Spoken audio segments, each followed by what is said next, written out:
Imagine a boy in Renaissance Italy, sketching on scraps of paper, unaware that his hands will one day carve and paint works that define human genius. Tonight, we're telling the entire story of Michelangelo's life, from his childhood in the hills of Tuscany to his rise as one of history's greatest artists, architects, and sculptors. We'll walk beside him as he chisels marble into David, paints the Sistine Chapel ceiling high above Rome, and navigates the rivalries, commissions, and pressures of a world where art was power. So before you get comfortable, take a moment to like the video and subscribe if you enjoy the greatness here. Also, please let me know in the comments where you're tuning in from and what time it is. It's always inspiring to see our little nighttime circle gathered for stories of human creativity. Now, dim the lights, grab your blanket, and let's ease into this masterpiece, shall we? Let me tell you about a boy who would grow up to touch the ceiling of the most famous chapel in the world. Imagine yourself relaxing in a cosy chair on a calm evening. He was born on March 6th, 1475, in the small hillside town of Caprese, where the morning mist clung to old stone houses like slumbering cats. His name was Michelangelo Buonarroti, but his friends just called him Michel. Do you know how certain things appeal to certain kids? While some people chase butterflies and others adore books, young Michel had a peculiar obsession. He was gathering pebbles and examining their shapes, turning them over in his tiny hands as if they were secrets, while other 6-year-olds were playing with wooden toys. His father, Lodovico, was a local magistrate. Think of him as the town's official paper pusher, and he had grand plans for his son that definitely didn't involve getting dusty with the rocks. When Michel was little, the family relocated to Florence, which would later serve as both his inspiration and playground. In the 1480s, Florence was more than just a city. It was like living inside a jewellery box with ideas and art glistening on every surface. The Medici family ruled there as wealthy patrons who collected artists in the same way that some people collect rare coins. But they were not kings. When Michel was just 6 years old, his mother Francesca passed away. Children are shaped by loss. Sometimes it pushes them towards something bigger, and other times it makes them retreat inward. It appeared to do both for Michel. He grew quieter and more perceptive, spending hours observing stonemasons fix structures because he was captivated by their ability to bend hard marble. In an attempt to guide him toward a respectable career in banking or government, his father enrolled him in grammar school. Michel, however, had different plans. He would doodle in the margins of his books instead of focusing on Latin conjugations, creating intricate drawings of hands, faces, and the way light fell across a windowsill.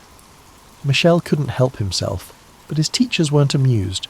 For him, creating art was more than just a hobby. It was a way of life. At the age of 13, Michel joined Domenico Ghirlandaio, one of Florence's most prosperous painters, as an apprentice, defying his father's wishes and likely amid some heated family disputes. You can appreciate Lodovico's horror if you can picture your adolescent today declaring they're dropping out to pursue a career as a street artist. However, as is often the case with future geniuses, Michel was obstinate. The Ghirlandaio workshop resembled an art factory from the Renaissance. Apprentices prepared canvases, ground pigments, and picked up skills by imitating the master's methods. For Michel, painting was a bit confining, but most boys were excited to eventually paint a small portion of a larger piece. Because of the three-dimensional challenge of bringing life from inanimate stone, he continued to gravitate towards sculpture. His story takes an intriguing turn at this point. In his gardens, Lorenzo de' Medici, also known as Lorenzo the Magnificent, had established a sort of art academy. Young artists could study classical sculpture and receive instruction from the best at this experimental school. Michel was invited to join after Lorenzo's scouts saw his work. The boy who had been gathering pebbles was now touching marble that had been carved before the birth of Christ and strolling through gardens brimming with statues from ancient Rome. It was like winning the Renaissance lottery to live in the Medici household. Ideas crackled in the air like logs on a fire, poets recited new verses, and philosophers debated at the tables where you ate. Even though Michel was only 15 and still developing his lanky frame, he was taking in everything: the art, the conversations, and the realization that people could make beautiful things that would last. He once carved a sleeping Cupid that was so realistic and expertly done that someone proposed artificially aging it and marketing it as an antique Roman item. The strategy was successful, until the buyer realized the fraud.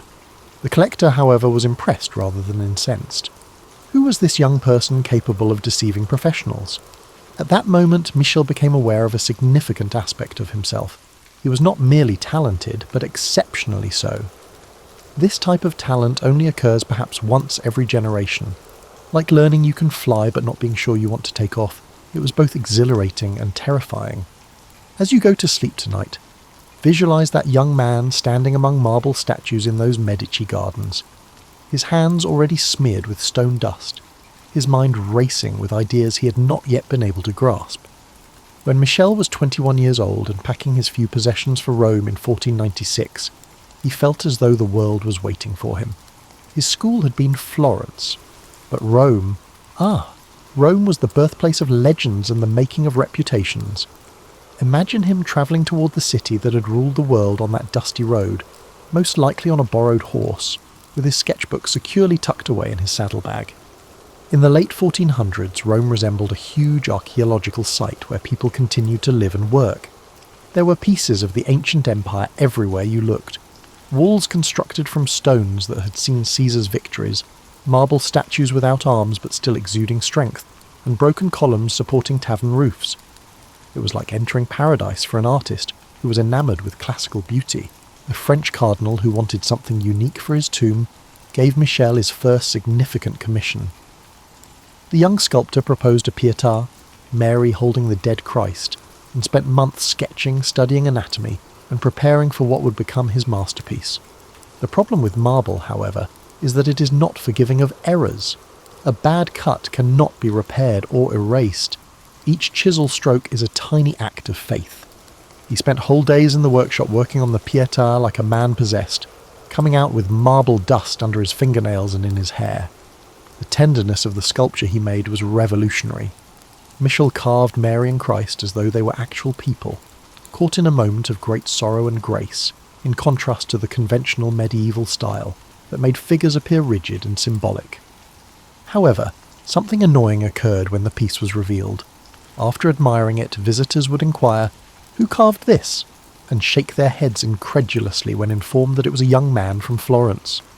One night, Michel did something he would never do again in his career. He sneaked back and carved his name directly on Mary's sash, saying, "Michelangelo Buonarroti, Florentine, made this." Like a Renaissance graffiti artist claiming credit, it's funny to imagine this future universe master sneaking around St. Peter's Basilica in the dark with his chisel. However, it was successful. Everyone in Rome was suddenly aware of Michelangelo's identity after the Pietà established his reputation.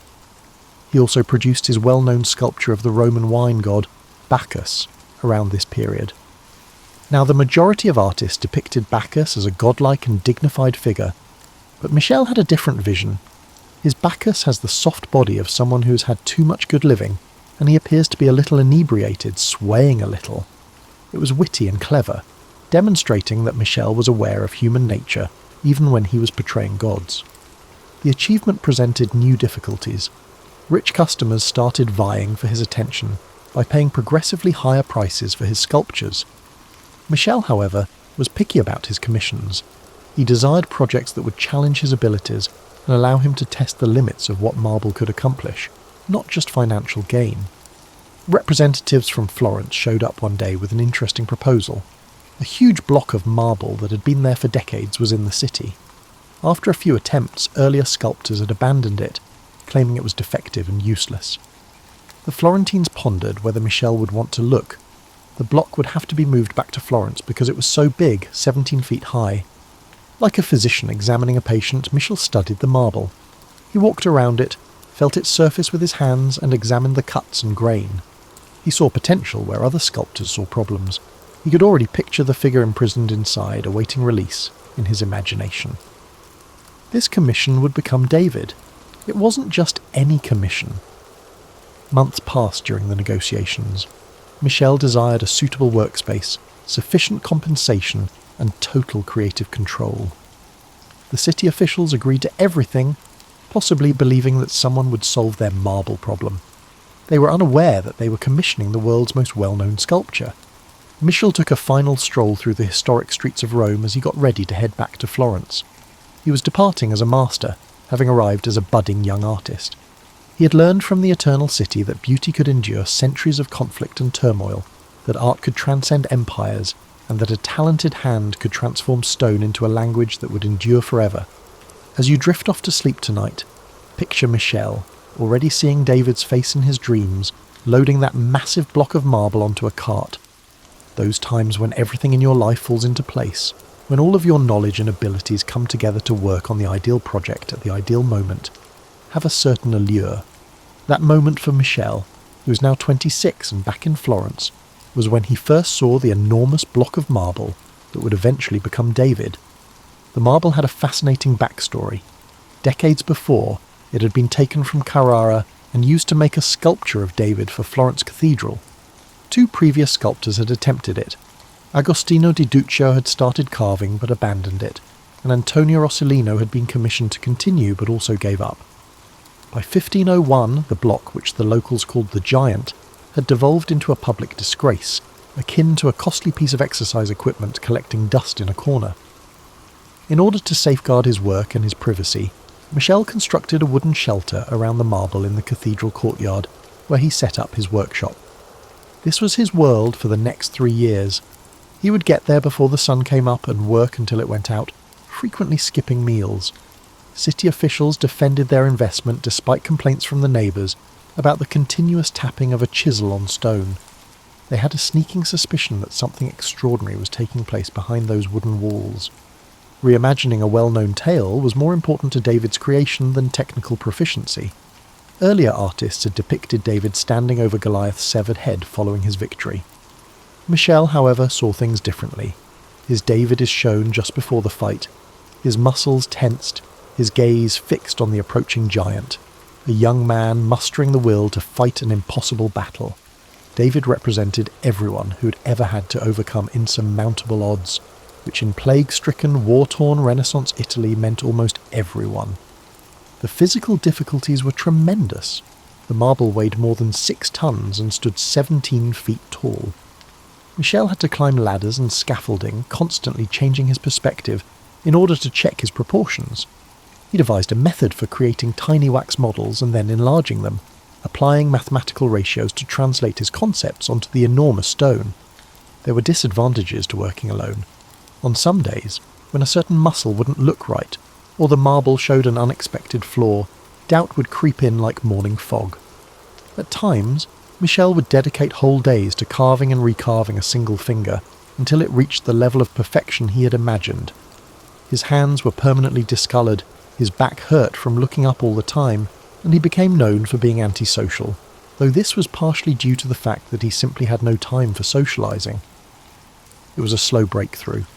Months went by, and David's shape appeared on the stone like a sunrise cresting hills.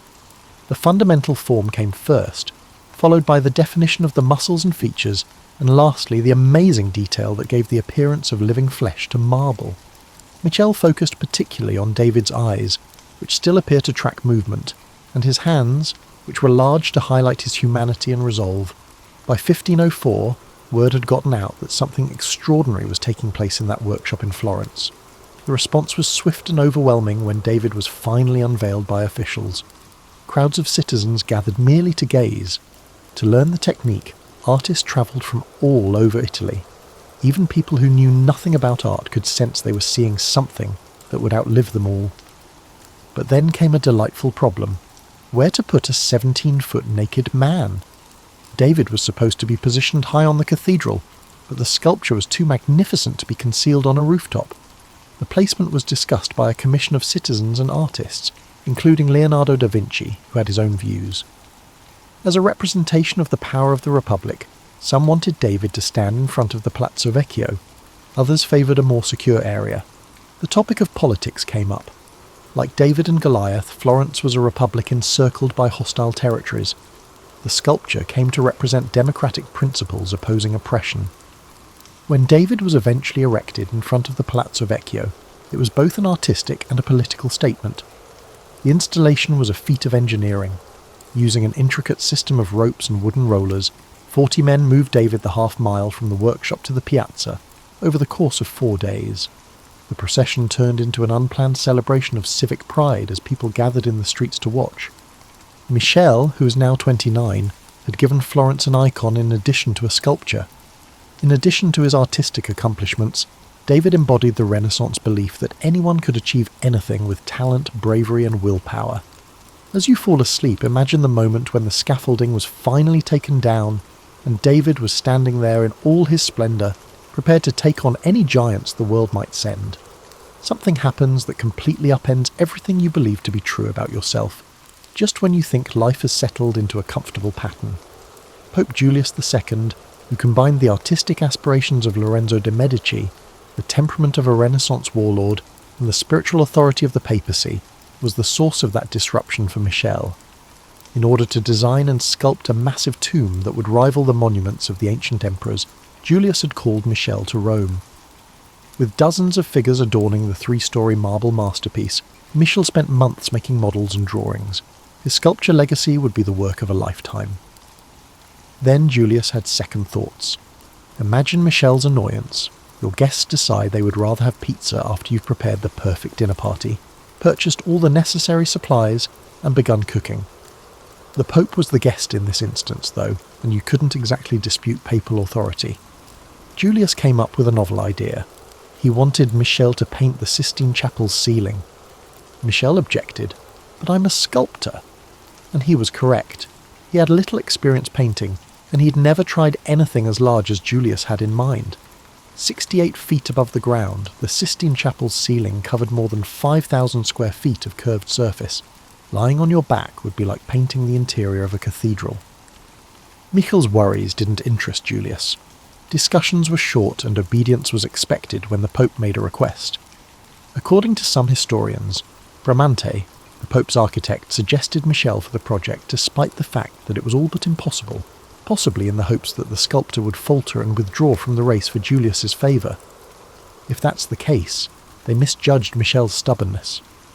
In 1508, Michel was 33 years old and looking up at a ceiling that seemed to go on forever, trying to figure out how to turn plain plaster into the most amazing painted surface in Christian art. He would have to come up with ways to paint above without getting blinded by paint dripping in his eyes, design scaffolding that wouldn't collapse, and somehow come up with a cohesive composition that made sense from 68 feet below. The topic was just as intimidating. Julius wanted prophets, sibyls, and hundreds of other characters to surround scenes from Genesis, such as the creation of the world, Adam and Eve, and Noah's flood. It was more than just a painting. It was a comprehensive theological program that had to function as both separate scenes and a cohesive whole. Reasoning that he would begin the story chronologically, Michel started with the flood scene. However, it was extremely challenging to work overhead while lying on scaffolding. His neck ached from the awkward position, paint dripped continuously, and the figures he thought were flawless up close looked warped down from floor level. He struggled for weeks before scraping everything off and starting over. This time, working backward through Genesis, he started with God distinguishing between light and darkness. He created clever methods, such as thickening his paint mixtures to minimise dripping, making cartoon templates to project designs onto the ceiling, and modifying proportions to take the viewing angle into consideration. Most significantly, he discovered that the ceiling was an architectural space that could give the impression of depth and movement rather than a flat surface. The work took up all of his time. During his 4 years as a painter, he frequently worked by himself in the chapel after dark, using only candles for illumination. Every brushstroke of those magnificent figures was created by his hand, but his assistants prepared the paints and cartoons. His own lamentable poem about becoming a hunchback from looking up all the time describes the chronic neck and back pain he developed that would follow him for the rest of his life. Psychological pressure matched the physical toll. Julius would show up out of the blue, scaling the scaffolding to check on progress and give unsolicited advice. The Pope was impatient, constantly asking when the work would be finished. Michel almost got hit with Julius's walking stick for his well-known reply, "When it's finished." But over time, magic occurred. Figures of amazing beauty and strength started to emerge from the ceiling. His god wasn't the distant, symbolic deity of medieval art, but a dynamic creator sweeping through space with cosmic energy. The most well-known gesture in art history is Adam's awakening touch. The flat ceiling became a vision of heaven, as the prophets and sibyls appeared to occupy actual architectural spaces. The way all of these components came together was the most amazing accomplishment. Visitors could follow the creation story while being awed by the individual figures' exquisite beauty as they read the ceiling from the chapel floor, which resembled a huge illuminated manuscript. Tonight, as you close your eyes, picture Michel standing atop that scaffolding, exhausted and covered in paint, producing pictures that will awe future generations. Every great endeavour has a turning point when you take stock and discover that you've produced something that even you were surprised by. When the scaffolding was eventually taken down in October 1512, Michelangelo was able to see the finished Sistine Chapel ceiling for the first time from the ground floor, just like any other visitor who might happen to wander in from the Roman streets. The unveiling was a combination of religious ceremony, political theatre, and art exhibition, as one might anticipate from a papal event in Renaissance Rome. In their finest robes, cardinals and diplomats assembled, artists travelled from all over Italy to observe what everyone knew would be unprecedented, and inquisitive Romans flocked outside to catch a glimpse of what their city's master had achieved. There was an instantaneous and profound silence as those heavy wooden doors opened and the crowd filed in. When something is so exquisite that it leaves people speechless, do you know what I mean? That's precisely what took place. Standing with their necks craned back and their mouths open, grown men who had lived their entire lives surrounded by art attempted to take in what they were witnessing. The ceiling had been turned into a window to heaven, not just painted. Michel had created an architectural illusion so convincing that visitors felt they were looking up through actual stone frameworks at real figures inhabiting celestial space. Each scene, God sweeping the cosmos, Adam waking up, Eve emerging from Adam's side, was flawless on its own, but they all came together like the movements of a symphony. Of course, Pope Julius was victorious. He had commissioned the piece for political as well as artistic reasons, demonstrating to the world that Papal Rome was capable of creating wonders on par with those of classical antiquity. However, Julius appeared astonished by the accomplishments of his erratic sculptor. Undoubtedly, the ceiling was propaganda, but it was propaganda of such sublime beauty that it took on a much higher significance. As usual, Michel was already planning his next endeavour. He was still essentially a sculptor, even though the 4 years of painting had been an unusual diversion. He desired to go back to the marble statues that had been patiently waiting in Julius's workshop to his tomb. But like popes, Julius had other ideas. The relationship between Michel and Julius was fascinating to observe. Both of them had strong wills, were ardent art lovers, and were completely confident in their own abilities. Their arguments were legendary. At one point, Michel actually left Rome and had to be brought back by papal apologies. However, they were able to understand one another in the way that challenging people occasionally do. Despite his complaints, Michel flourished under the pressure of impossible commissions, and Julius saw genius where he saw it. Michel likely believed that he would finally be able to work on his own projects after Julius's death in 1513. Michel had been raised in the Medici family, so it should have been good news that he was now dealing with the new Pope Leo X, who was a Medici. But Leo had his own artistic vision and his own favourite artists, including Raphael, who was painting the papal apartments while Michel was working overhead in the Sistine Chapel. The rivalry with Raphael gives Michel's story a humorous side plot. Charming, tactful, at ease around customers, and capable of running sizable workshops, Raphael was everything Michel wasn't. Raphael was hosting elegant dinner parties and graciously accepting commission after commission, while Michel was up on scaffolding covered in paint, complaining about papal meddling. Nonetheless, the two artists valued one another's creations. Although he would never publicly acknowledge it, Michel valued Raphael's compositional abilities and technical innovations, and Raphael used elements he had learned from studying Michel's ceiling in his own paintings. It was the kind of high-level professional rivalry that motivates both sides to achieve more. Leo X wanted Michelangelo to be involved in the facade design of St. Peter's Basilica, because he had big plans for it. One of the most frustrating periods in Michel's career resulted from this. Years of building architectural models and drawings, visiting marble quarries, and setting up workshops, only to have the project shelved when papal funds ran out. Michel had made promises, signed contracts, and hired staff, and all of that vanished overnight due to politics at the Vatican. Michel learned a valuable lesson about the risky nature of artistic patronage from these papal letdowns.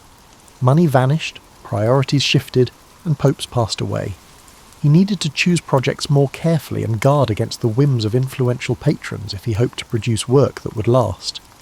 But his reputation was set in stone by the Sistine ceiling.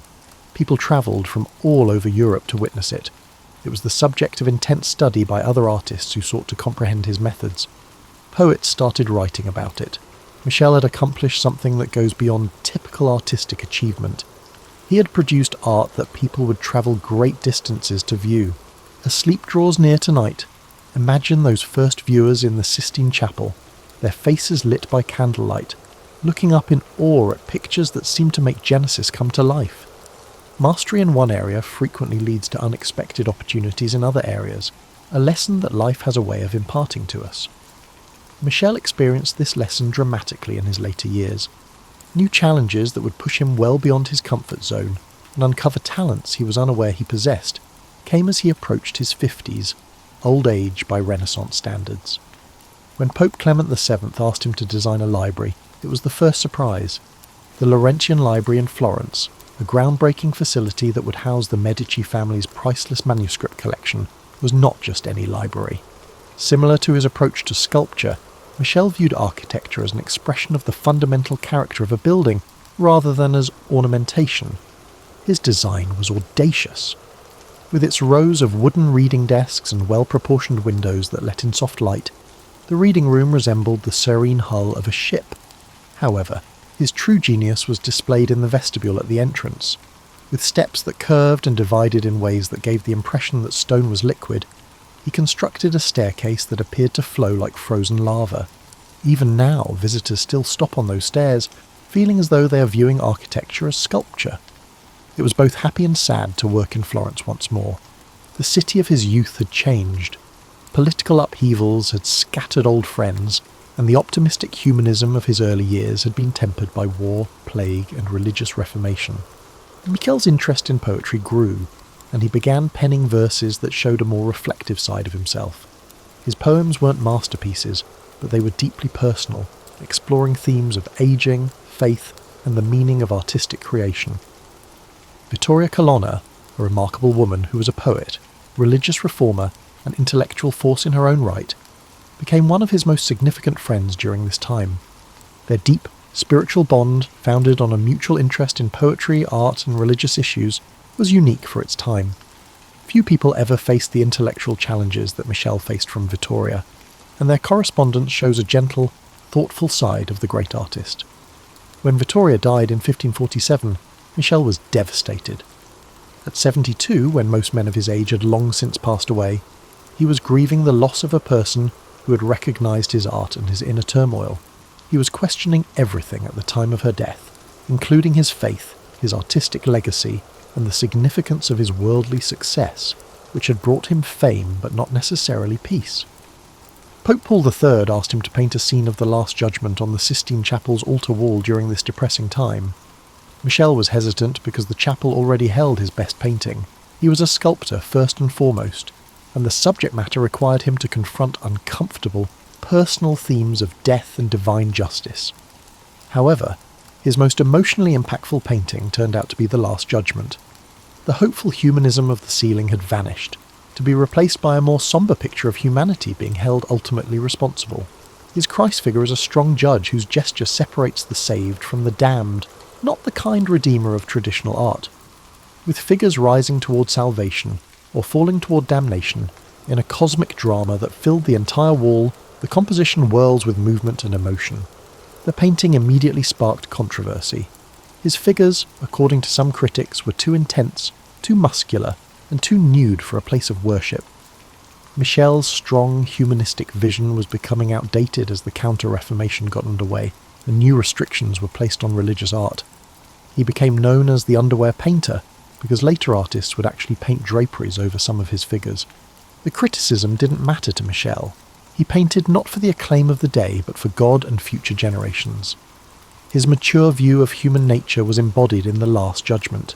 He was profoundly aware of both human potential and human frailty, without being cynically pessimistic or naively optimistic.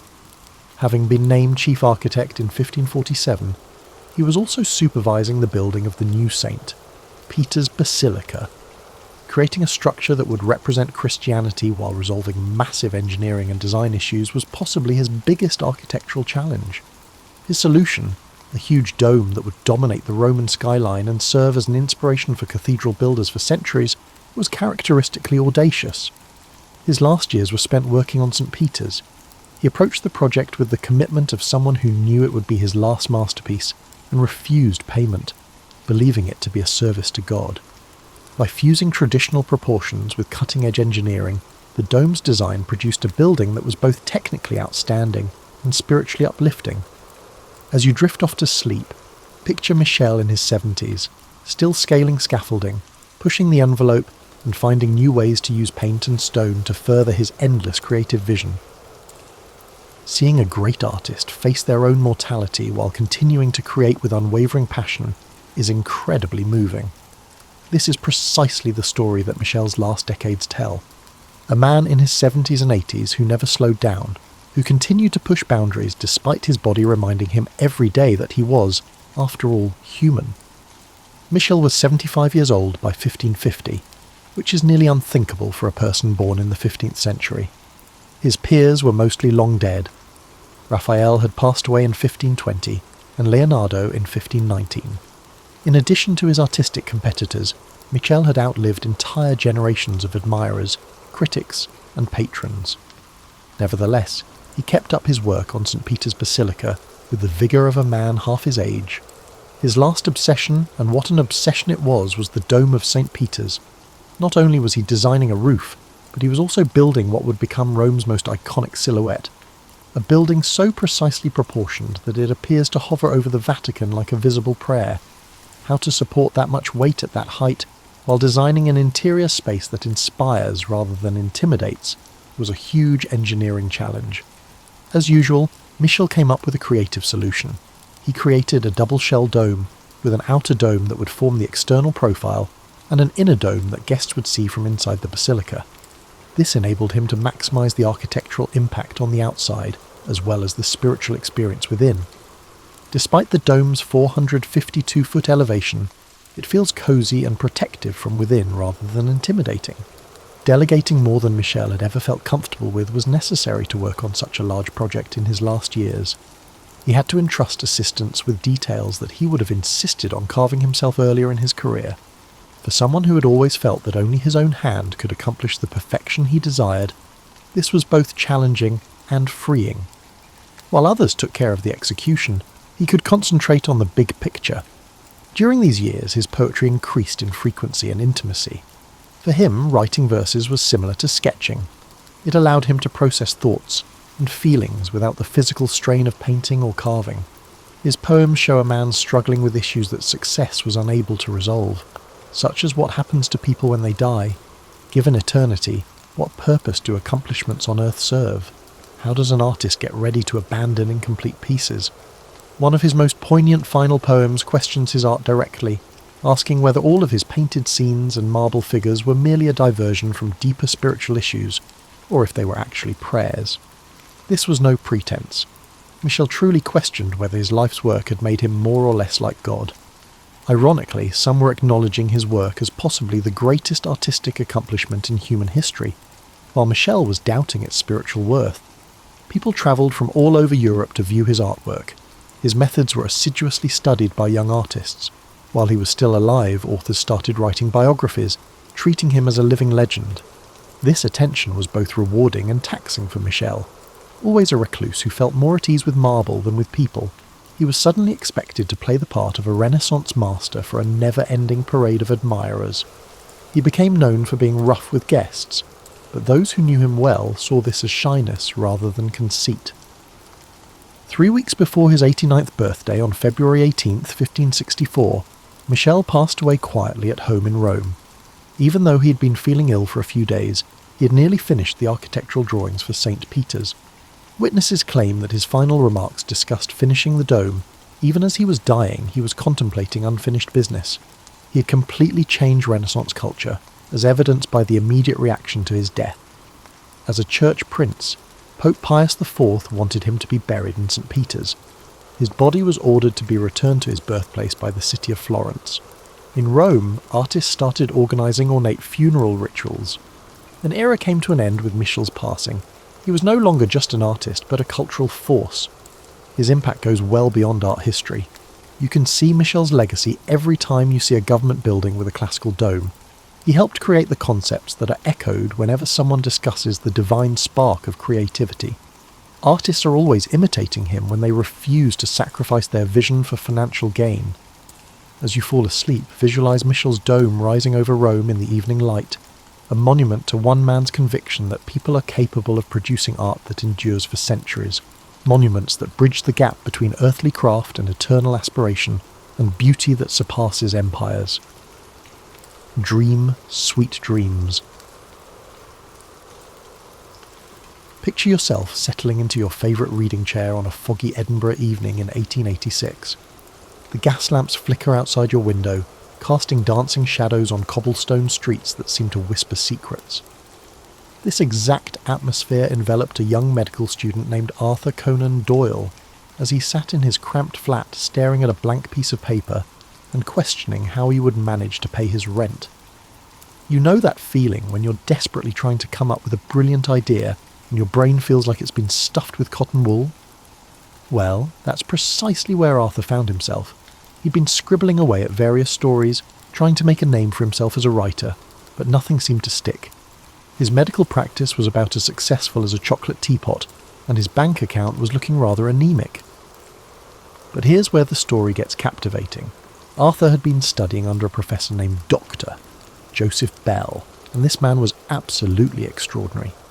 Not in a flashy look-at-me sort of way, but in a quietly brilliant fashion that would make your jaw drop. Dr. Bell had this uncanny ability to look at a patient and deduce their entire life story just from observing the smallest details. He'd glance at someone's hands and tell them their profession, notice a particular type of mud on their boots, and know exactly which part of Edinburgh they'd walked through that morning. It was like watching a magician, except the tricks were real, and the magic was simply keen observation mixed with logical thinking. Arthur would sit in those medical lectures completely mesmerised, watching Dr. Bell work his deductive wizardry on unsuspecting patients. The excellent doctor would peer at a man's fingernails and announce, "Ah, I see you're a carpenter who's been working with oak recently, and judging by that slight stain on your thumb, you've been using a particular type of varnish that's only sold in 3 shops in the city." The patients would stare at him like he'd just read their minds, but Arthur began to understand that it wasn't mind reading at all. It was merely the skill of recognising what others missed, and linking seemingly unconnected elements. Dr. Bell wasn't performing magic tricks. He was demonstrating that the world is full of clues if you just know how to read them. As Arthur sat in his flat that foggy evening, the memory of Dr. Bell's methods began to percolate through his mind like a perfectly brewed cup of tea. What if, he thought, someone could solve crimes using these same techniques? What if a detective could see not just what happened at a crime scene, but how, who, and why? The idea began to take shape slowly, like a photograph developing in a dark room. Arthur imagined a tall, thin man with sharp features and even sharper intellect. He had the ability to enter a room and instantly identify the 17 details that others had overlooked. A person who found the ordinary world rather dull, but came alive when presented with a puzzle that needed solving. And so, in that small Edinburgh flat, with the fog pressing against the windows and the gas lamp flickering on his desk, Arthur Conan Doyle began to write about a consulting detective named Sherlock Holmes.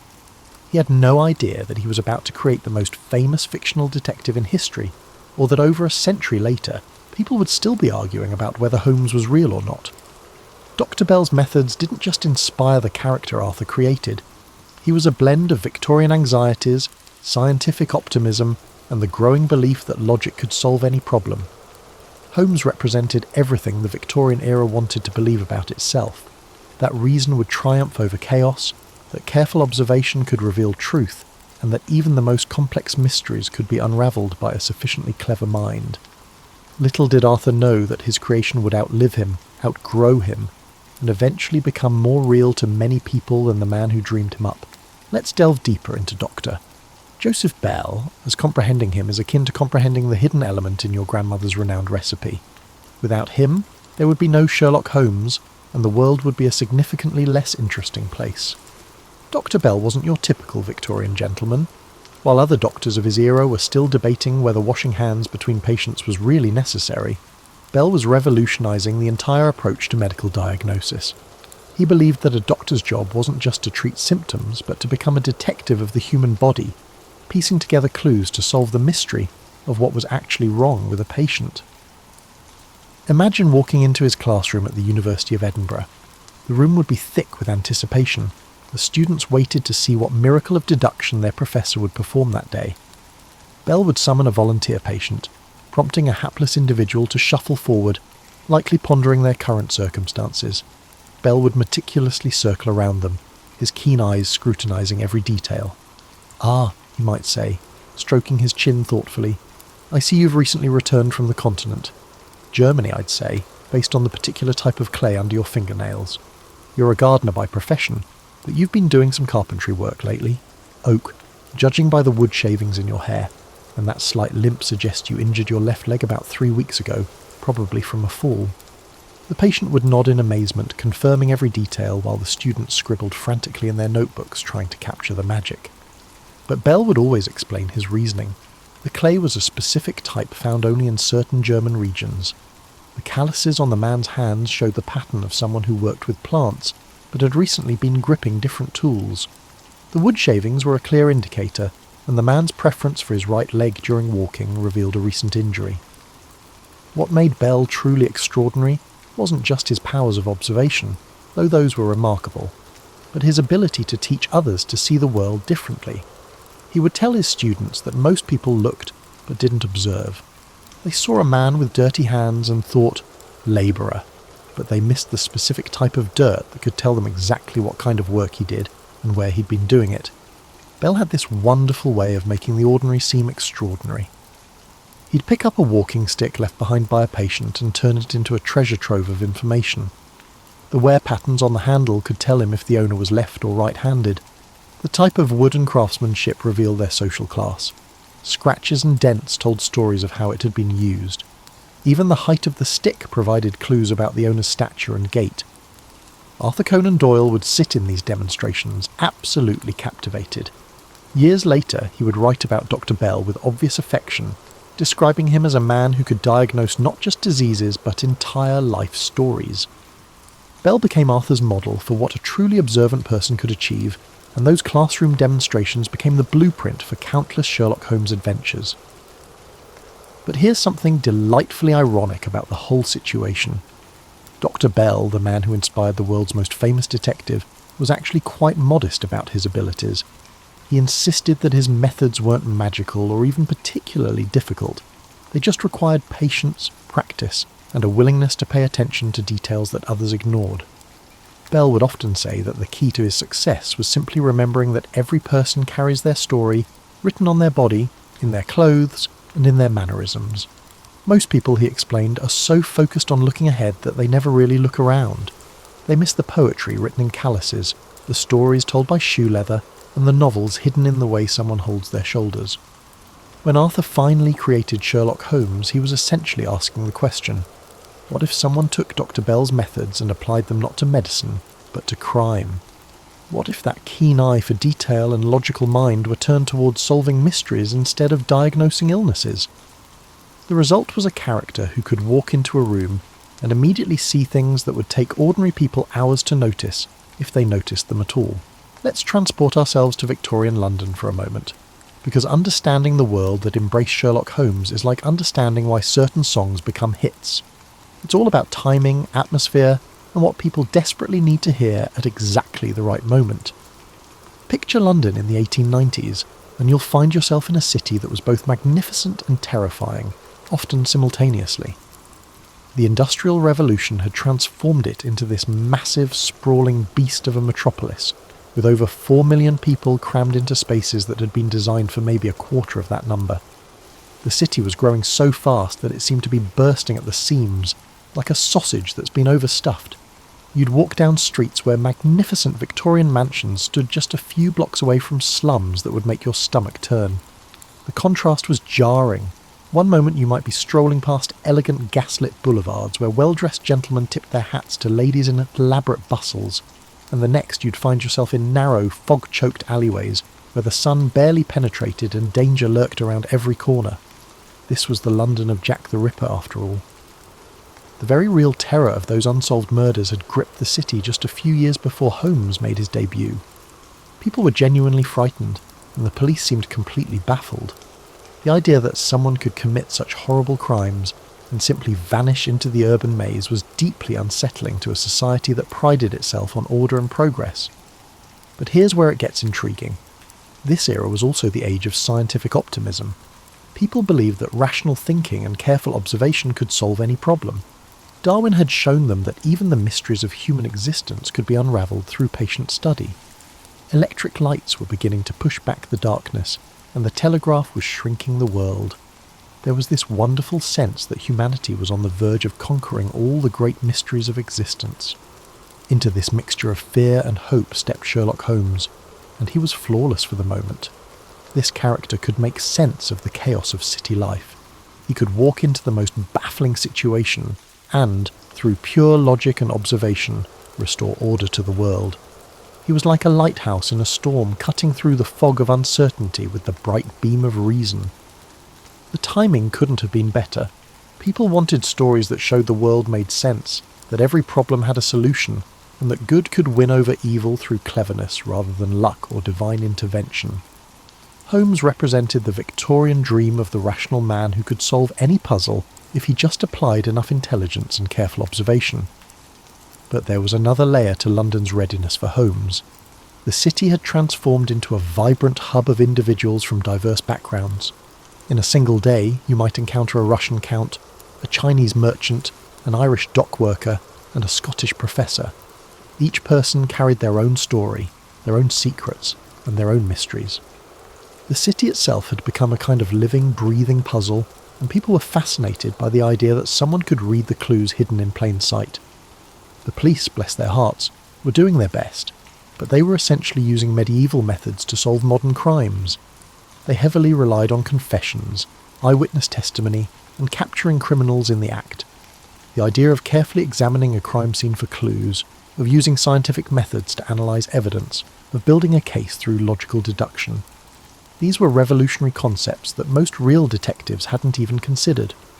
So when readers opened those early Holmes stories, they weren't just getting entertainment, they were getting a glimpse of what crime solving could be like if someone really smart was in charge. Holmes represented everything that Victorian readers wished their actual police force could be: observant, logical, incorruptible, and successful. The stories also tapped into something deeply satisfying about the Victorian belief in progress. Here was proof that human intelligence, properly applied, could triumph over any challenge. Holmes never solved crimes through luck or accident. He solved them through careful observation, logical thinking, and refusing to accept that any mystery was unsolvable. This was a society that was simultaneously proud of its achievements and worried about its problems. Crime was rising, the cities were becoming more complex and dangerous, and traditional solutions weren't working. Holmes offered hope that intelligence and method could restore order to a world that sometimes seemed to be spinning out of control. Now here's where our story takes a fascinating turn, because Arthur Conan Doyle didn't just create a character, he accidentally invented an entire literary genre. Before the arrival of Holmes, crime fiction lacked a crucial component. You see, crime stories existed before Holmes, but they were quite different creatures. Most of them were sensational tales focused on the gruesome details of murders or the dramatic capture of villains. They were less about solving puzzles and more about shocking readers with tales of urban horror. Think of them as the Victorian equivalent of those breathless newspaper headlines you see at the grocery store checkout, designed to grab attention rather than engage the mind.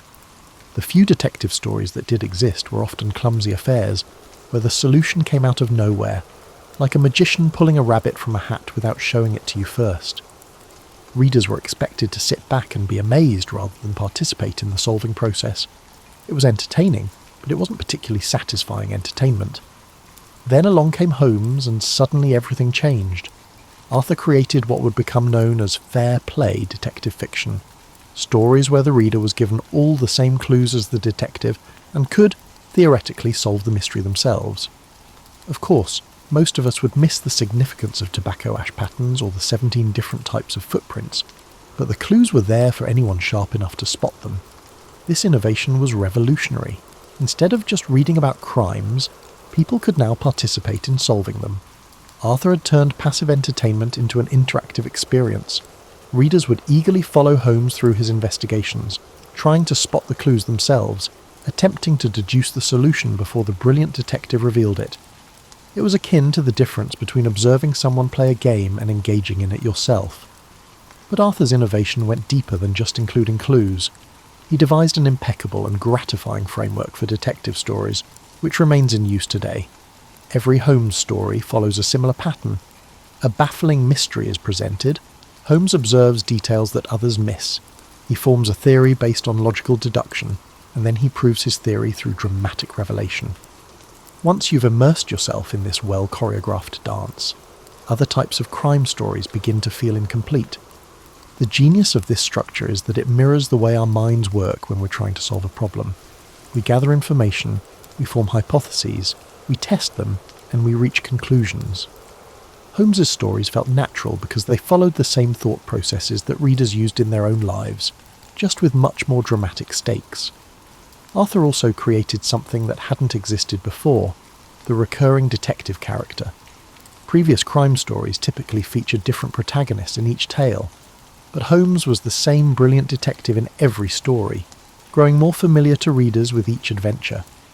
People began to feel like they knew him personally, like he was a friend they could rely on to make sense of a confusing world. This familiarity allowed Arthur to develop Holmes's character in ways that wouldn't have been possible with one-off protagonists. Readers learned about his habits, his methods, his preferences, and even his weaknesses. Holmes became real to people in a way that few fictional characters ever achieve. He wasn't just a problem-solving machine, he was a person with quirks and flaws and a distinctive personality. The success of Holmes's stories also established the template for the detective's sidekick. Dr. Watson played a crucial role as the reader's representative in the story. He was intelligent enough to understand Holmes's explanations, but not so brilliant that he could solve the mysteries himself. He asked the questions that readers wanted to ask, and expressed the amazement that viewers felt when Holmes revealed his deductions.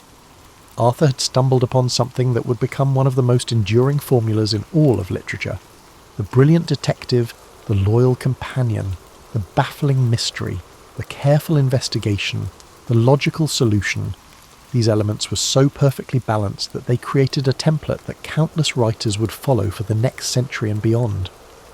What's particularly remarkable is that Arthur didn't set out to create a new genre. He was merely attempting to craft entertaining stories that would contribute to his financial stability. But in creating Holmes, he had tapped into something fundamental about how human minds work, and what kinds of stories satisfy us at the deepest level. The impact was immediate and lasting. Other writers began creating their own detective characters, but they all followed the Holmes model. The genre that Arthur had accidentally invented became one of the most popular forms of fiction, spawning thousands of books, plays, movies, and television shows. Here's where our story takes an ironic twist that would make Holmes himself smile wryly. Arthur Conan Doyle, having created the most beloved detective in literary history, began to view his creation with something approaching horror. It's like watching someone create a beautiful garden and then become frustrated when everyone wants to talk about the flowers instead of the vegetables. You see, Arthur had bigger ambitions than writing detective stories. He fancied himself a serious literary author, the kind who would write important historical novels that would be studied in universities for generations. He dreamed of crafting sweeping epics about medieval knights and noble causes, stories that would elevate the human spirit and earn him a place among the foremost literary masters. But every time he published a historical novel, readers would politely applaud and then immediately ask, "When's the next Holmes story coming out?" It was like being a chef who creates an elaborate 7-course meal, only to have everyone ignore the artistically arranged vegetables and ask for more of the simple bread rolls. The problem was that Holmes had become phenomenally successful. By the 1890s, Arthur was earning more money from his detective stories than he had ever dreamed possible. The Strand magazine was paying him handsomely for each new Holmes adventure, and readers couldn't get enough of them. However, Arthur realised that success could also be a form of isolation. he began to feel like Holmes was overshadowing everything else he wanted to accomplish. People introduced him as the creator of Sherlock Holmes, not as the author of historical novels about medieval England. His serious literary work was being treated as a side project, while his detective stories were considered his main achievement. It was deeply frustrating for a man who had worked so hard to establish himself as a serious writer. In 1893, Arthur made one of the most shocking decisions in literary history, bringing the situation to its peak. He decided to kill off Sherlock Holmes. He did not kill off Sherlock Holmes gradually, through old age, or in a subtle manner. Instead, he did so dramatically in a story called The Final Problem. He sent Holmes tumbling over the Reichenbach Falls in Switzerland, locked in mortal combat with his arch-nemesis, Professor Moriarty. Arthur believed he was liberating himself from the detective, whom he considered a burden. He imagined that with Holmes gone, readers would finally pay attention to his other work. He could write about historical subjects, explore spiritual themes, and create the kind of literature that would earn him lasting respect. But Arthur had seriously underestimated how much people loved Holmes. The reaction to The Final Problem was unlike anything the literary world had ever seen. Readers were devastated. The Strand magazine lost 20,000 subscribers overnight. People wore black armbands in mourning. Some readers wrote furious letters accusing Arthur of literary murder. Others simply refused to believe that Holmes was really dead. The outcry was so intense that it surprised even Arthur. He'd considered Holmes to be merely another character in yet another story, but to readers, Holmes had evolved into something far more significant. He was a symbol of rational thought triumphing over chaos, of justice prevailing over evil, of intelligence solving problems that seemed impossible. Killing Holmes felt like killing hope itself. For 8 years, Arthur held firm. He continued writing his historical novels, his spiritual explorations, and his serious literary works. But the ghost of Holmes haunted everything he did. Readers kept asking when the detective would return. Publishers kept offering him enormous sums for new Holmes stories, and Arthur kept insisting that the character was dead and buried. Finally, in 1901, Arthur gave in to the pressure. He wrote The Hound of the Baskervilles, which he positioned as a story from before Holmes's death. But readers weren't satisfied with a prequel. They wanted their detective back in the present, solving new mysteries. The demand was so intense that Arthur eventually had to perform literary resurrection surgery, bringing Holmes back to life in The Adventure of the Empty House in 1903. Arthur's explanation for how Holmes survived the fall was ingenious, but clearly written by someone who was trying to solve a problem he'd never intended to create. Holmes had faked his death, he explained, living in hiding for 3 years while tracking down the rest of Moriarty's organisation. It was a clever solution, but you could almost hear Arthur sighing as he wrote it. The whole episode reveals something fascinating about the relationship between authors and their creations. Arthur had intended Holmes to be a temporary character, a means to an end, a way to pay the bills while he worked on more important projects. But great fictional characters have a way of taking on lives of their own, becoming more real to readers than the people who created them. For the remainder of his life, Arthur continued to write Holmes stories, yet he never fully reconciled with the success of his creation. He was proud of the detective's popularity, but he was also frustrated that his serious work never received the same attention. It's one of literature's finest ironies that the work Arthur considered his lesser achievement turned out to be his greatest contribution to the world. Now let's dive into something that makes the Holmes stories particularly fascinating. The way Arthur wove real scientific advances into his fictional detective work. It's like watching someone build a bridge between the world of imagination and the world of scientific progress, creating something that was both entertaining and educational. Arthur wasn't just a writer. He was a trained physician who had studied the latest scientific methods of his time.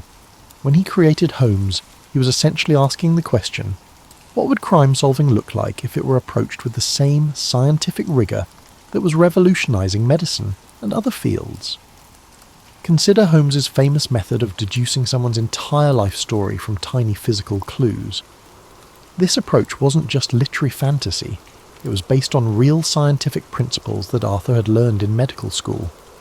Dr. Joseph Bell had shown that careful observation could reveal incredible amounts of information about a person's life and habits. Arthur took this concept and applied it to detective work, creating a character who could read people like books. Holmes's use of fingerprints is particularly intriguing because Arthur was actually ahead of his time.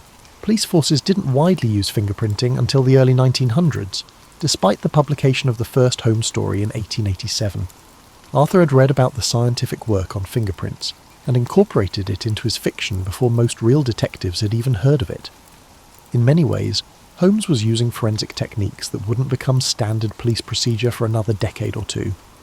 The same was true for many other scientific methods that Holmes employed.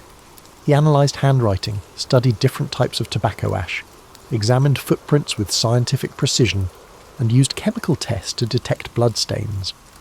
These weren't just clever plot devices, they were based on real scientific techniques that were being developed in laboratories around the world.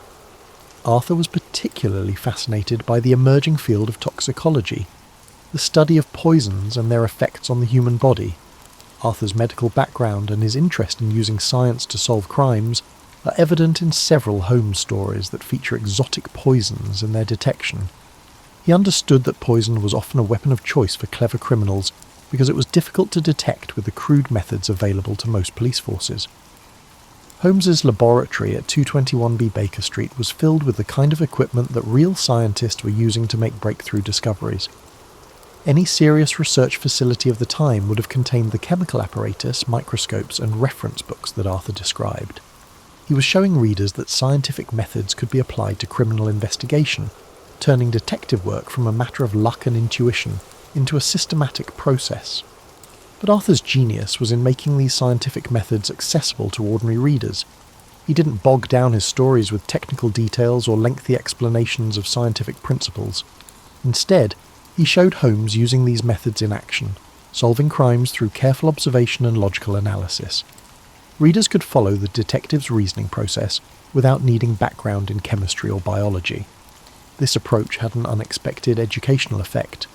Many readers learned about scientific methods through Holmes's stories, often without realising they were getting a science lesson, along with their entertainment.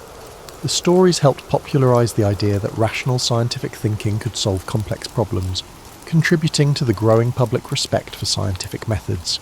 The Victorian belief that human behaviour followed logical patterns that were understandable and predictable also influenced Holmes's approach to crime solving.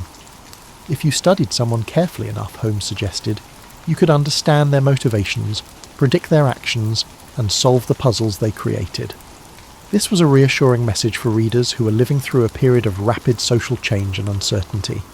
The scientific accuracy of Holmes's methods varied, of course. Some of his deductions were based on solid observational principles, while others were more fantastical. But Arthur was careful to ground even his most dramatic solutions in plausible scientific reasoning. He wanted readers to believe that Holmes's methods could actually work, even if they were sometimes exaggerated for dramatic effect. What's particularly remarkable is how many of Holmes's fictional forensic techniques eventually became standard police procedure. Arthur's imagination frequently foresaw real scientific advancements, proposing investigative techniques that would not gain widespread acceptance for years or decades. In many ways, the Holmes stories served as a kind of training manual for future detectives, showing them possibilities they might not have considered otherwise. The scientific foundation of Holmes's methods also helped establish the credibility of detective fiction as a genre. These weren't just wild adventure stories. They were logical puzzles that could be solved through careful reasoning. This intellectual respectability helped elevate crime fiction from mere sensational entertainment to a more sophisticated form of literature. As we reach the end of our cosy journey through the origins of Sherlock Holmes, it's worth pondering why this character has refused to stay buried in the Victorian era where he was born. Like a particularly persistent ghost, Holmes has haunted every generation since Arthur first dreamed him up, adapting to new times while somehow remaining eternally himself. The remarkable thing about Holmes is how he's managed to transcend his original time and place. You can transplant him to modern-day London, give him a smartphone and access to the internet, and he's still fundamentally the same character. His methods change.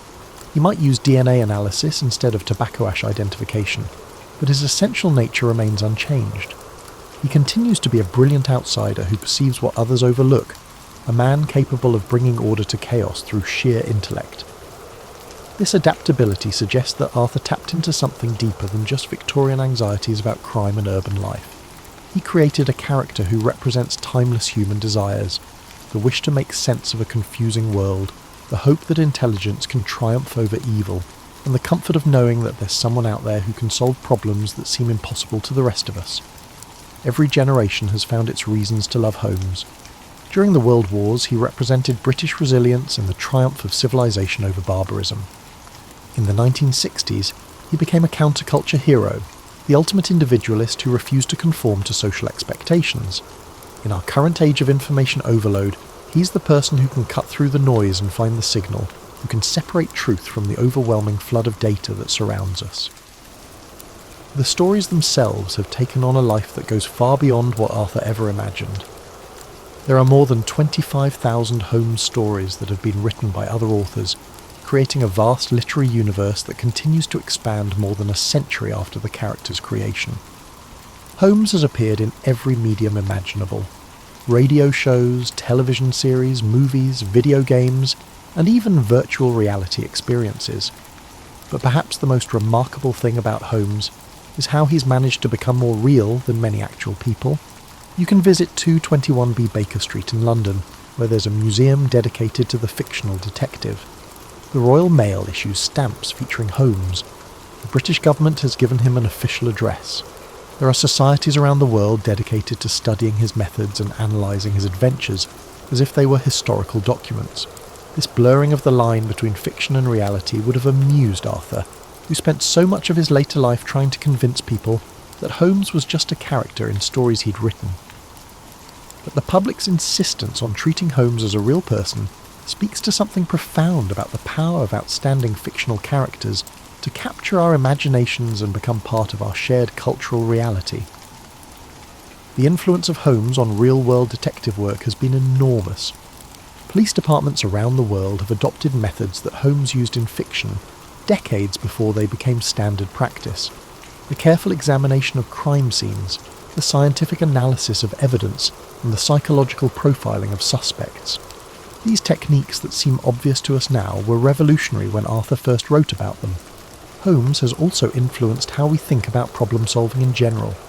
His method of careful observation, logical deduction, and systematic analysis has been applied to fields far beyond criminal investigation. Business leaders, scientists, and educators have all found ways to apply Holmesian thinking to their challenges. As you settle back into your comfortable chair, and perhaps close your eyes for a moment, consider this. Somewhere in the world right now, someone is discovering Sherlock Holmes for the first time. They're experiencing that same sense of wonder that readers felt more than a century ago when they first encountered the tall, thin detective with his piercing eyes and incredible deductive abilities. The character that Arthur Conan Doyle created in frustration, developed with reluctance and tried to kill off in exasperation, has become one of the most enduring figures in all of literature. Holmes represents our eternal hope that reason can triumph over chaos, that careful observation can reveal hidden truths, and that there's always a logical solution to even the most baffling mystery. In a world that often seems random and senseless, Holmes offers the comforting assurance that everything makes sense if you just know how to look at it properly. He's the friend we all wish we had, the mind we all wish we possessed, and the reassurance we all need that somewhere out there, someone is smart enough to solve the problems that baffle the rest of us. You know how you sometimes catch yourself embellishing a story just a little bit? Perhaps you incorporate a subtle detail to enhance its appeal during dinner parties. Well, imagine if your entire profession was built on doing exactly that, except instead of impressing your neighbours, you were fooling entire kingdoms and occasionally starting wars by accident. Welcome to the wonderfully weird world of medieval and Renaissance mapmaking, where lying wasn't just acceptable, it was practically a job requirement. Picture yourself settling into a comfortable chair by the fireplace, maybe with a cup of something warm, while we explore one of history's most charming professional scams.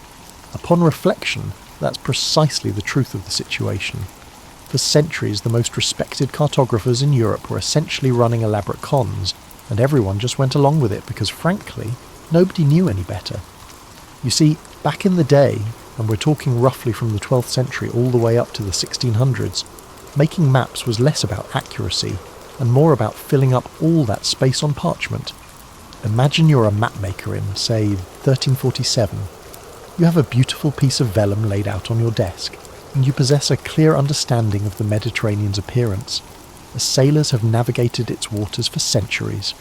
You can draw Italy with your eyes closed, and the coastline of Spain holds no mysteries. But then you get to the edges. The vast unknown awaits you. And here's where things get intriguing, because you can't just leave blank spaces. That would be admitting ignorance. Medieval professionals had about as much tolerance for admitting they didn't know something as your average teenager today. So what do? You make stuff up, and not just little stuff. We're talking about entire continents, mythical islands, and creatures that would make Hollywood monster designers weep with envy. The best part, everyone expected you to do this. It wasn't considered fraud, it was considered filling in the gaps with your best educated guess, even if your education came entirely from tavern stories and fever dreams. Take the Hereford Mappa Mundi, created around 1300.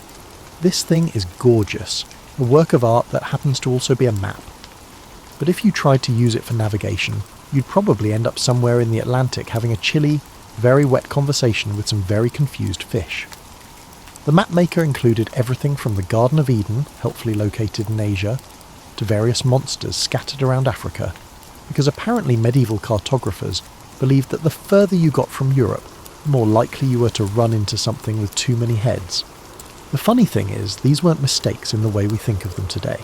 These were deliberate creative choices. Medieval mapmakers operated under the assumption that the world was full of wonders, and if they hadn't personally seen proof that a particular wonder didn't exist in a particular place, well, it might as well go on the map.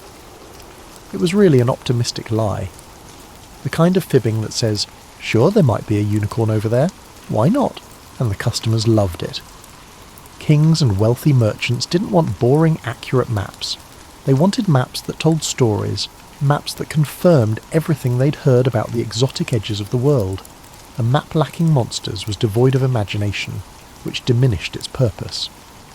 The quest wasn't just about filling space, though. In a world where information travelled slowly, and often became thoroughly mangled, medieval mapmakers operated.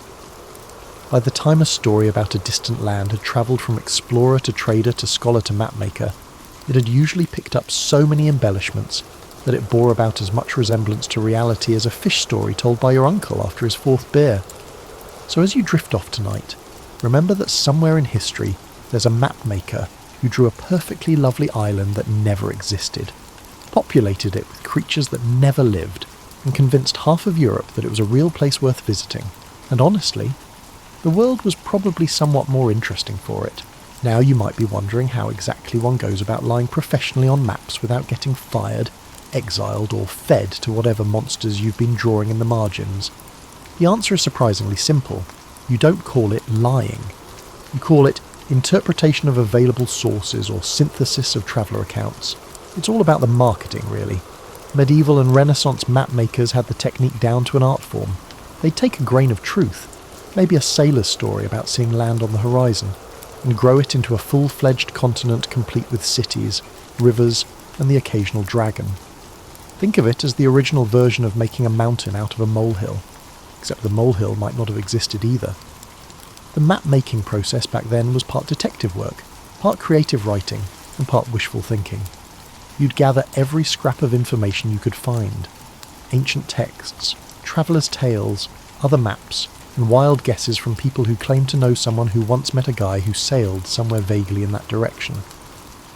Subsequently, you would arrange all the gathered information on your workbench and endeavour to make sense of it, fully aware that a significant portion was likely inaccurate and the remainder was certainly dubious. But the best part is that everyone knew how the system worked and accepted it. If everyone was aware of the joke, it wouldn't be considered fraud. Kings commissioning maps weren't expecting GPS-level accuracy. They wanted something impressive to hang on the castle wall, something that would make visiting dignitaries go ooh and ah, and maybe feel a little intimidated by the vast scope of their host's geographical knowledge. The true experts devised their own nuanced strategies to mitigate their risks. They'd include little notes in Latin that, roughly translated, meant things like, "This information comes from sources of questionable reliability," or, "Here there might be dragons, but honestly, who knows?" These disclaimers were usually written in tiny script and tucked away in corners where nobody would notice them unless they were specifically looking. One of the most famous examples of organised cartographic creativity was the island of Brazil. Not Brazil, the country. It's spelled differently and actually exists. No, we're talking about Brazil with an S, a mythical island that appeared on maps of the North Atlantic for over 500 years. It showed up on different maps in different locations, sometimes round, sometimes crescent-shaped, sometimes accompanied by smaller islands, sometimes flying solo. Mapmakers continued to include it because their peers had done so, and they felt it was important to respect established precedent. The island had a whole mythology built around it. Some claimed it was shrouded in mist and only appeared every 7 years. Others said it was inhabited by an advanced civilization that had mastered invisibility, which was certainly a convenient explanation for why nobody could ever find the place. Sailors occasionally claimed to have spotted it in the distance, but somehow it always vanished before they could get close enough to land. It's interesting how the situation unfolded. What makes this story even more amusing is that people kept mounting expeditions to find Brazil well into the 18th century. Real money changed hands. Real ships set sail. Real sailors spent real weeks searching empty ocean for an island that existed only in the collective imagination of the European map-making community. It resembled a centuries-long game of concealment, with no one bothering to acknowledge that one of the participants was purely fictional. The mapmakers themselves often seemed to understand that they were in the entertainment business as much as the information business. Their maps were gorgeous works of art, filled with elaborate compass roses, decorative borders, and sea monsters that looked like they'd been designed by someone who really enjoyed their work. These maps served not only as functional documents, but also as conversation pieces, status symbols, and windows into a world that blended elements of reality and fantasy. And you know what? Maybe that wasn't such a negative thing. In an age when most people never travelled more than a few miles from where they were born, these maps offered glimpses of a larger world filled with possibilities. While most of those possibilities were entirely fictional, they ignited the imagination in a manner that purely accurate maps might not have. Sometimes an occasional creative embellishment makes life more interesting, even if it occasionally leads to disappointment when you actually try to visit the places that sounded so wonderful on paper. If you've ever wondered what happens when an entire profession decides to collectively believe in something that doesn't exist, the story of Antilia is a perfect case study. This island, which never was, never could be, and never should have been, managed to appear on maps for over 200 years, complete with detailed coastlines, inland cities, and enough backstory to fill a novel. The legend went something like this. Way back in 711 AD, when the Moors conquered Spain, 7 bishops fled across the Atlantic with their congregations and founded 7 cities on a mysterious island. These bishops, being resourceful types, supposedly built a thriving Christian civilization complete with gold mines, pearl fisheries, and excellent defensive capabilities that kept them safe from both Moorish invasion and whatever sea monsters happened to be in the neighbourhood. Now, you'd think that an island large enough to support 7 cities and their surrounding farmlands would be pretty hard to miss. You'd be right, but that didn't stop mapmakers from dutifully including Antilia on chart after chart, usually placing it somewhere in the Atlantic west of Portugal and Spain. The island migrated around a bit from map to map. Apparently even imaginary islands were subject to continental drift. The really impressive part was how detailed these depictions became over time. What started as a simple blob labelled Antilia gradually evolved into carefully drawn coastlines with bays, peninsulas and river mouths. Mapmakers added the 7 cities, each with its name and approximate location. Some even included roads connecting the cities, because apparently medieval cartographers were thorough in their fiction. Portuguese sailors, being practical people, occasionally set out to find this convenient Atlantic paradise. After all, if there really was an island full of Christians sitting on gold mines, it seemed worth checking out. These expeditions had a remarkable talent for almost finding Antilia. Sailors would return with stories of seeing land in the distance, or finding beaches covered with mysterious sand, or encountering unusually tame birds that must have come from some nearby civilization. No one ever succeeded in landing on Antilia, but they achieved a tantalizingly close approach. The best part of these near discoveries was how they reinforced the island's existence in everyone's minds. If sailors were consistently almost finding Antilia, that was practically proof that it was out there somewhere. The fact that almost and actually are completely different things didn't seem to bother anyone much. It was the geographical equivalent of my girlfriend lives in Canada. Technically unprovable, but not technically impossible either. Christopher Columbus knew about Antilia. In fact, some historians think his calculations about the distance to Asia were partly based on the assumption that he could stop for supplies at this mythical island on the way. Imagine his surprise when he kept sailing west and found a completely different set of continents instead. However, it is likely that accidentally discovering the Americas while searching for a fictional island is one of the more significant mistakes in human history. What's fascinating is how long Antilia persisted even after explorers started finding actual islands in the Atlantic. Once explorers discovered and mapped the Azores, Antilia simply relocated further west. When the Caribbean islands were found, Antilia relocated again. It was like a geographical game of musical chairs, with the mythical island always managing to find a new empty spot on the map where it could theoretically exist. The island finally started disappearing from maps in the late 16th century, not because anyone proved it didn't exist, but because mapmakers were running out of empty ocean to put it in. The Atlantic was getting crowded with real islands, and there wasn't room for imaginary ones anymore. It was a practical decision rather than a philosophical one. Antilia didn't die because people stopped believing in it. It died because reality was taking up too much space. But even today, you can find the remnants of this centuries-long geographical fiction. The Caribbean islands are still called the Antilles, a name that comes directly from our seven-city island that never was. Every time someone mentions the Lesser Antilles or the Greater Antilles, they're invoking the memory of those 7 bishops and their imaginary Christian paradise. It's probably the most successful piece of medieval fake news in history, outlasting the civilization that created it by several centuries. You're likely beginning to understand that medieval mapmakers had a relatively relaxed approach to factual accuracy, but we haven't yet discussed their most delightful creation, the decorative monster. If you don't populate the vast unexplored regions on your map with terrifying creatures, what's the purpose? The decoration wasn't just random doodling during slow afternoons at the cartography shop. Monster placement required meticulous consideration of geography, mythology, and customer expectations. You couldn't simply place a dragon anywhere and consider the task complete. Different regions called for different types of fantastic fauna, and a professional mapmaker needed to know the difference between a good spot for a sea serpent and a prime location for a man-eating plant. The phrase, "here be dragons," has become famous as a shorthand for the unknown, but actual medieval maps rarely use those exact words. Most mapmakers were more creative in their warnings.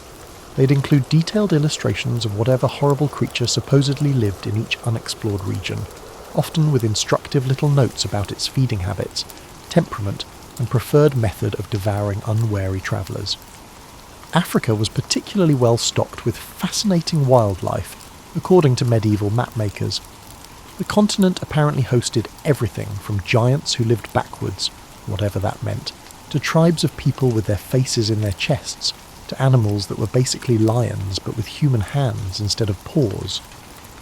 These weren't just random monster designs. They came from a long tradition of travel literature that had been enthusiastically embellished over generations of retelling. Classical authors, who had never visited the places they described, provided the source material for many of these creatures. Pliny the Elder, writing in Rome in the 1st century, compiled a natural history filled with second-hand accounts of distant lands and their exotic inhabitants. His work included dog-headed men, people with backwards feet, and various other anatomical impossibilities that medieval mapmakers copied faithfully onto their charts. Nobody seemed to question whether Pliny might have been a bit gullible, or whether his sources might have been pulling his leg. Sea monsters were another growth industry. The ocean was vast, largely unexplored, and perfect for hosting creatures of any size, and description the mapmaker's imagination could conjure up. Some maps featured relatively modest sea serpents, basically large snakes with fins and an attitude problem. Others depicted multi-headed beasts the size of islands, capable of creating whirlpools by swimming in circles. The most famous sea monster of the cartographic world was probably the kraken, though it went by various names depending on which mapmaker was drawing it. This creature was typically depicted as an enormous octopus or squid, large enough to wrap its tentacles around entire ships and drag them down to whatever passed for the bottom of the medieval ocean. The kraken had the advantage of being based on something real. Giant squids do exist. but the mapmakers' versions were usually about 10 times larger than anything that actually lived in the sea. What made these monster maps particularly entertaining was how specific they got about the creature's behaviours. It wasn't enough to just draw a dragon. You needed to include information about what the dragon ate, how it interacted with local human populations, and whether it was the sort of dragon that hoarded treasure, or the sort that just enjoyed setting things on fire for recreational purposes. Some maps included detailed notes about seasonal migration patterns for various monsters, as if these were real animals that someone had been carefully studying for years. The economics of monster maps were pretty straightforward. Customers wanted their money's worth, and a map covered with blank spaces didn't look like money well spent. Filling those spaces with carefully researched mythological creatures showed that the mapmaker had really done their homework, even if their homework consisted entirely of making things up. A map with good monster coverage looked authoritative, comprehensive, and worth displaying prominently in your castle's main hall. The funny thing is, some of these imaginary creatures were more thoroughly documented than real animals that lived in places mapmakers could actually visit. You could find incredibly detailed descriptions of griffins and their nesting habits, but good luck finding accurate information about, say, regular European birds that any mapmaker could have observed by walking outside their workshop. Running a successful map-making business in medieval times required a delicate balance between giving customers what they expected and avoiding the kind of spectacular failures that might damage your professional reputation. It was similar to fortune-telling, but instead of foretelling the future, you were describing places that might or might not exist, in locations that were probably completely wrong. The most successful mapmakers developed what we might call the strategic hedge, ways of including exciting exotic content, while subtly protecting themselves from accusations of outright fabrication. They'd copy information from other respected maps, which provided a kind of professional cover. If your map turned out to be wildly inaccurate, you could always point to your sources and suggest that any errors were inherited rather than invented. This process led to one of the most amusing aspects of medieval cartography, the perpetuation of mistakes through what amounted to professional courtesy. If a respected mapmaker included a particular island or monster or impossible river on their chart, other mapmakers would often include the same feature, even if it didn't make much geographical sense. Nobody wanted to be the one cartographer who left out something that everyone else considered important, even if everyone else was completely wrong about it. The price structure for medieval maps reflected these realities in intriguing ways. Basic maps with just the essential geographical features were relatively affordable.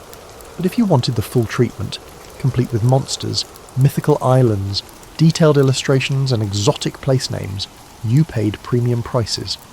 Essentially, the most expensive maps were works of art that incorporated geographical information, not just attractively designed geographical documents. Wealthy customers often commissioned custom maps that emphasized whatever regions or features they were most interested in. A merchant planning trade routes might want extra detail in commercial ports and shipping lanes, while a nobleman might prefer elaborate illustrations of his family's coat of arms scattered across various continents. Some designers primarily designed maps as conversation pieces, prioritizing visual impact and entertainment value over geographical accuracy. The map-making guilds that developed in major European cities served partly as professional organizations and partly as quality control systems. They established standards for things like parchment quality, ink formulations, and artistic techniques, but they were remarkably flexible about accuracy requirements. A map could be completely wrong about the basic shape of continents and still earn guild approval, as long as it was beautifully executed and based on appropriately prestigious sources. Competition between map-making centres led to some creative approaches to marketing. Venetian maps emphasised their access to information from eastern trade routes, while Spanish maps highlighted their expertise in Atlantic exploration. Eventually, English cartographers promoted their developing expertise in northern waters, while Portuguese mapmakers asserted that they had unique knowledge of African coastlines. Each regional map-making tradition developed its own signature style of educated guessing. The rise of printing in the 15th century democratized map distribution, but didn't necessarily improve map accuracy. If anything, printing made it easier for mistakes to spread quickly and widely. A single inaccurate printed map could influence hundreds of other maps, creating cascading errors that persisted for generations. The same technology that should have made corrections easier actually made widespread misinformation more durable. customer feedback was rarely immediate enough to affect map-making practices significantly. If you bought a map that turned out to be wrong about the location of a particular island, you probably wouldn't discover the error for years, if ever. You might think you made navigation errors instead of the map being wrong. This built-in delay between creation and verification meant that mapmakers could maintain successful careers based on information that was consistently, spectacularly wrong. The most successful mapmakers learned to manage customer expectations without explicitly admitting the limitations of their knowledge. They developed a professional vocabulary full of terms that sounded authoritative, while actually meaning your guess is as accurate as mine. Phrases like, according to the most reliable sources, and, as reported by experienced navigators, could cover a multitude of uncertainties without technically constituting fraud. Change came slowly to the world of map-making, partly because the old system worked so well for everyone involved. Customers got beautiful, entertaining maps full of wonderful possibilities. Mapmakers got to exercise their creativity while earning steady livings. Sailors got convenient excuses for failed voyages. After all, if the monsters didn't attack you, those tricky currents around the mythical islands probably would. But eventually, reality started intruding on this comfortable arrangement. The problem began with Portuguese sailors in the 15th century, who had the annoying habit of actually visiting the places they were supposed to visit, and then coming back with inconveniently accurate reports about what they'd found there. Instead of respectfully confirming the established geographical wisdom, these explorers kept insisting that coastlines were shaped differently than the map suggested, that certain islands didn't exist, and that the monsters were surprisingly absent from areas where they were supposed to be abundant. Vasco da Gama's voyage around Africa was particularly troublesome for traditional mapmakers. Here was someone who had actually sailed around the entire continent, mapped its actual coastline, and returned with detailed information about what was really there. This kind of first-hand knowledge was deeply inconvenient for cartographers who had spent decades perfecting their artistic interpretations of African geography based on centuries-old second-hand accounts. The Spanish exploration of the Americas created similar problems. Columbus and his successors consistently found new continents in areas where established maps depicted empty oceans, yet they lacked the taste to return tangible evidence of their discoveries. Gold, exotic plants, and indigenous people were much harder to argue with than theoretical discussions about what might exist in distant waters. The Protestant Reformation introduced an unexpected twist to the situation. Medieval maps had often included religious elements, the Garden of Eden, various biblical locations, and Christian symbolism integrated with geographical features. As religious authority became more contested in some parts of Europe, the theological aspects of traditional mapmaking came under scrutiny along with everything else. Some reformers argued that mixing religious doctrine with geographical information was inappropriate, which eliminated one of the traditional justifications for including speculative content on maps. The invention of more accurate navigation instruments gradually raised the standards for what constituted acceptable, geographical information. When sailors could determine their latitude with reasonable precision, maps that placed familiar locations hundreds of miles from their actual positions became problematic. The magnetic compass, the astrolabe, and eventually more sophisticated tools made it harder for mapmakers to hide behind the excuse that navigation was inherently uncertain. Competition from explorers turned cartographers put additional pressure on traditional mapmakers. People who had actually visited distant places could produce maps based on direct observation rather than scholarly speculation. These explorer cartographers didn't necessarily create more beautiful maps, but their charts had the compelling advantage of actually working for navigation purposes. Although customers valued beauty, those who intended to use their maps for real travel placed a greater value on functionality. The printing industry's development created both problems and opportunities for mapmakers. On one hand, the ability to produce printed maps more quickly and cheaply than hand-drawn ones opened up new markets and increased the availability of geographical information. On the other hand, printing made it easier to compare maps from different sources, which highlighted inconsistencies and errors that might have gone unnoticed when each map was a unique manuscript.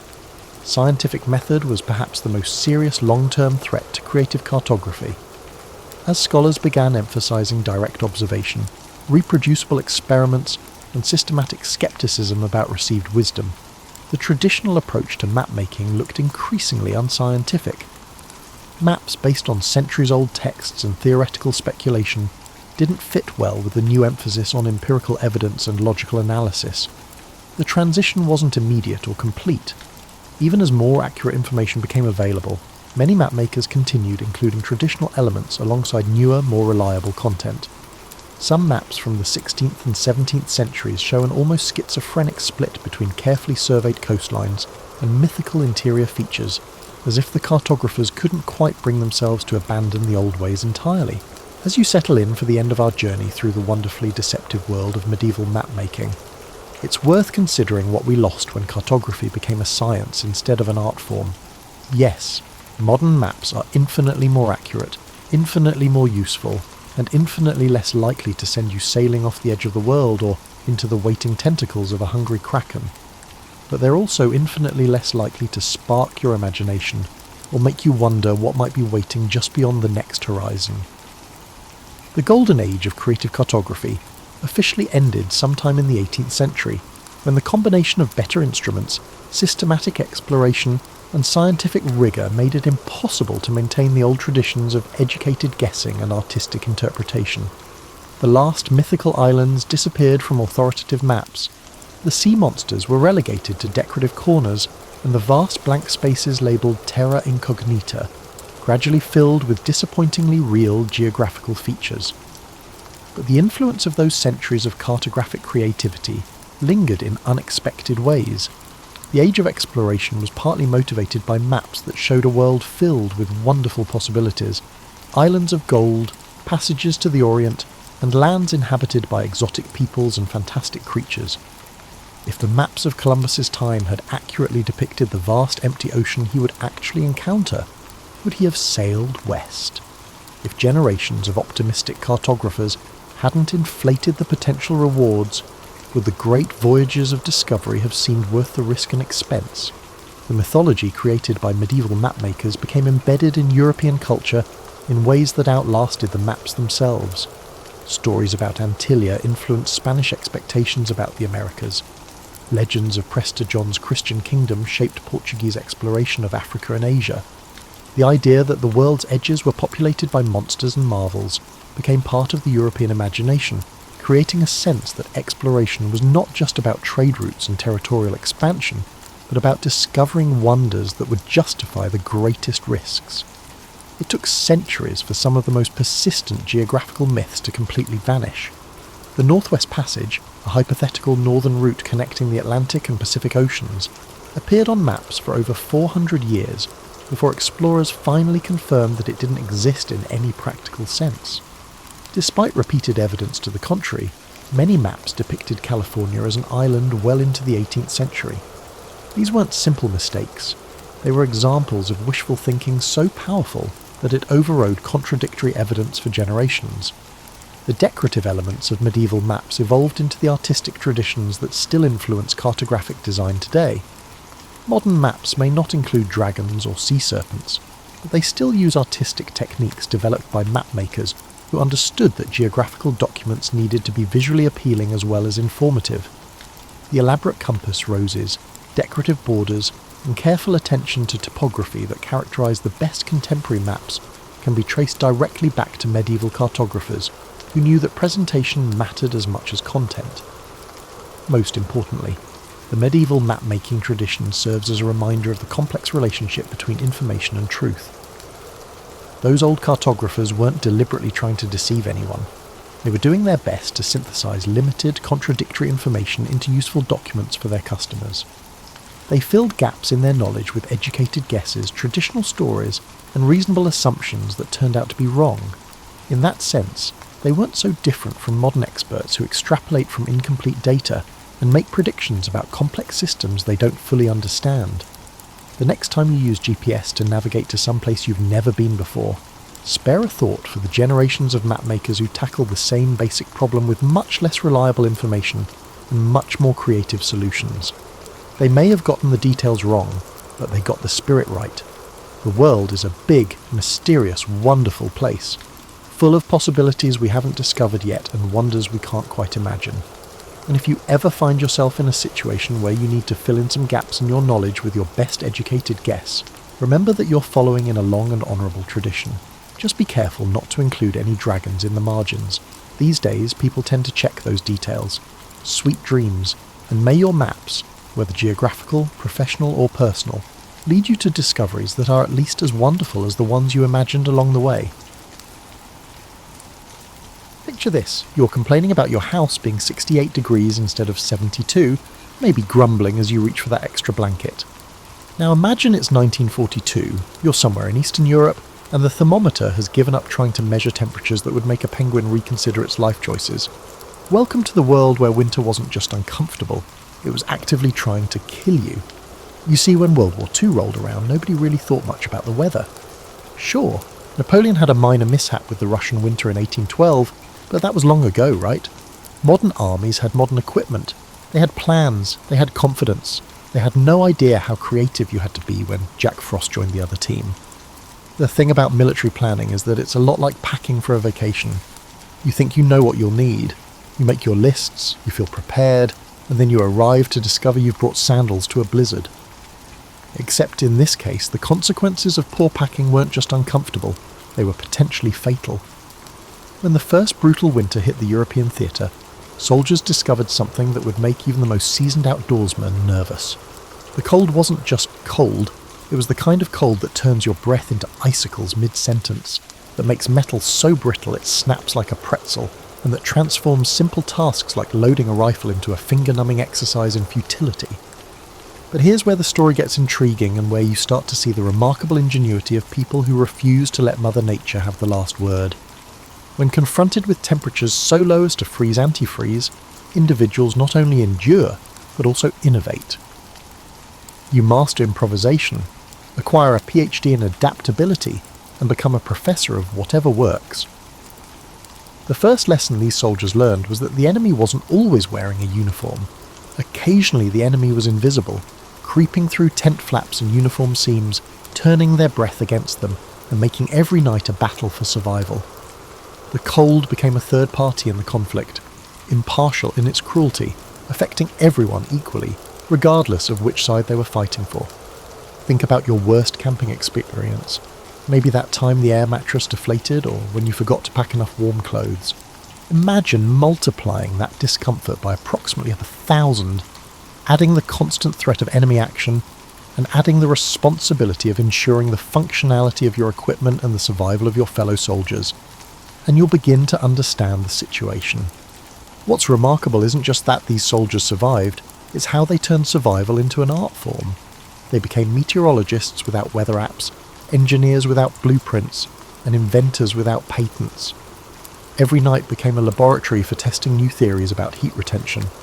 Every morning brought lessons in what worked and what left you counting your toes to make sure they were all still there. The standard issue gear quickly proved about as useful as a screen door on a submarine, designed by people who probably tested it in climates as harsh as a suburban backyard in October. Wool uniforms that seemed adequate became insufficient. Boots designed for marching became ice buckets for feet. Tents meant to provide shelter became elaborate ways to concentrate cold air. So what do you do when your equipment fails, your supply lines are stretched thinner than your patience, and the thermometer looks like it's trying to dig to China? You get creative. You start looking at everything around you, not for what it is, but for what it could become. That mess kit isn't just for eating, it's a potential hand warmer. That extra sock isn't just spare clothing, it's insulation for your rifle. That piece of canvas isn't just material. It's the difference between sleeping and freezing. And this is where our story really begins. Not with the grand strategies or the famous battles, but with the quiet moments when ordinary people figured out extraordinary ways to stay alive in conditions that seemed designed to make that impossible. Now, you might think that socks are just socks, those things you lose in the dryer, argue about with your spouse, and occasionally use to dust furniture when nobody's looking. But in the frozen theatres of World War II, socks became currency, lifelines, and the foundation of an entire underground economy that would make Wall Street traders jealous. The first thing you need to understand about feet in sub-zero temperatures is that they are basically traitors. Your body, being the pragmatic organism it is, decides that keeping your core warm is more important than maintaining diplahebus, or in this case under the frostbite. Therefore your feet, along with your fingers, suffer the consequences of frostbite. Trench foot became a condition so common that it practically needed its own postal code. Imagine your feet deciding to stage a revolt, swelling up, turning fascinating colours that would make a sunset jealous, and generally make every step feel like walking on broken glass. Now imagine trying to march, run or fight in that condition. It's like trying to dance ballet in ski boots filled with marbles.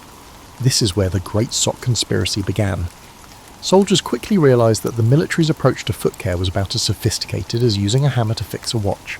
The standard issue socks were fine for parade grounds, but about as useful as chocolate teapots when dealing with months of wet, cold conditions. So they improvised, and their solutions would make modern outdoor gear companies weep with admiration. They learned to layer socks like lasagna, thin silk or cotton against the skin, wool for insulation, and sometimes even paper or cloth strips for extra padding. They discovered that changing socks wasn't just hygiene, it was survival. Dry socks became more valuable than cigarettes, and cigarettes were practically currency. But here's where it gets really creative. When fresh socks were in short supply, which was most of the time, soldiers became textile engineers. They learned to dry wet socks using body heat, tucking them inside their uniforms close to their chest while they slept. Imagine spooning with your laundry, but hey, when it's life or death, dignity takes a back-to-memory seat. They also figured out the ancient art of sock rotation. They would maintain a meticulous record of the socks they had worn, those that were drying and those that were clean, much like a sophisticated filing system. Some soldiers developed elaborate schedules that would make a corporate calendar look simple. Tuesday, wear the grey wool, dry the cotton blend, air out the emergency pair. The really clever ones discovered that newspapers, when available, made excellent sock insulation. They'd wrap their feet in newspaper before putting on socks, creating a makeshift vapour barrier that would make modern hiking gear designers nod with approval. Of course, this led to the amusing situation of soldiers literally having yesterday's news in their boots, but when you're avoiding frostbite, you don't complain about the reading material. Some soldiers took the sock science even further, learning to waterproof their footwear using whatever was available. Candle wax, animal fat, even soap. Anything that could create a barrier between their feet and the elements. They became chemists, testing different combinations and sharing successful formulas like state secrets. The sock trade became so sophisticated that units developed their own internal economies. A pair of dry wool socks could be worth a day's rations. Clean socks served as birthday presents, Christmas gifts, and tokens of friendship. Soldiers would literally give you the socks off their feet, though probably not the ones they were currently wearing. And then there were the ingenious innovations in socks. Some soldiers learned to knit, creating custom toile, socks from unravelled sweaters or salvaged yarn. Others figured out how to repair holes using thread pulled from other garments, essentially performing sock surgery by candlelight. But perhaps the most touching aspect of the Great Sock Conspiracy was how it brought people together. Soldiers would share their foot care knowledge like family recipes, passing down the wisdom of keeping extremities warm from veteran to rookie. They'd help each other check for signs of frostbite, assist with the delicate operation of sock changing in cramped quarters, and share the precious resource of dry footwear. The discussion wasn't just about comfort, though comfort was certainly part of it. The debate was about maintaining the ability to fight, march, and survive. Feet were mission-critical equipment, and socks were the maintenance manual. Every dry sock was a small victory against the cold. Every successful foot care routine was a triumph of human ingenuity over hostile conditions. You know how they say 2 heads are better than 1? Well, in temperatures that could freeze your thoughts mid-think, 2 bodies were definitely better than 1. In freezing conditions, the buddy system evolved from simple military protocol to a delicate survival dance that demanded more coordination than a Broadway musical and more trust than a marriage. Imagine trying to explain to your spouse why you need to share a sleeping bag with your co-worker. Now imagine that sharing a bed isn't just a suggestion, it's the difference between waking up tomorrow and becoming a human popsicle. Welcome to the realm of tactical cuddling, where maintaining personal space has become an expensive luxury. The science behind shared body heat is actually pretty straightforward, though the execution could be hilariously awkward. Your body generates heat, about as much as a 100-watt light bulb when you're just sitting around. In normal conditions, most of that heat just wanders off into the atmosphere like an ungrateful teenager. But when you're trying to survive in conditions that would make an Arctic fox shop for a warmer coat, every BTU becomes precious. Soldiers quickly learned that sharing body heat wasn't just about snuggling up. It was about creating a microclimate, a tiny pocket of livable temperature in the middle of nature's deep freeze. They developed techniques that would make efficiency experts proud. 2 soldiers would zip their sleeping bags together, creating what they called a thermal envelope. Sounds fancy, but it was basically an adult sleeping bag built for 2 chilly people. But here's where it gets tricky, and sometimes hilarious. Sharing body heat requires coordination that would challenge a synchronized swimming team. Who sleeps on which side? How do you arrange arms and legs so that nobody's circulation gets cut off? What happens when one person needs to get up in the middle of the night? These became crucial tactical decisions that could mean the difference between a decent night's sleep and waking up more tired than when you went to bed. The rotation system they developed was pure genius. Since the person on the outside of the arrangement naturally got colder, they'd switch positions every few hours. It was like a freezing critical version of musical chairs. Some units developed elaborate schedules, with soldiers taking turns being the outside man and the inside man. Others just switched when whoever was getting colder couldn't stand it anymore. They also figured out the art of the heat exchange.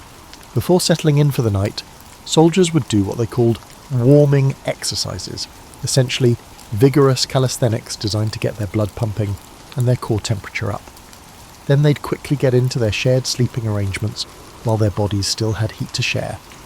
It was like preheating an oven, except the oven was your buddy, and the oven was trying to keep you both alive. The buddy system extended beyond sleeping arrangements. During the day, soldiers would work in pairs to check each other for signs of hypothermia or frostbite. They transformed into amateur medical diagnosticians, adept at identifying the subtle indications that a person was losing their fight against the cold. Slurred speech, confusion, uncontrollable shivering, these weren't just symptoms. They were emergency signals that required immediate intervention. They developed communication systems that worked even when talking became difficult. They developed hand signals, predetermined phrases, and systems for checking in with each other at regular intervals. How are your fingers became as important a question as, what's our position? The answers could determine whether someone was still fully functional or needed immediate help. Some of the buddy system innovations were surprisingly sophisticated. Soldiers learned to share not just body heat, but also the heat generated by their equipment. A small camp stove or heating device could warm 2 people if they positioned themselves correctly and shared the heat efficiently. They'd create windbreaks for each other, taking turns blocking the wind while the other person warmed up. But perhaps most importantly, the buddy system provided psychological warmth. Being cold and miserable alone is one thing. Being cold and miserable with someone else somehow makes it bearable. They'd tell jokes, share stories, and complain together about the conditions. Misery loves company. In this case, companionship could literally save your life. The trust required was enormous. You had to trust your buddy to wake you up if you showed signs of hypothermia during the night. You had to trust them to share resources fairly, tell you if you were developing frostbite, and help you make the countless small decisions that could mean survival or disaster. In return, you had to be trustworthy yourself, putting your buddy's survival on the same level as your own. If you've ever watched MacGyver and thought nobody could really make a heater out of a paperclip and a stick of gum, then you've never met a World War II soldier facing down a winter that could freeze the enthusiasm right out of an optimist. These guys became the original masters of making something from nothing, turning the phrase "work with what you've got" into a survival philosophy that would make modern survivalists take notes. The first lesson in battlefield heating was that everything, and I mean everything, was a potential heat source. Did you ever have an empty tin can for your lunch? Congratulations, you just found yourself a hand warmer. Those candles you've been saving for special occasions? Every night trying not to become a human ice cube counts as special. The alcohol you've been hoarding for when the war ends? Well, it turns out alcohol burns, and burning things make heat. Who knew? Soldiers became amateur chemists, learning which materials burned cleanest and longest. They discovered that strips of cardboard, when rolled tightly and lit, could burn for surprisingly long periods. Paper soaked in melted candle wax became a slow-burning fuel source. They learned to make buddy burners, tin cans filled with rolled cardboard and wax that could provide heat for hours. But the real innovation came in heat distribution and conservation. While creating fire was the initial step, the real challenge was directing that heat to its most beneficial location. Soldiers learned to create heat reflectors using polished metal, mirrors, or even pieces of glass. They'd position these reflectors to bounce heat from small fires back toward themselves, essentially doubling the effectiveness of their heat sources. They also mastered the art of the heat bank. A fire could heat large stones, metal objects, or even their mess kits, which they then used as portable heaters. A hot stone wrapped in cloth could keep hands warm for hours. A heated mess kit could be tucked into a sleeping bag to pre-warm it before bedtime. The group was essentially creating medieval hot water bottles, but without using actual water bottles. Some of the most creative solutions involved repurposing military equipment in ways that would probably violate several military regulations. Empty ammunition boxes became miniature stoves. Discarded helmets became heat reflectors, or even cooking surfaces. They could create structures for holding heat sources, or build makeshift heaters using rifle cleaning rods. The really clever ones figured out group heating systems that would make modern heating engineers jealous. They'd dig small pits in the ground, line them with stones, build fires in them until the stones were thoroughly heated, then cover the coals and use the heated stones as radiant heaters. The thermal mass of the stones would continue to give off heat long after the fire had died down. Body heat amplification became another specialty. They learned to create heat traps using whatever materials were available. They could arrange extra clothing to create air pockets that trapped body heat. Blankets could be rigged to create tent-like structures that concentrated warmth from multiple heat sources. They figured out how to use their breath as a heating system, creating small enclosed spaces where exhaled air could warm incoming cold air. Some soldiers became experts in what they called heat scavenging, finding ways to capture and use heat that was already being generated. If someone was cooking, they'd position themselves to catch the heat from the cooking fire. If equipment was running and generating heat, they'd find ways to benefit from that warmth.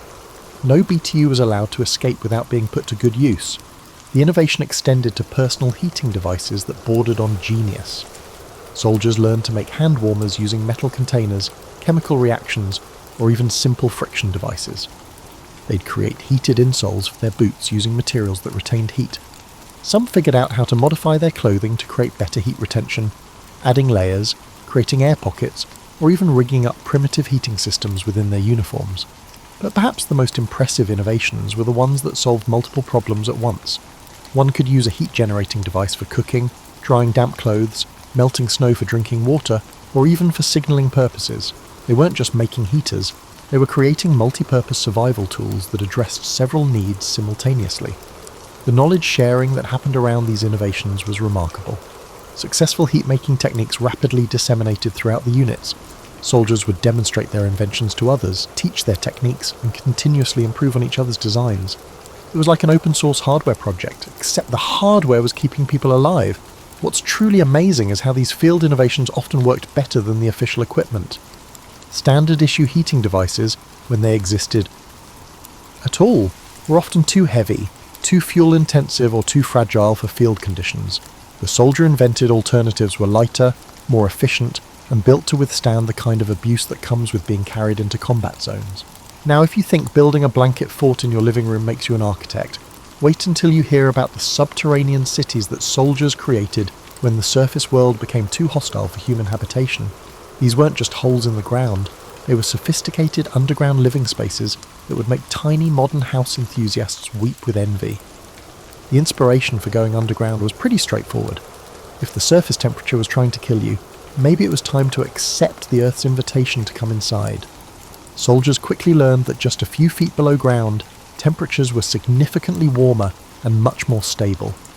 Discovering a natural thermostat that Mother Nature had been concealing was a profound revelation. But digging a hole and calling it home was just the beginning. These underground spaces evolved into complex engineering projects that required skills nobody taught in basic training. Soldiers became excavation experts, structural engineers, and interior designers all at once. They had to figure out ventilation systems that would provide fresh air without letting in deadly cold. They needed drainage systems to prevent their homes from becoming underground swimming pools, and they had to create heating systems that wouldn't asphyxiate them in their sleep. The basic foxhole quickly evolved into something that resembled a studio apartment designed by someone who really understood the importance of thermal efficiency. They'd start with a basic excavation, then line the walls with whatever materials were available: logs, boards, corrugated metal, even a packed snow that would freeze into protective walls. The key was creating insulation between the living space and the surrounding earth. Ventilation was the tricky part. You needed fresh air to breathe, but every opening was a potential heat leak. Soldiers became experts in creating air circulation systems that brought in oxygen while maintaining temperature. They'd create baffled entrances that prevented cold air from flowing directly into the living space. Some developed sophisticated chimney systems that drew smoke out while pulling fresh air in through carefully designed vents. The heating systems they created for these underground spaces were marvels of efficiency. Small stoves made from tin cans or salvaged metal could heat an entire underground room. They learned to position heat sources for maximum efficiency and to create systems that distributed heat evenly throughout the space. Some even figured out radiant heating systems using heated stones or metal objects that would slowly release heat over time. But the real innovation was in space utilization. These weren't just survival shelters, they were livable spaces designed for multiple people to coexist in comfort. They created sleeping areas, common areas, storage spaces, and even workshops where they could maintain equipment or create new survival tools. Some underground spaces included multiple rooms connected by tunnels, essentially creating underground apartment complexes. The construction techniques they developed were surprisingly sophisticated. They learned to create structural supports that could handle the weight of Earth above while providing maximum living space below. They figured out how to waterproof their constructions using available materials. Some even created elevated floors to prevent ground moisture from making their living spaces damp and cold. Furniture in these underground hotels was a triumph of creative repurposing. Empty ammunition boxes became chairs, tables, and storage units. Logs or boards became benches and bed frames. Salvaged materials were transformed into shelving, lighting fixtures, and organisational systems. They were essentially furnished apartments created entirely from military surplus and found materials. The social dynamics of underground living required their own innovations. Multiple people living in small underground spaces needed systems for privacy, organisation, and conflict resolution. They developed schedules for sharing common areas, systems for maintaining cleanliness, and protocols for managing the inevitable personality conflicts that arise when you're essentially living in a cave with your co-workers. Some units created underground spaces that were genuinely impressive engineering projects. They'd excavate large common areas that could accommodate entire squads, with separate sleeping alcoves, storage areas, and workshop spaces. These underground complexes included sophisticated drainage systems, multiple heating zones, and even recreational areas where soldiers could relax when they weren't on duty. The decoration of these spaces reveals something touching about the human need for comfort and beauty, even in the most challenging circumstances. Soldiers would bring whatever personal items they could into these underground homes. Soldiers brought photographs, letters, and small mementos that served as reminders of their home. Some created artwork on the walls, carved decorations into wooden supports, or arranged their few possessions in ways that made the space feel more like home and less like a survival bunker. Perhaps most remarkably, these underground spaces became centres of community life. They were where soldiers shared meals, told stories, played games, and maintained the social connections that were crucial for morale. They weren't just surviving in these spaces, they were living, creating small communities that provided warmth, not just for bodies, but for spirits. You might think that eating in sub-zero temperatures is just a matter of opening a can and hoping for the best. But soldiers in World War II's coldest theatres discovered that food wasn't just fuel, it was medicine, a hand warmer, a morale booster, and occasionally the difference between making it through the night and not making it at all. The science of eating to stay warm became as crucial as any military strategy. The first thing these soldiers learned was that their bodies became calorie-burning furnaces in cold weather. Your body exerts significant effort to sustain its core temperature, consuming fuel at a pace that rivals that of a high-performance sports car. A soldier in freezing conditions might burn 4,000 to 6,000 calories a day, about twice what you'd burn sitting at a desk job. But here's the catch. Military rations weren't designed for Arctic conditions, and supply lines in wartime were about as reliable as weather forecasts. So soldiers became nutritional strategists, learning to maximise the warming potential of every morsel of food. They discovered that different types of food generated different amounts of internal heat. Fats and proteins were like throwing logs on your internal fire. They burned slowly and steadily, providing long-lasting warmth. Carbohydrates were more like kindling quick energy that could help when you needed an immediate heat boost. Hot food became medicine. A warm meal didn't just fill your stomach. It raised your core body temperature, improved circulation, and provided psychological comfort that was almost as important as the physical warmth. Soldiers would go to extraordinary lengths to heat their food, creating elaborate cooking systems that could function in the worst conditions. They became masters of what modern campers call one-pot meals, but their versions were far more sophisticated. They learned to create stews and soups that could be cooked efficiently while providing maximum nutritional and thermal benefit. These weren't just random ingredients thrown together, they were carefully planned combinations designed to provide sustained energy and warmth. Some of the food heating innovations were pure genius. Soldiers learned to use heated stones to warm their food, essentially creating prehistoric slow cookers. They'd heat metal objects in fires and use them to warm pre-cooked food. Some figured out how to use the heat from their bodies to slowly warm food over time, essentially wearing their dinner until it was ready to eat. The timing of eating became crucial. A hot meal right before sleep could provide the calories needed to maintain body temperature through the night. Small snacks throughout the day could keep the internal fires burning steadily. They learned to eat strategically, timing their food intake to provide maximum warming benefit when they needed it most. But here's where it gets really interesting. Soldiers discovered that some foods were natural hand warmers.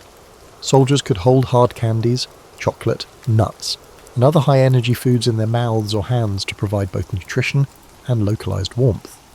A piece of chocolate wasn't just a treat, it was a portable heating element that happened to taste delicious.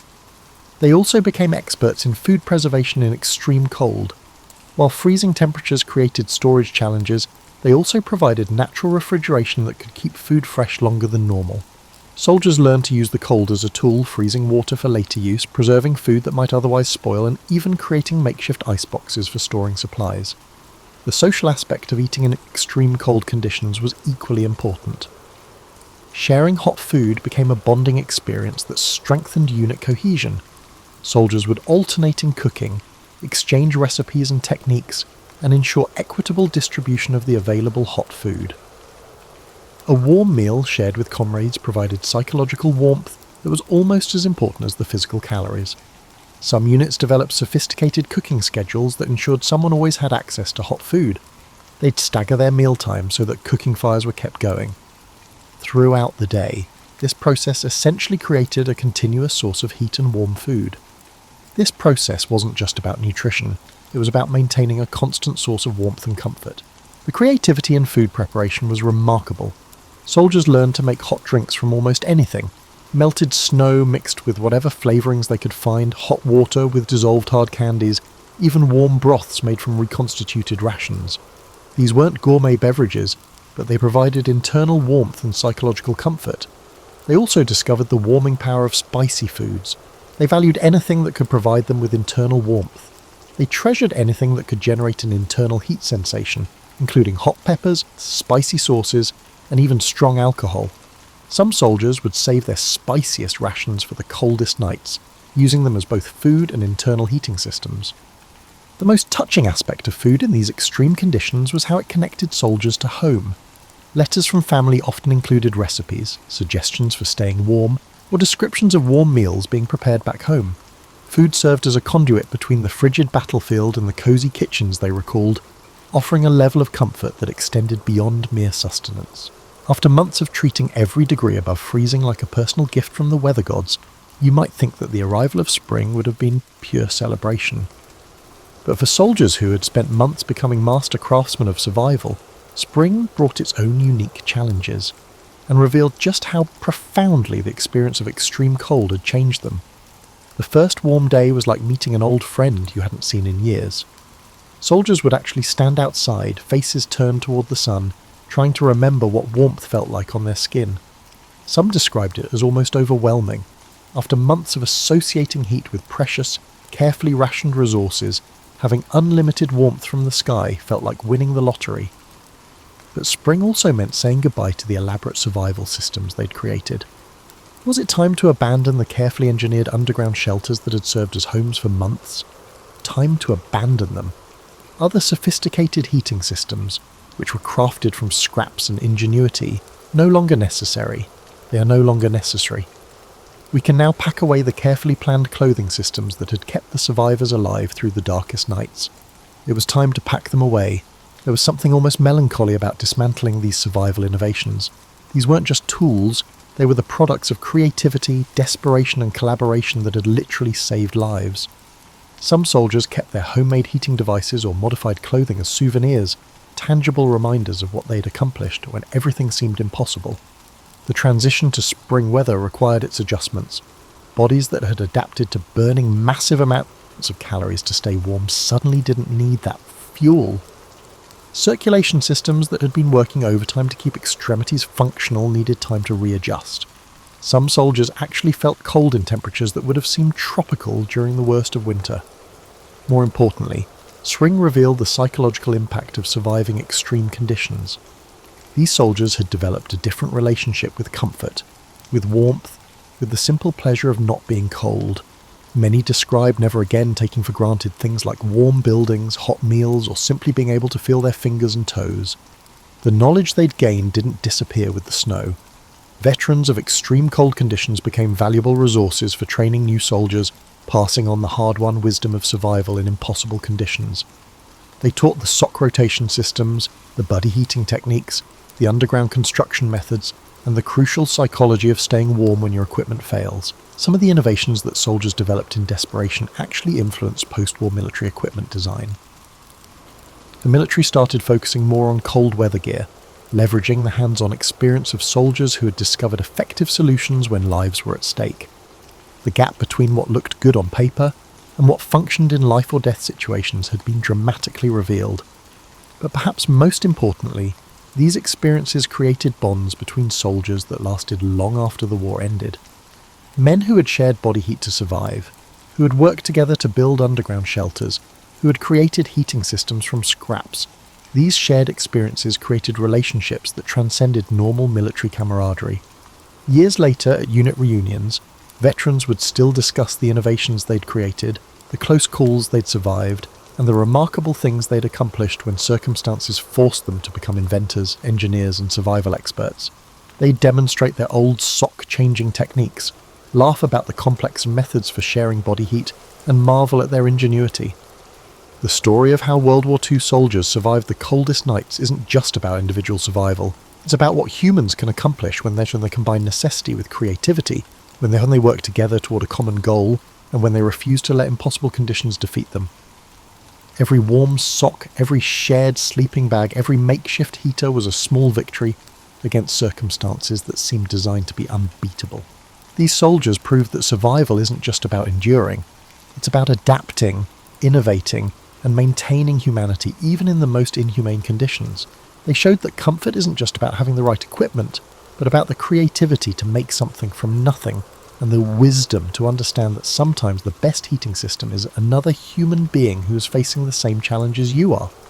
So the next time you're adjusting your thermostat, pulling up an extra blanket, or complaining about being a little chilly, remember the soldiers who turned survival into an art form, who made warmth from scraps and ingenuity, and who proved that the human capacity for adaptation and innovation knows no limits, even when the thermometer suggests otherwise. Ultimately, they not only endured the coldest nights, but also conquered them through inventive solutions, and in doing so they left us a legacy not just of military history, but of human resilience, creativity, and the remarkable things that become possible when ordinary people refuse to accept that extraordinary circumstances must defeat them. Catherine of Aragon's birth coincided with the emergence of the modern world. Catherine of Aragon was born on December 16th, 1485, at the Archbishop's Palace in Alcalá de Henares near Madrid, during a time when the medieval era was slowly giving way to what we now call the Renaissance. Her parents, Isabella I of Castile and Ferdinand II of Aragon, had united their kingdoms and were in the midst of completing the Reconquista, which would culminate with the fall of Granada in 1492. Catherine's early years were marked not by coddling, but by immersion in one of Europe's most dynamic courts. While most historical accounts focus on her later marriage to Henry VIII, Catherine's formative years in Spain reveal a woman groomed for far more than matrimony. Her mother, Isabella, ensured Catherine received an education that surpassed what most royal daughters could expect. The tutelage of Alessandro Geraldini and the humanist Antonio Geraldini gave her fluency in multiple languages, including Spanish, Latin, French, and Greek.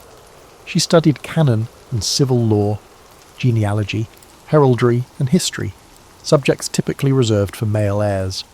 Catherine's childhood unfolded against the backdrop of her parents' military campaigns against the Moorish kingdom of Granada. Rather than shielding their children from state affairs, Isabella and Ferdinand brought them along. At age 6, Catherine found herself in the military encampment at Santa Fe outside Granada, watching as the last Muslim ruler in Spain surrendered to her parents.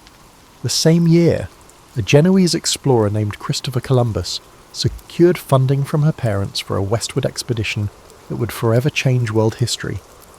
What distinguished Catherine's upbringing from that of other royal daughters was her mother's insistence that she understand the mechanics of governance.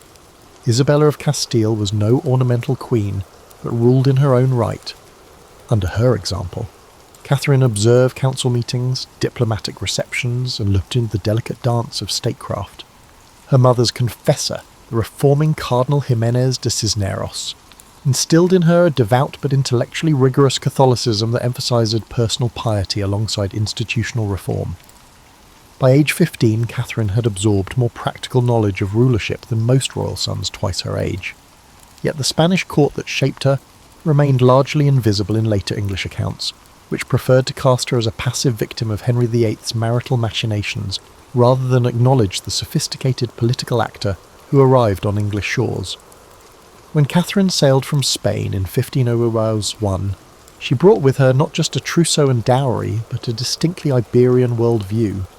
Her household included 50 Spanish attendants, including her lady-in-waiting, Doña Elvira Manuel, who would serve as both companion and cultural bridge. These Spaniards brought with them customs and practices that would seem alien to English courtiers, different standards of personal hygiene, since Spaniards bathed more frequently than the English, different dining habits, and different musical traditions. The journey itself, frequently reduced to a footnote in historical accounts, proved harrowing. Records from her fleet commander, Admiral Don Pedro de Ayala, reveal that Catherine's ship nearly sank in a ferocious Bay of Biscay storm. For 3 days, the princess remained in her cabin praying while waves threatened to overturn the vessel. When land was finally sighted, Catherine insisted on recording her impressions of her new country. Her letters home described the English countryside as verdant but melancholy, and noted the curious custom of commoners approaching the royal party to present petitions directly, something unthinkable in the more rigid Spanish court hierarchy. What awaited her in England was not her future husband, Henry, but his brother Arthur, Prince of Wales, a slender 15-year-old whose frail health stood in stark contrast to Catherine's robust constitution. Their first meeting at Dogmersfield in Hampshire became legendary for Catherine's insistence on Spanish protocol despite English objections. When the Earl of Surrey demanded to see her face before she proceeded to London, Catherine refused, maintaining that only her betrothed would first glimpse her uncovered countenance, a stance that revealed both her adherence to Spanish custom and her early determination to assert herself into an unfamiliar land. The death of Arthur, Prince of Wales, in April of 1502 at Ludlow Castle, transformed Catherine of Aragon's trajectory in ways that conventional narratives often simplify. The 17-year-old widow faced not just grief but a political quagmire that would shape the next 7 years of her life. While history has primarily cast these as years of passive waiting, Catherine's correspondence reveals a young woman actively navigating the treacherous waters of international diplomacy. Arthur's death threw Catherine into what historians have called diplomatic purgatory. She was neither fully English nor free to return to Spain. Her father-in-law, Henry VII, refused to return her substantial dowry, 200,000 crowns, an enormous sum that would equal millions in today's currency. Meanwhile, her father, Ferdinand, was equally reluctant to fund her return home without the dowry. Catherine found herself essentially stranded in a foreign country whose language she was still mastering. During these limbo years, Catherine resided primarily at Durham House in London, where her income was progressively reduced by Henry VII's parsimony. By 1505, her situation had deteriorated to such an extent that she wrote to her father, "I am in debt in London. I am struggling to find a way out." Court records show that she was forced to pawn personal items, including gold vessels from her table service, to pay her servants' wages. While traditional accounts paint the aftermath as a period of powerless victimhood, Catherine's letters reveal sophisticated financial strategizing as she managed to maintain a household of 30 servants despite these constraints.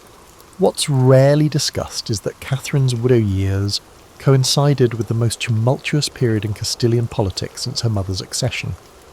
When Isabella of Castile died in 1504, the kingdom descended into factional struggle between Catherine's father, Ferdinand, and her brother-in-law Philip of Burgundy, husband to her sister Joanna. Catherine found herself in the uncomfortable position of an ambassadorial hostage, with Henry VII threatening to switch matrimonial alliances to the Burgundian faction if Ferdinand didn't meet his increasingly demanding terms. These years also witnessed Catherine's transformation from sheltered infanta to hardened political operator. She essentially functioned as Spain's unofficial ambassador to England, sending coded intelligence reports to her father, while simultaneously maintaining a facade of dutiful deference to Henry VII. Court records show that she cultivated relationships with key English nobles, particularly the Howard and Stafford families, building a network that would later prove invaluable during her queenship. Most accounts overlook Catherine's intellectual development during this period. Inventories of her possessions show she acquired over 40 books between 1502 and 1509, including works by Erasmus and Thomas More. Her correspondence with the Spanish humanist Juan Luis Vives suggests she was engaged with the latest currents in Renaissance thought. Far from languishing in isolated misery, Catherine was participating in the intellectual ferment that would later characterise the early Tudor court. People have similarly misrepresented her religious life during these years. While Catherine's piety is well documented, it has often been caricatured as rigid and medieval. In reality, her spiritual practice aligned with the Devotio Moderna movement sweeping Europe, which emphasised personal, interior devotion over elaborate external rituals. Her confessor, the observant Franciscan Alessandro Barclay, introduced her to contemplative prayer practices that would later influence English spiritual writing. Catherine's relationship with the young Prince Henry, later Henry VIII, during this period deserves re-examination. Court records indicate regular contact between them, including shared musical performances and participation in court festivities. The future king, 6 years her junior, appears to have genuinely enjoyed Catherine's company, particularly her knowledge of Spanish literature and her skill at the virginals, a keyboard instrument she had mastered. When court chronicler Edward Hall later wrote that Henry had cast eyes of affection on Catherine before their marriage, he was likely recording more than propaganda. By 1507, Catherine had become adept at managing not just her reduced circumstances, but the complex diplomatic machinations swirling around her. When Henry VII attempted to create a pretext for breaking the betrothal by demanding Catherine confess whether her marriage to Arthur had been consummated, she outmanoeuvred him with a carefully worded response that satisfied Spanish honour, while preserving the possibility of marriage to the younger Henry. When Henry VIII ascended the throne in April of 1509, one of his first acts was to marry Catherine of Aragon, a decision that historical accounts have variously attributed to youthful infatuation, political expediency, or simple duty. However, contemporary sources reveal a more nuanced reality. The 18-year-old King's Council was initially divided on the match, with some favouring a French alliance instead. Henry's decision to marry Catherine represented his first significant assertion of royal will against advisory opinion, a pattern that would characterise his reign. Catherine's transformation from marginalised widow to queen consort was swift and deliberate. Their joint coronation on June 24th, 1509, broke with tradition by according Catherine equal ceremonial prominence with Henry. She insisted on wearing her hair loose, a Spanish symbol of virginity, to publicly emphasise that her first marriage was unconsummated. Londoners, treated to pageants portraying Dame Catherine as the embodiment of truth triumphing over adversity, understood the symbolism. The early years of Catherine's queenship reveal a woman whose political influence extended far beyond conventional narratives that focus exclusively on her reproductive struggles. As early as 1510, diplomatic correspondence shows Catherine serving as an informal member of the King's Council, particularly on matters relating to Spanish and imperial relations. The Venetian ambassador reported with surprise that the Queen attends all council meetings and exerts considerable influence. Perhaps Catherine's most overlooked contribution to Tudor governance came in 1513, when Henry appointed her Governor of the Realm and Captain General of the Armed Forces during his absence in France. This regency granted Catherine powers that went beyond ceremonial authority. She could sign documents with the king's authority, issue proclamations, and even raise armies. When James IV of Scotland invaded while Henry was abroad, Catherine organised the English defence with remarkable efficiency.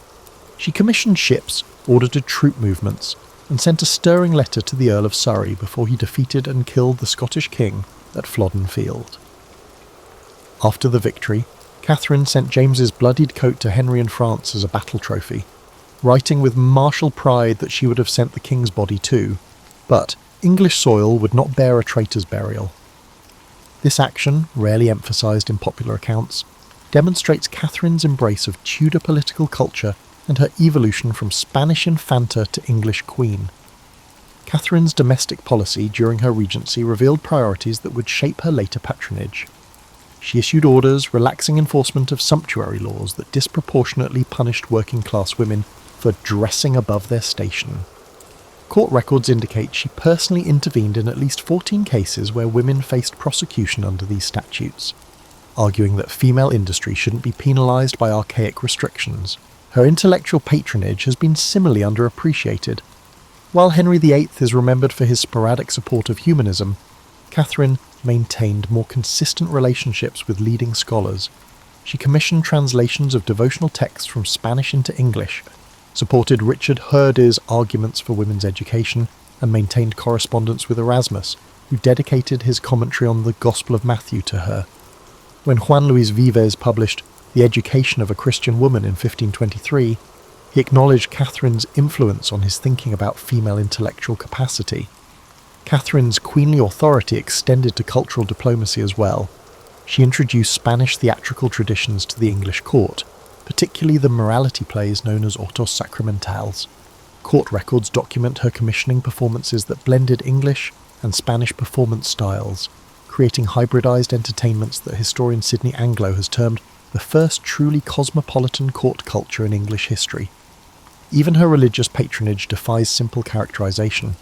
While Catherine's Catholicism was sincere, she advocated for church reforms that aligned with humanist critiques. She supported Cardinal Wolsey's suppression of corrupt monasteries nearly 2 decades before Henry's more famous dissolution. Edward Lee, the reformist scholar who served as her personal chaplain, delivered sermons that criticised clerical abuses while upholding orthodox doctrine, a delicate balance that mirrors Catherine's own complex religious beliefs. By 1525, before the divorce crisis erupted, Catherine had constructed a queenly identity that skillfully balanced her Spanish heritage with her adopted English role. She wore English fashions but maintained Spanish eating habits. She spoke English fluently but continued to write personal devotions in Spanish. She honoured English Sacerdotes saints while introducing Spanish religious customs like the 40-hour devotion. This cultural hybridity made her popular with both courtiers and commoners, who affectionately called her Queen Caterina, in a blend of her Spanish name and English title. The unravelling of Catherine's marriage to Henry VIII, who was euphemistically called the King's Great Matter, has traditionally been presented as a contest between an increasingly desperate king and a stubbornly principled queen. This narrative, while not entirely false, obscures the sophisticated legal battle Catherine waged to defend her position. Far from being a passive victim of Henry's machinations, Catherine mounted a defence that utilised every legal and diplomatic weapon at her disposal. When Henry first raised doubts about their marriage in 1527, citing Leviticus 20:21 as evidence that he had sinned by marrying his brother's widow, Catherine responded not with mere emotional appeals, but with precise canonical arguments. Her initial legal position rested on 3 points: that her marriage to Arthur had never been consummated, that Pope Julius II's dispensation had specifically addressed and overridden any impediment, and that the passage in Leviticus was contradicted by the levirate principle in Deuteronomy 21:5, which actually commanded a man to marry his brother's widow. Document evidence from Spanish archives reveals that Catherine personally drafted many of the legal arguments her representatives would later present. Her annotated copy of the Decretals, papal legal pronouncements, shows her meticulous research into precedent cases. She identified 13 prior instances where papal dispensations for affinity had been granted and never subsequently revoked, creating a legal pattern that strengthened her case. Catherine's legal team, assembled through her personal connections rather than royal resources, represented an impressive coalition of canonical expertise.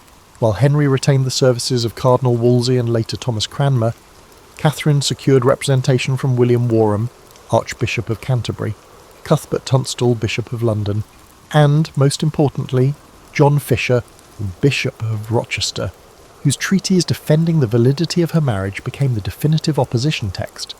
The Blackfriars trial of 1529 provided Catherine with her most dramatic moment of resistance. Her famous speech before the legatine court, "I call God and all the world to witness that I have been to you a true, humble and obedient wife," has been celebrated for its emotional power. Less recognised is its legal cunning. By appealing directly to Rome before the court could render judgment, Catherine executed a sophisticated canonical manoeuvre called exceptio spolii, which argued that she couldn't receive fair judgment while deprived of her rights as queen. This legal tactic effectively suspended the English proceedings. Catherine's appeal to Rome wasn't merely procedural obstruction, but reflected her understanding that the case would receive a more favourable hearing there. She maintained a network of informants throughout Europe who provided intelligence about papal politics. When imperial forces sacked Rome in 1527, placing Pope Clement VII under the influence of her nephew Emperor Charles V, Catherine strategically intensified her appeals to Rome, understanding that geopolitical circumstances now favoured her position. Even as Henry isolated Catherine physically, moving her from palace to palace with ever-decreasing household staff, she maintained communications with supporters through an underground network.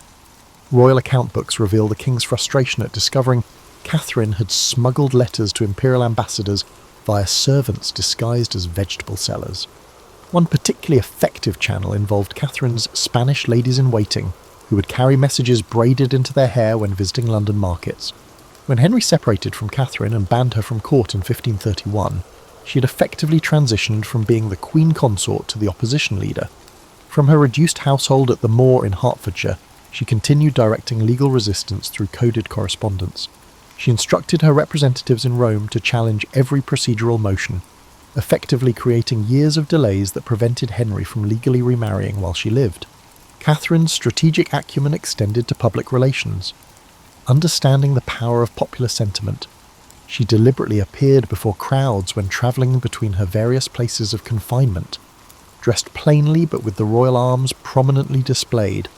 Contemporary accounts describe commoners lining roads to cheer the true queen, demonstrations that so concerned Henry that he eventually confined her to increasingly remote locations.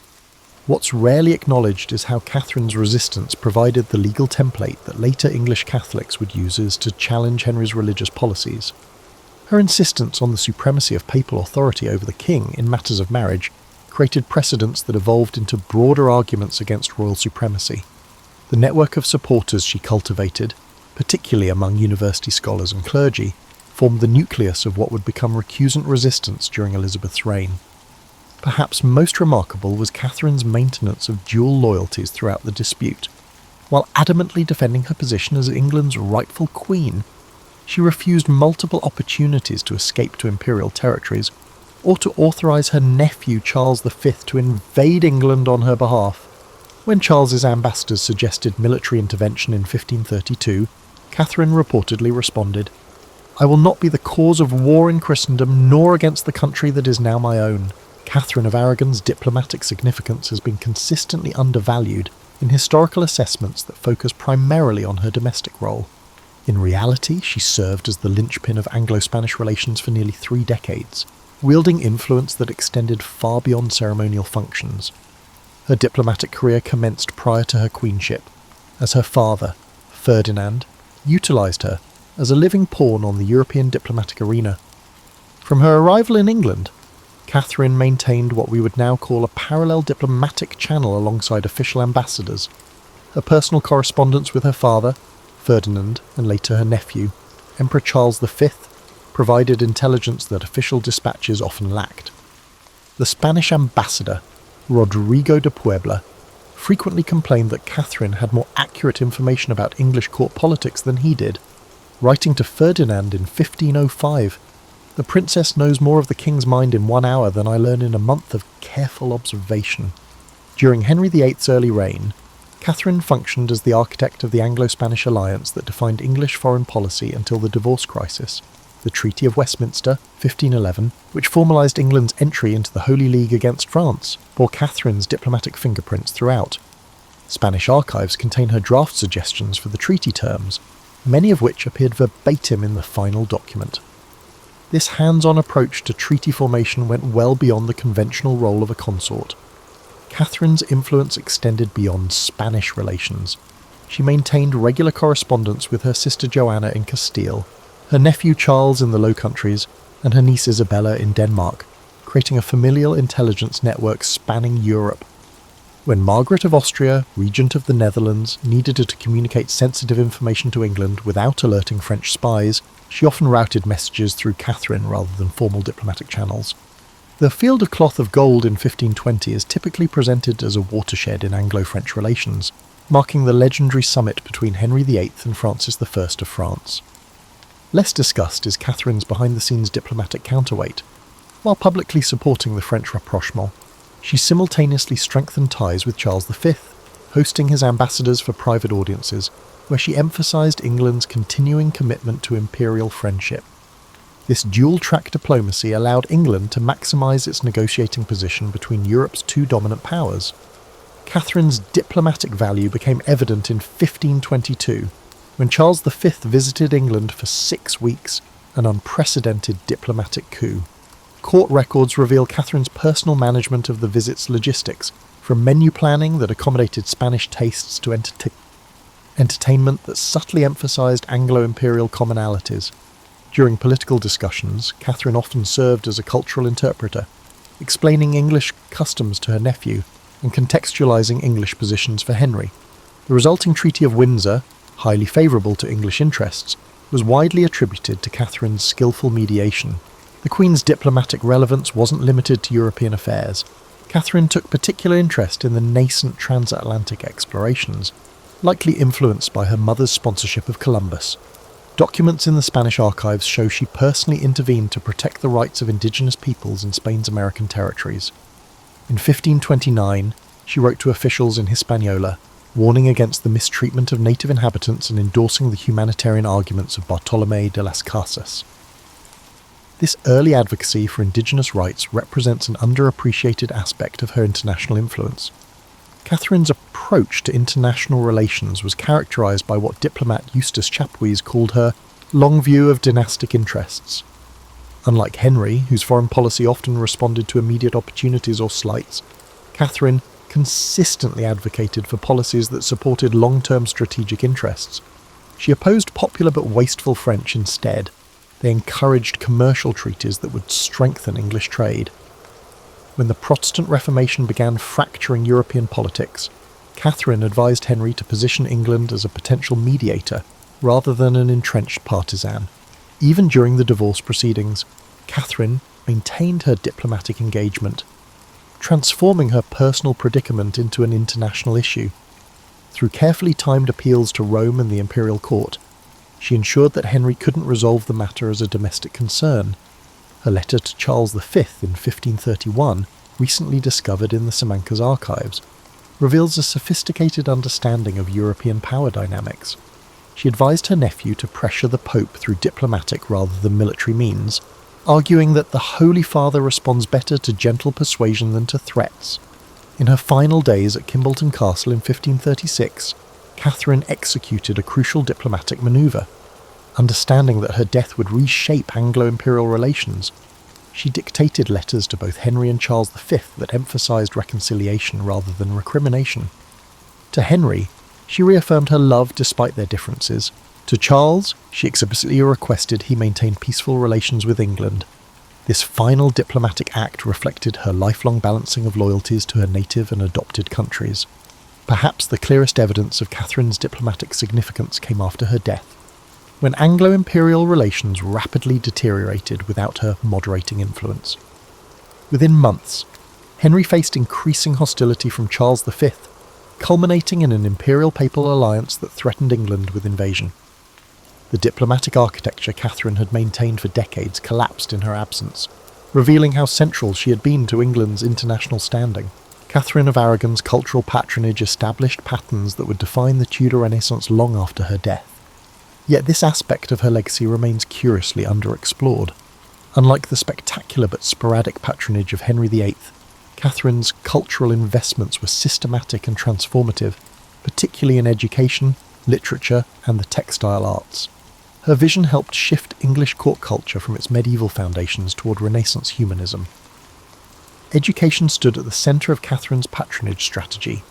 In 1523, She established the Queen's Scholarships at St John's College, Cambridge, which specifically funded students focusing on Greek and Latin classics.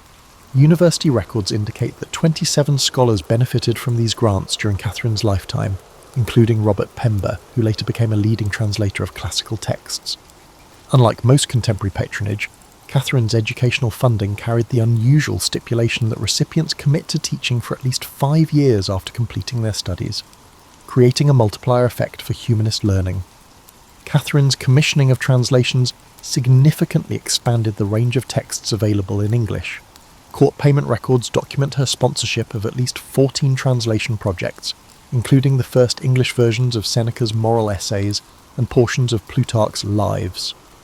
Her most significant literary commission came in 1516, when she engaged Juan Luis Vives to write De Institutione Feminae Christianae, on the education of a Christian woman, which argued for women's intellectual capabilities at a time when female education remained controversial. Catherine ensured the work was quickly translated into English and distributed to noble households with daughters. The education of her daughter Mary reflected Catherine's pedagogical principles. She recruited humanist scholars like Thomas Linacre and Richard Pace as tutors, developing a curriculum that mirrored those of male heirs. Mary's education included not just traditional female accomplishments, but also Greek, Latin, astronomy, architecture, and governance, subjects typically reserved for male education. This educational program became influential beyond the royal family. Inventories from noble households show increased acquisition of classical texts for daughters after Catherine established this precedent. Catherine's textile patronage transformed in English decorative arts. Spanish embroidery techniques, particularly blackwork, black silk on the white linen, sometimes called Spanish work, gained prominence through Catherine's workshop. Her household accounts show she employed over 20 professional embroiderers at its peak, producing works that combined Spanish techniques with English motifs. Surviving examples in the Victoria and Albert Museum demonstrate this distinctive hybrid style, which remained influential in English decorative arts for generations. Liturgical arts received particular attention in Catherine's patronage portfolio. She commissioned illuminated manuscripts from both Spanish and English workshops, creating opportunities for cross-cultural artistic exchange. The Catherine of Aragon prayer book, now in the British Library, exemplifies this fusion, with Spanish-influenced illumination techniques applied to English devotional texts. Catherine also commissioned altar furnishings that introduced Spanish liturgical aesthetics to English churches, including embroidered antipendiere altar frontals that incorporated pomegranate motifs, her personal emblem, into traditional English church decoration.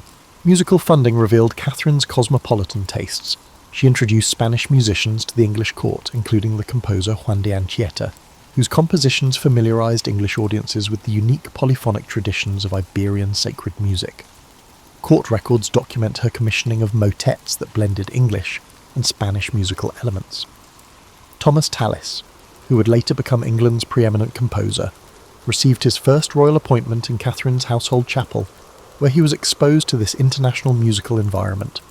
Subsequent rebuilding has largely erased Catherine's architectural patronage, but account books reveal significant projects. She redesigned the Queen's apartments at Greenwich Palace to include a Spanish-style inner courtyard with a fountain, creating spaces for humanist conversation modelled on Iberian precedents. At Richmond Palace, she commissioned a library specifically designed to house her growing collection of classical and humanist texts, with innovative features like reading desks with adjustable angles, a design later copied in other noble libraries. Perhaps most significant was Catherine's patronage of female artists and intellectuals. Court records show she employed women in traditionally male artistic roles, including Anne Brown as court painter and Margaret Bryan as astronomical instrument maker. These appointments created rare professional opportunities for talented women and established precedents for female intellectual achievement. When Catherine established her daughter Mary's household at Ludlow Castle in 1525, she deliberately recruited educated women as attendants, creating what historian Maria Dowling has called the first female humanist circle in England. Catherine's cultural patronage established a distinctively English Renaissance identity that outlived her personal downfall. The educational institutions she funded continued producing scholars long after her death. The artistic styles she introduced became naturalised as traditional English forms. Even her architectural innovations influenced subsequent royal building projects.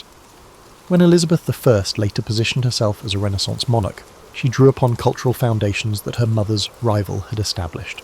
Catherine of Aragon died at Kimbolton Castle on January 7th, 1536, officially downgrading her to Princess Dowager, despite her insistence on her royal title until the end. Traditional narratives often conclude her story here, presenting her as a tragic figure whose significance waned after Anne Boleyn's ascension. This interpretation fundamentally misunderstands Catherine's enduring influence on Tudor England and beyond. Her legacy operated through multiple channels, some obvious and others more subtle, shaping English history long after her physical presence had ended. The most immediate aspect of Catherine's legacy manifested in popular resistance to Henry's religious policies. Her steadfast defence of papal authority provided both intellectual framework and emotional inspiration for those opposing the nascent English Reformation. The Pilgrimage of Grace, the largest uprising of Henry's reign, explicitly invoked Catherine's cause among its grievances. Northern rebels carried banners depicting her royal arms alongside traditional religious images, symbolically linking loyalty to Rome with loyalty to the displaced queen. Catherine's influence persisted through networks of scholars and clerics she had patronised. John Fisher, Bishop of Rochester and her most prominent defender, became a martyr for rejecting royal supremacy. Less-known figures like Nicholas Wilson and Richard Featherstone, both former chaplains in Catherine's household, joined the ranks of religious exiles who maintained opposition from continental havens.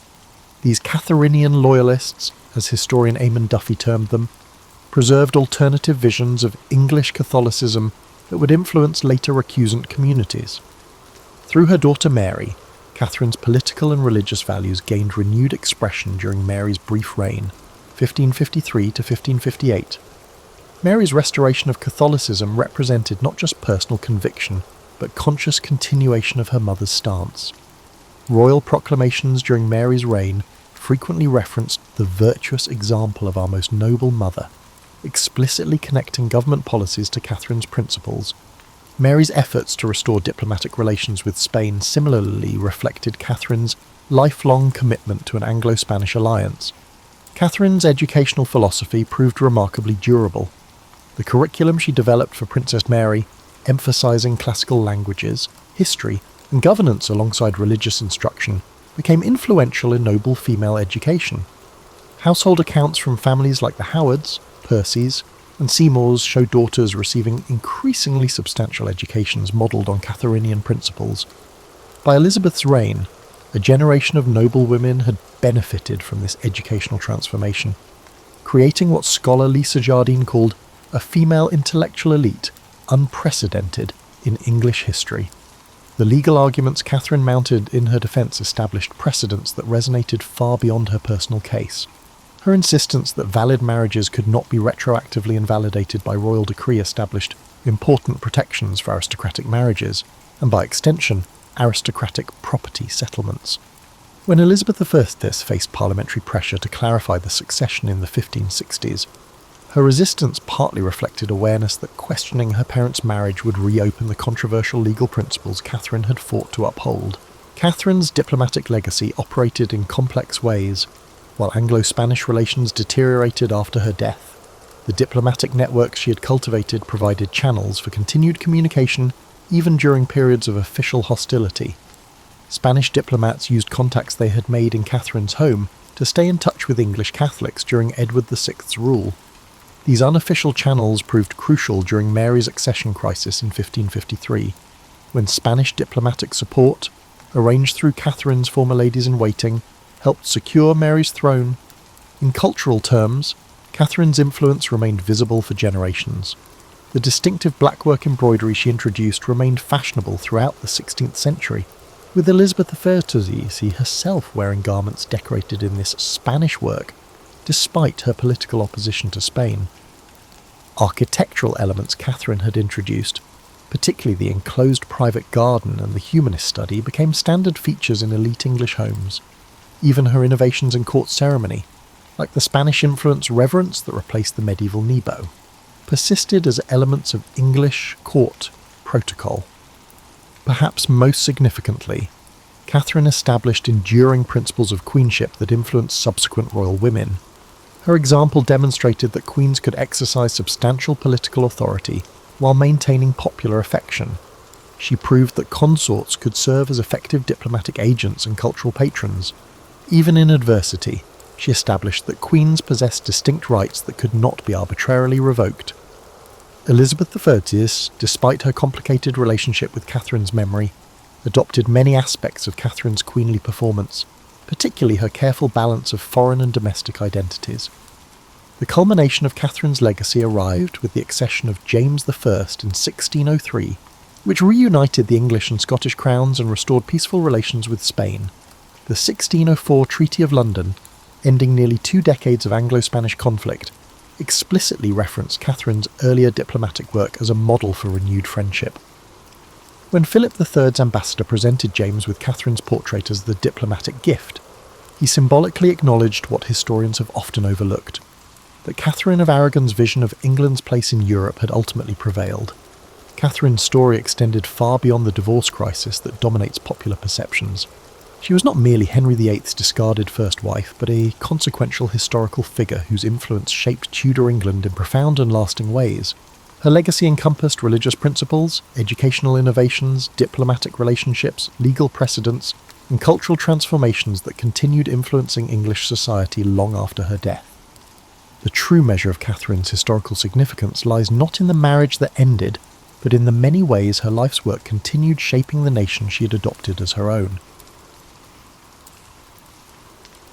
Harry Houdini's story begins not with fanfare but with a toddler on a rickety ship bound for America. Born Erich Weiss in Budapest on March 24, 1874, he was the fourth of 7 children to a rabbi father and his wife. The family emigrated to the United States in 1878, landing in Wisconsin. Young Erich, as he was nicknamed, grew up on miracles far less glamorous than grand illusions. His father lost his first pulpit in 1882, and the Weiss family fell into dire poverty. Erich, a small-town boy with lofty aspirations, skillfully juggled his work and survival obligations with his early showbiz instincts. By age 9, he was performing as a trapeze artist and billing himself as Erich, the Prince of the Air, in one of many makeshift tent shows. Even as a child, he seemed to understand that real escape was needed. Escaping hunger with shoe shining and newspaper rounds, and escaping obscurity by wowing circus crowds. The name Houdini was still years away. Erich Weiss spent his early adolescence running errands for theatres and dabbling in gymnastics. At the age of 13, Erich Weiss and his father relocated to New York City, settling into a drafty boarding house situated on East 79th Street. He took on any odd jobs available, even working as a wild-eyed carnival beast man, simply to help his family make ends meet. A rabbi in Appleton, Wisconsin, had once been his father's proud position. Now the future escape artist was dancing on tightropes for spare change. By his teens, he was tall and sinewy enough to make an impression, an athletic cross-country runner turned showman. In 1891, Erich tried to turn his mechanical skill for locks and chains into a magic career. He read the autobiography of French magician Jean-Eugène Robert Houdin, and wrongly assumed that adding an I meant like Houdin in French. Thus Weiss became Weiss, and Erich became Harry Houdini. He later insisted Harry was an homage to his idol Harry Keller, but in truth the name Houdini mostly came from a childhood nickname for Erich. This optimistic renaming did not instantly conjure success. He and his younger brother Theo even formed a vaudeville act called The Brothers Houdini, which flopped so badly they returned to New York near starvation wages. For years, Houdini's career was the opposite of spectacular. He presented himself as the king of cards and performed in the sleazy dime museums. His first magic shows were routine parlour tricks that rarely paid more than a few dollars per night. The couple and their act traversed various theatres, their pockets brimming with talent but depleted by limited funds. One moment they were in Chicago at the 1893 World's Fair, with Hope Diamond Shimmer. The next, just as quickly, they were boxed into an opium den sideshow. The early 20th century showbiz was a terrifying experience, combining elements of starvation and hardship. Through those struggles, Houdini learned a valuable lesson. Confinement in a mess box posed a greater risk than imprisonment by creditors. He tinkered with handcuffs and shackles in his off hours, convinced there must be a way out. It was little wonder, given his name, that he became obsessed with getting out. He tested keys in his slimy apartment and studied locksmithing using ragged manuals. When Houdini first approached a lock, one friend would later quip, that lock screamed at an SOS by morning. By 1894, his wife Bess, formerly Wilhelmina Rana, was relieved that he was making more money as a doorman and bouncer than he was with his magic. It took a few more years of scraping by before anything resembling a big break materialised.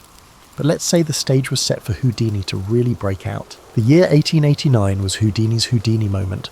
He was performing in St. Paul, Minnesota, doing the same card tricks and juggling acts that had entertained Midwestern saloons for a decade, when fate, in the form of vaudeville manager Martin Beck, knocked on his dressing room door. Beck was already booking big novelty acts and needed something new to wow the audience. Houdini demonstrated to Beck his preferred distraction technique, which involved escaping from a pair of prison handcuffs, a feat that would have left most men speechless. The normally unflappable Beck's eyes lit up. "Stick with those escape stunts," he advised, "and I'll get you on the Orpheum circuit." Within weeks, Houdini was performing at the top vaudeville halls across America. The public had suddenly gone wild for the idea that a man could slip through steel restraints as easily as you slip through airport security, and Houdini became their handcuff Houdini. He wasn't the first escape artist ever, but he invented the concept of escape mania. Every evening from St. Paul to Chicago, Houdini lived up to his name by springing free from county jail cells supplied by impressed local sheriffs. Tied in leather straps and dipped into rivers in wooden crates, he'd emerge minutes later dripping but unchained. He was performing escapes that were so physically impossible, newspaper mistalked and girls fainted. One local paper headlined, "If I put these cuffs on, you'll never escape." And Houdini escaped anyway, basking in the headlines and leaving jailers to eat another bite of plain donuts for supper. By the year 1900, Beck had arranged for Houdini to travel abroad, and in London, Houdini rose to even greater fame. In England, he encountered a notoriously sceptical police force at Scotland Yard. The initial audition resulted in Houdini being restrained in the renowned yard's irons, and he confidently walked out in just 5 minutes.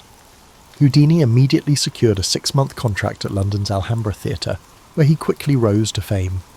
Americans and Brits alike flocked to his shows, and to Houdini this was no illusion. His salary shot up to $300 a week, a fortune at the time. A young man who once ate beans and rice with stagemates in New York was now presenting gold medals to his mother and renting a $25,000 brownstone in Harlem by 1904. As a nice bonus for poor Mama Weiss, he even bought her a gown rumoured to have been made for Queen Victoria, the proudest hour of the family's history, Houdini later said. By his mid-20s, Houdini had largely overcome his poverty. Newspapers began calling him the Handcuff King, so a title he wore with pride. He was also forthright about his methods. Houdini freely admitted to hiding skeleton keys in his pockets, tucking bits of wire into his sleeve, and occasionally using his teeth to pick a lock. He was genuinely risking his life to escape from jail cells. He studied every handcuff made, and had what one locksmith friend termed photographic memory for tricky locking mechanisms. Not that he needed memorization for long. As Houdini dryly noted in his 19 to 10 book, a simple shoelace loop could open old cuffs almost as cleanly as a key. Every newsboy in New York soon knew the name Houdini. He discarded his old card tricks as easily as one would throw away last season's shoe polish. He was now preoccupied with impossible escapes, nail-riveted packing crates, straitjackets, Berlin police cell turnarounds, and yes, even a manacled swim in a Chicago river once. Houdini had invited the very police he was escaping from to hold him down, and watching them fail by midday was the best free publicity imaginable. If Houdini had charged for being locked up, he probably would have paid off his entire contract in stash of cuff keys. By 1905, the world knew him, and its breathless newsmen wanted more danger, more distance, more Houdini. With the handcuff trick safely under his belt, Houdini needed a new way to surprise the world, and when it came to upping the ante, Houdini was a natural risk-taker. Around 1908, he retreated from handcuffs in favour of dramatic water escapes. The milk can escape, his first major liquid act, involved Houdini padlocking himself inside a massive milk can filled with water and challenging an audience member to seal the top. Then seconds later, he'd pop out like he'd never skipped breakfast. The stunt was so successful he took it overseas immediately, and crowd members began betting whether Houdini would dangle like a drowned insect or slip out victorious. Spoiler: Houdini won every time, much to the disappointment of the booing skeptics. Once the milk became well known, imitators crept in like moths to a flame-proof cloth. Houdini, never one to be outdone, went around building more elaborate traps.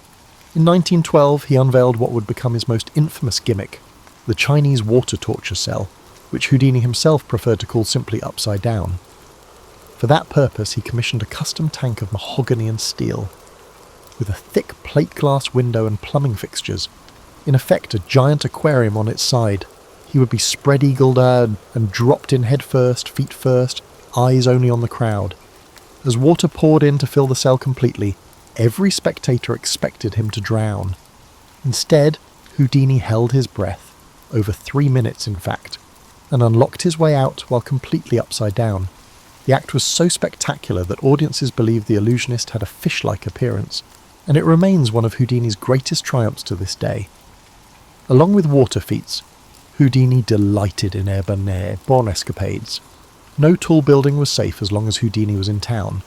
One early stuntman in Leeds, England, showed him bound in a straitjacket and then hoisted by his ankles 200 feet up a crane above the crowd. With thousands watching, he would wiggle free in plain sight, a stunt that drew comparable ticket sales to a Beatles concert or Super Bowl today. In New York, police actually banned him from dangling from high-wire offices, so Houdini chartered a tugboat and performed his packed cabin overboard stunt in the East River on July 7th, 1912. They nailed a crate around him, sank it, and then Houdini squeaked himself loose underwater before anyone ran to find the phone book on how to pronounce subpoena. Even death-defying wasn't enough without death itself. Houdini became equally famous for his buried alive acts, although those performances even gave him nightmares. In a 1915 stunt, he consented to bury himself under 6 feet of dirt, using only his arms as excavation tools. The ground compacted around him. Halfway down, he began clawing rapidly, only just managing to break the surface before panic took hold. He emerged in a nearly comical jumble of dirty hair and frantic apologies. It was rumoured afterward that Houdini's emergency call was "One Houdini please, no rush." Reporters frequently questioned whether Houdini was ticklish or had a sidecar attached due to these and other coffin tricks. Typically, Houdini would joke that the obituary column posed the greatest threat to his life. No matter how elaborate the trap, Houdini insisted on transparency. Before some tricks, he'd even strip down and invite the audience to feel his biceps or punch him in the gut, proving he had no hidden keys. For his straitjacket escapes, he sometimes wore nothing but a G-string. In the torture cell, he made sure everyone saw him chained up through glass. One wag quipped that Houdini had nothing to hide. In fact, he practically showed everything off stage. These tactics built his image as a straight shooter, or bare straight shooter more precisely, in a business known for hocus pocus.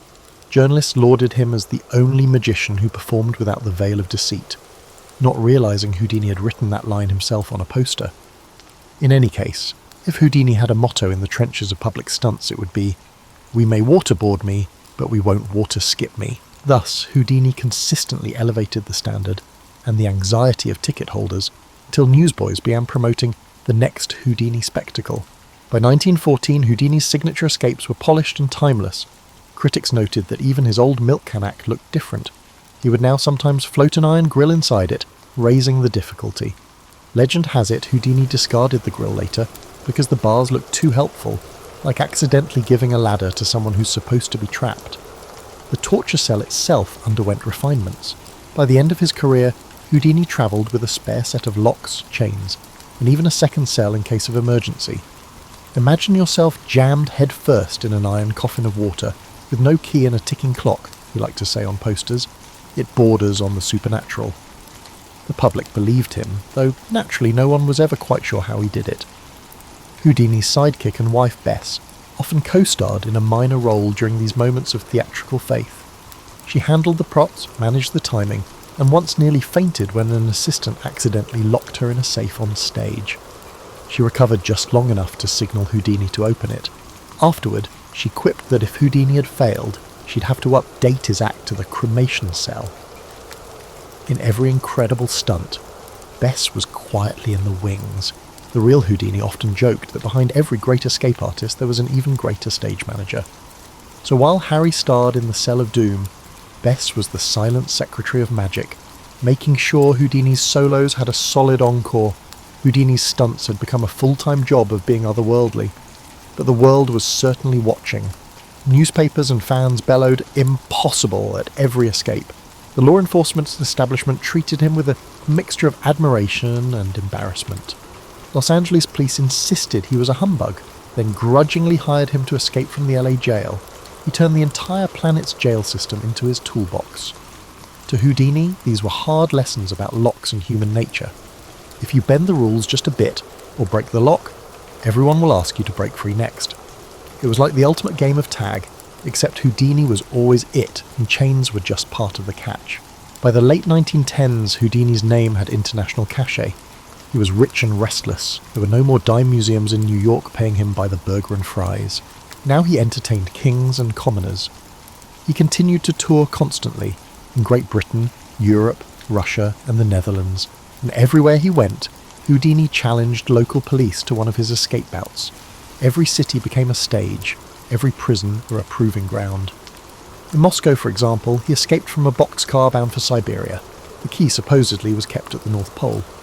With each new country conquered, he collected souvenirs, orders from ministers, official certificates of escape artistry, and sometimes even a lawsuit or two. He once sued a German officer for claiming Houdini only escaped by bribery. Houdini proved the man wrong by popping open the judge's safe with the court's own keys. Newsreels eventually lured Houdini to the movies. He starred in a couple of early silent pictures in 1918 to 1919, like The Master Mystery, where he beat up a robot and got into a biplane chase. Audiences scratched their heads though. Was this an action film or a really weird magic show? Ultimately, Houdini found film less lucrative than vaudeville. As he told the press, his box office receipts beat Hollywood's silent charisma, so he returned to live audiences. He also had another pioneering gig in the skies. In 1910, he became the first person to pilot a powered airplane in Australia. "He's lifting off more than just our spirits," a reporter punningly wrote. Houdini was always seeking new challenges, whether it was digging through dirt or scaling clouds. Offstage, Houdini's fame brought him a celebrity lifestyle to match. He joined organizations of magicians, became president of the Society of American Magicians in 1917, and insisted on professionalism among his peers. His Harlem brownstone at 278 W to 113th Street became a museum of sorts, filled with rare tricks, mystical oddities, and books on every bit of occult nonsense he wanted to debunk. He bought a snazzy car and a custom-lined suitcase of locks and picks. In a humorous act of generosity, he reportedly spent fistons on a ceremonial gown purportedly tailored for Queen Victoria and threw a grand party to showcase a mitt, all to ensure his impoverished mother could be the centre of attention at the ball. "That day we could kill each other laughing," Houdini later said. For once, he had shown up high society and their jaws had hit the floor at his wildness. Throughout the 1910s, Houdini was touring roughly like a rock star. By 1920, Houdini was earning a salary significantly higher than that of an ordinary stage magician. People literally travelled to his show, even coming on pilgrimage when Houdini arrived in a city. He had realised that by turning every performance into the biggest stunt ever, he could keep the crowds coming back. So he did, and in a way Houdini had become that rarity among entertainers, the guy who was famous primarily for surviving things. Yet for all the flash, one aspect of Houdini's persona remained personal. Even at the height of fame, he was curious, almost wistful, about the fringes of existence. He himself once admitted that he'd love nothing more than a moment's contact beyond with his beloved mother, who had died in 1913. So as 1920s optimism flourished, Houdini quietly became the moonlighting skeptic. He would attend seances in secret, take on private investigations of mediums, and write articles exposing the machinery behind ghostly tableaus. In short, he was determined to apply his escape artistry to the spiritual realm. But first, one more leap, the biggest one yet, was about to unfold. Even people who thought Houdini's stunts were hokum respected that his battles against phony spirits were remarkably sincere. In contrast to other magicians who casually pretended to be mediums on stage, Houdini had no desire to deceive. By the early 1920s, he had seen too many families ruined by con artists calling out from the void. On one hand, he was the showman who managed to smuggle himself into a floating tank, drowned, and miraculously survived. On the other hand, he was a grieving son, having promised his mother on her deathbed that if anyone in the family could communicate with the dead, he would be the first to test it. What transpired was Houdini's most significant act to date. He transformed into the undead's most terrifying adversary. Along with his wife Bess and a secret cadre, the most famous being a lady named Rose Mackenberg, a real-life ghost detective, Houdini set about exposing human leeches who claimed to talk to the dead. They attended seances undercover, even sabotaging staged levitations and phony knockings. They documented cunning tricks like smoked meat used to spur ectoplasm, sticky bandages smuggled up sleeves, and hidden colluding accomplices. When newspapers of the day ran stories of hoodoo, Houdini often quipped that at least the ghost stories had actual ghostwriters, as he could barely find anyone willing to donate even a dime. Houdini's fire for this crusade came to a symbolic climax in 1926 when he testified before Congress. It was a rare appearance outside the stage, a stiff legislative hearing room instead of a vaudeville theatre. Houdini, accompanied by Senator Arthur Capper, boldly declared that spiritualism was a complete scam. He was not joking, he was a magician who had made a career out of deceiving death, and he boldly declared that these mediums should be ashamed. Society was transfixed. Newspapers called it uproarious and the apex of Houdini's anti-spiritualist crusade. He even supported bills to criminalise fake fortune-telling and phony spiritual communications. Observers were aware that Houdini had previously performed fake seances on small vaudeville stages solely for financial gain. But that was a long time ago, and now the focus was on the psychic charlatans. He felt a bit of irony and sometimes joked, "I put the ghost in Ghostbusters," to audiences. In truth, this mission wasn't about laughs, it was deeply personal. Bess and Houdini had agreed on a secret code, Rosabelle, the title of Bess's favourite song, to confirm whether Houdini could truly communicate from the other side after his death. So far, every message from the spirit world would have been hogwash to him and him to us. Houdini also wielded his fame and organisational power in more direct ways. From 17 to his death, Houdini served as the president of the Magicians' Union, Society of American Magicians, urging his fellow magicians to expose frauds and to avoid joining the psychic movement. If a medium dared lecture him, Houdini would challenge them on stage. He famously offered $10,000, a small fortune, to anyone who could perform a real spiritual feat he couldn't explain. Unsurprisingly, he never wrote any checks. He frequently asserted that claiming it was all real was just as unethical as claiming the Titanic was unsinkable, and we all know how that turned out. The public found Houdini's switch to ghost-busting both fascinating and confusing. Here was a man who'd escaped death physically, now chasing after fake death claims. Some newspapers played along, dutifully reporting every sneer he made at so-called spiritual journalism. Others grumbled that Houdini was murdering market share for mediums. An editorial openly questioned whether Houdini saw himself as a hero or a villain. Throughout it all, Houdini never utilised his magic to solve this problem. Instead, he relied on basic sleight-of-hand knowledge and forensic intelligence. Houdini maintained a clear perspective in a world of deceit. There are tricks in every trade, and no one is more greedy than those who trade on the dead. Houdini's crusade gave him a new identity. Not just escapist entertainer, but public educator. He went on lecture tours, not only on how to break locks, but also on how to spot a fake medium's tacky gimmicks. For instance, he once walked on stage at a big spiritualist convention in tears, only to yank off his sham crystal ball and show the camera inside.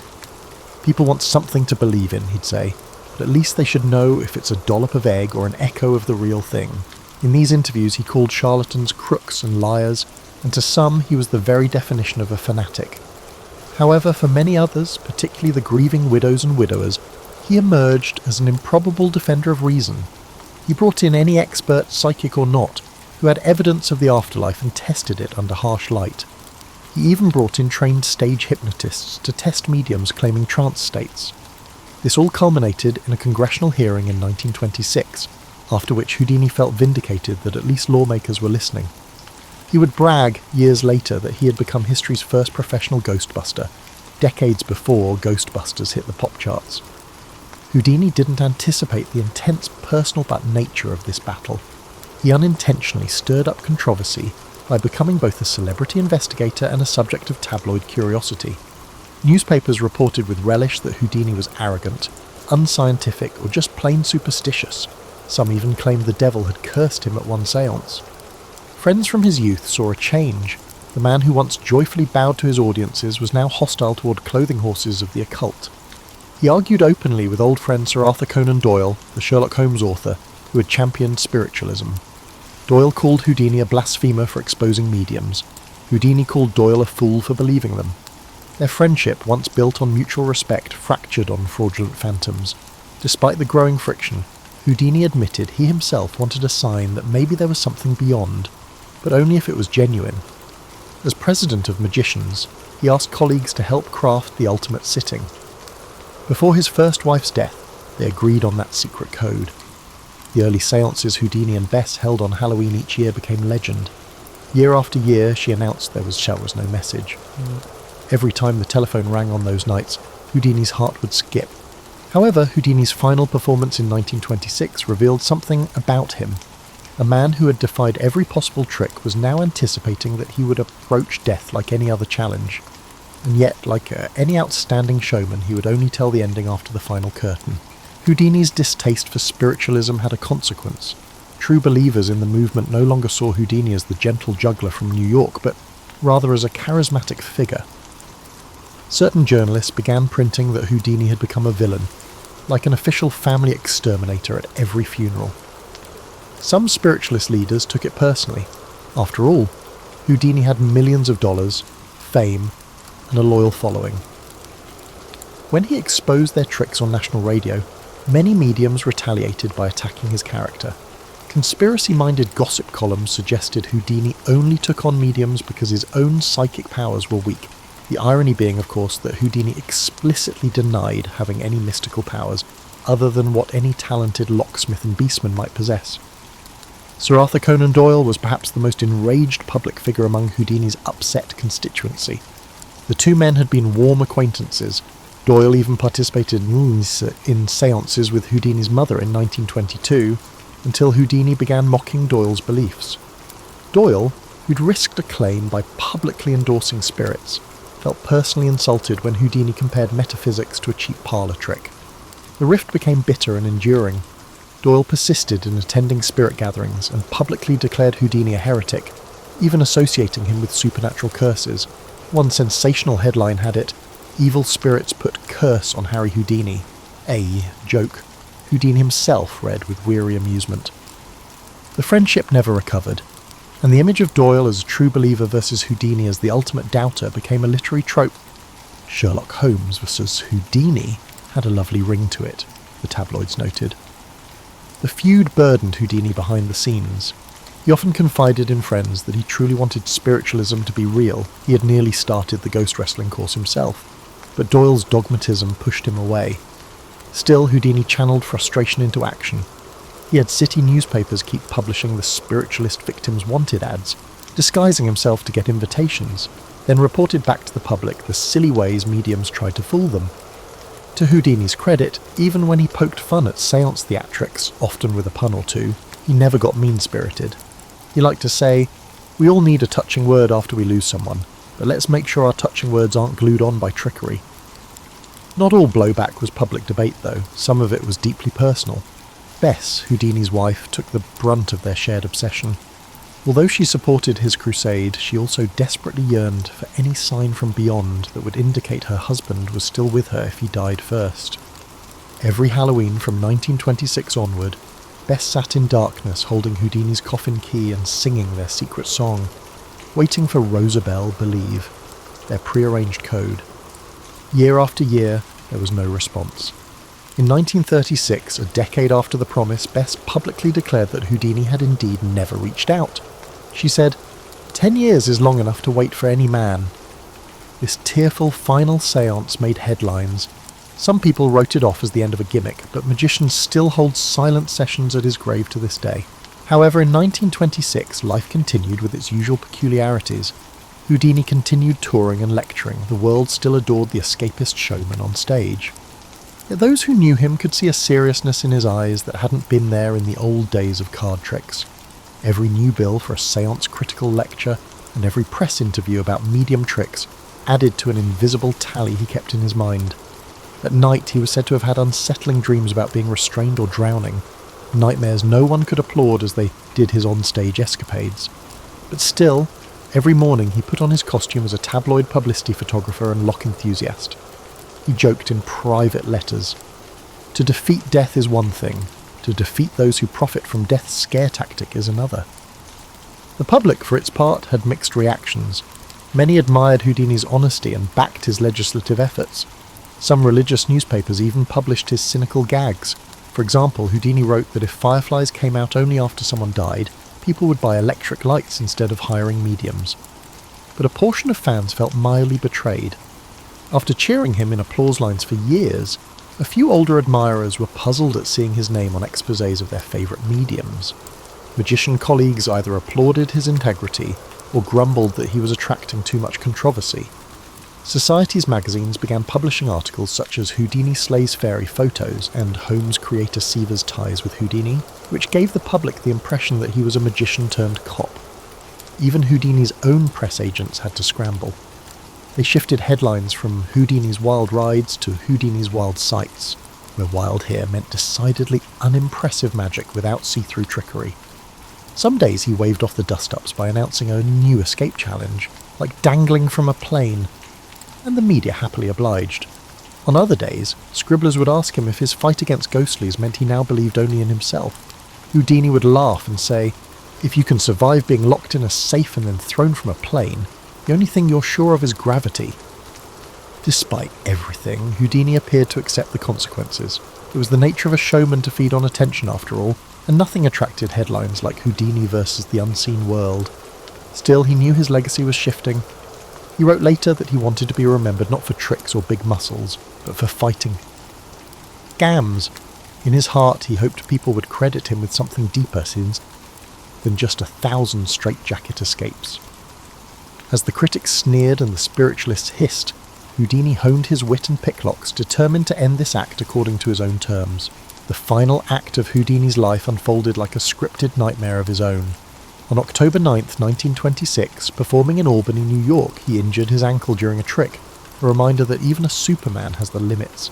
He hobbled through shows until doctors advised rest, but Houdini, ever proud to deliver the show, shrugged it off, saying, "A broken ankle is not going to stop Houdini." Then came Halloween, 1926's prelude.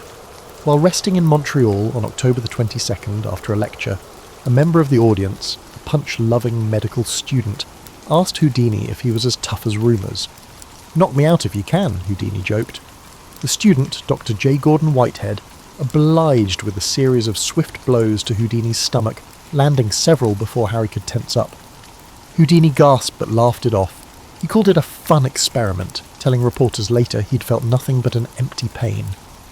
That evening he boarded a train for Detroit, attributing the discomfort in his gut to that playful punch in his stubborn foot.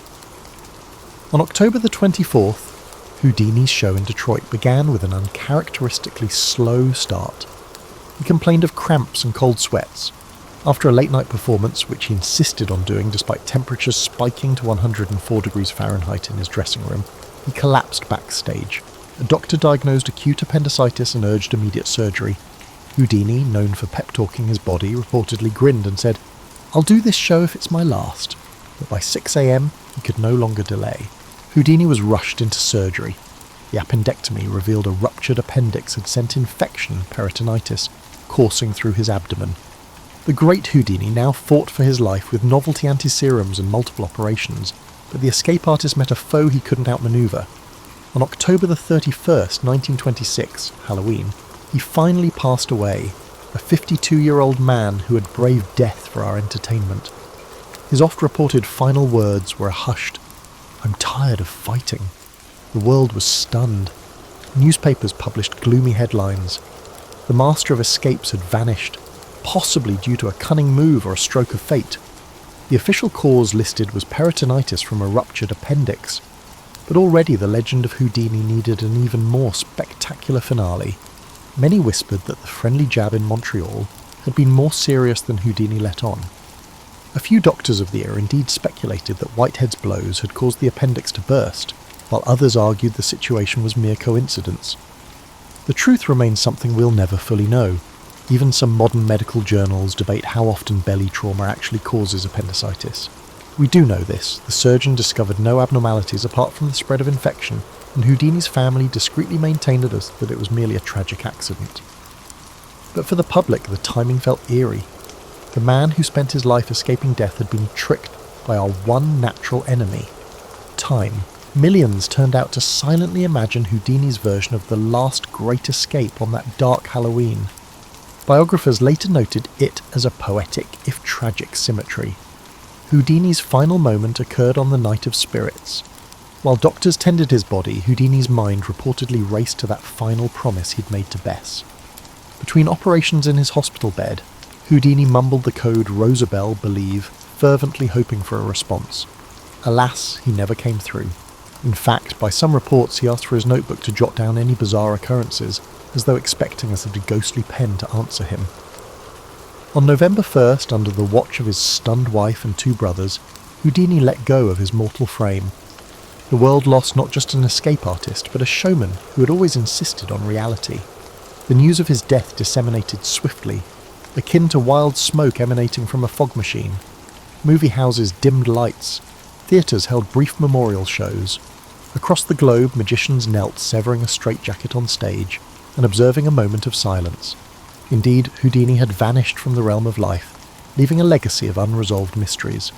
Did his last heroic act lie in hunting out any phony mediums, or in proving that even the greatest man must someday give in to fate? That remained a question for the midnight philosophers. We are aware of how people remember him.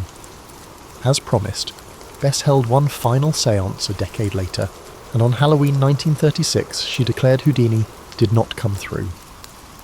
Every year on that date, magicians still gather at his gravesite, or, when the city says no, gather elsewhere, to honour the legendary escapist.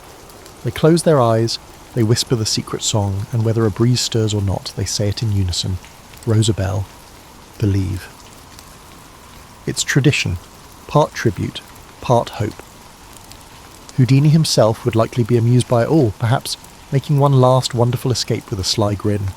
For nearly 3 centuries we have never really known how he pulled most of his tricks off, and perhaps that mystery is fitting. Houdini left no key to the afterlife behind, only the legend of his earthly feats. He remains a figure who cheated the Grim Reaper on stage time and again, and who wrote, in effect, an obituary for mediocrity every time he won. The individual who had experienced life in a unique way imparted a final lesson to us. Sometimes the greatest escape is not from chains or water, but from the ordinary. The rooster's crow pierced the pre-dawn darkness of 13th century England, but Edith had been awake for an hour already. Her stomach's hollow ache served as a more reliable timekeeper than any church bell. She stirred the embers in her hearth, coaxing life back into the dying fire with practiced efficiency born of necessity, not choice. What awaited her wasn't breakfast as we understand it today. The very concept of 3 square meals was a luxury beyond imagination for someone whose entire existence revolved around the brutal mathematics of caloric survival. Instead, Edith encountered what peasants referred to as the first hunger, a gnawing emptiness that required attention before the day's arduous labour could commence. Her morning sustenance came in the form of ale, weak, watery, but crucially safe to drink in an era when water could kill faster than starvation. The beer wasn't the robust brew enjoyed by nobility, but a thin concoction called small ale that contained just enough alcohol to kill the bacteria lurking in medieval water sources. For Edith and her family, the drink represented both hydration and nutrition, providing essential calories that would fuel the first hours of their day. Should fortune favour them, the ale was accompanied by a generous portion of bread, but the food wasn't the fluffy white loaves that graced noble tables. Peasant bread was a dense, dark amalgamation of whatever grains could be scraped together: barley, oats, rye, and in desperate times ground acorns, bean flour, or even sawdust. The wealthy consumed bread made from carefully sifted wheat flour, producing the coveted white bread that symbolised purity and status. For peasants, bread colour told a story of social hierarchy. The darker the loaf, the lower your station. This hierarchy of grain reflected a fundamental truth about medieval society that extended far beyond mere sustenance. Your social status was determined by the quality of your bread, even before you spoke. While lords dined on manchet bread made from the finest wheat flour, peasants subsisted on maslin, a mixed grain bread that was both nutritionally superior and socially stigmatised. The irony wasn't lost on those who understood nutrition, though such knowledge was rare in an age where medical theory was dominated by the four humours. Edith's morning routine revealed the complex connections between food and survival that defined peasant existence. Every crumb was accounted for, every drop of precious ale measured against the uncertainty of tomorrow's provisions. A communal oven baked the bread she ate, one of the few luxuries shared among the village peasants. Individual families couldn't afford the fuel required for private ovens, so bread making became a community endeavour that reinforced social bonds while serving practical needs. The timing of this morning meal aligned with the natural rhythms that governed peasant life. Dawn brought the first opportunity to assess the night's damage. Had frost killed the sprouting crops? Had wolves or wild boars breached the meagre fencing around their vegetable plots? The weak ale and coarse bread provided just enough energy to begin the day's survey of their precarious agricultural enterprise. But perhaps most revealing was what didn't appear on Edith's dawn table. No meat except on the rarest occasions. They had no access to dairy products, except for the occasional cup of thin milk from their lone, struggling cow. They had no access to fruits or vegetables, except during the limited harvest seasons when they were available. The absence of these foods wasn't simply about poverty. It reflected a complex web of legal restrictions, seasonal limitations, and social conventions that shaped every aspect of peasant nutrition. The first meal of the day also established the rhythm of hunger that would dominate the next 16 hours. Medieval peasants didn't eat when hungry, they ate when the food was available and when their labour schedule permitted. This practice created a psychological relationship with sustenance that modern people struggle to comprehend. Food wasn't pleasure or comfort, but fuel for survival, rationed and precious beyond measure. By midday, when the sun reached its zenith and cast short shadows across the muddy village streets, Edith faced her second great challenge, creating something resembling a meal from virtually nothing. The moment was when the true genius of peasant cuisine revealed itself, not in exotic spices or elaborate preparations, but in the alchemical transformation of scraps into sustenance. Enter pottage, the unsung hero of medieval peasant survival. This wasn't a dish in any recognisable sense, but rather a constantly evolving cauldron of possibility that bubbled over the hearth from dawn until dusk. Modern food historians often dismiss pottage as peasant gruel, but their interpretation misses the sophisticated understanding of nutrition and resource management that made it the cornerstone of survival for millions. The base of any pottage began with water, precious, potentially dangerous water that had to be boiled to safety. Into this broth went whatever grains could be spared, oats, barley, and sometimes rye if the harvest had been generous. However, the true artistry began with what peasants referred to as the stretching, the careful addition of ingredients that would transform a pot of grain mush into something resembling nourishment. Edith would add herbs foraged from the woods, nettle leaves that provided iron and vitamins, wild garlic that added flavour and fought infection, and dandelion greens that supplied essential nutrients during the lean months when other vegetables weren't available. These weren't gourmet touches, they were medical necessities disguised as seasoning. Medieval peasants possessed an intuitive understanding of nutritional balance that wouldn't be scientifically validated for centuries. The transformation of pottage throughout the day revealed the sophisticated food management systems that peasant households developed. Morning pottage was thin and watery, designed to fill empty stomachs and provide quick energy for morning labour. By afternoon, it had thickened into something more substantial, with the addition of root vegetables like turnips, parsnips, or the occasional precious onion. Evening pottage achieved an almost stew-like consistency, incorporating any protein that could be obtained, a handful of dried beans, perhaps some eggs if the chickens were productive, or, in moments of celebration, actual meat. This constant evolution of the same basic dish reflected the peasants' understanding of thermodynamics long before anyone knew what it was. A single fire, carefully maintained throughout the day, could provide continuous cooking without the massive fuel expenditure required for multiple separate meals. The pottage pot became a kind of slow-cooking technology that maximised nutritional extraction from minimal ingredients. But pottage also served a psychological function that historians often overlook. In a world where most peasants often went to bed hungry, the constant presence of cooking provided them with emotional comfort. The aroma of herbs and simmering grains created an olfactory illusion of abundance even when actual food was scarce. This psychological dimension of peasant cuisine was crucial to mental survival during the long, brutal winters when actual starvation was a real possibility. The social aspects of pottage preparation revealed another layer of peasant survival strategy. Neighbours would borrow ingredients from each other, a turnip here, a handful of barley there, under the understanding that they would repay these loans when fortune reverted. These practices created a complex web of food-based social obligations that helped communities survive periods when individual families faced shortages. Different regions developed distinct pottage traditions that reflected local agricultural conditions and cultural preferences. Northern English peasants favoured oat-based pottages that provided the dense calories needed for harsh winters. Southern French peasants incorporated more legumes, taking advantage of longer growing seasons and different soil conditions. These regional variations were not a matter of taste, but rather of adaptation.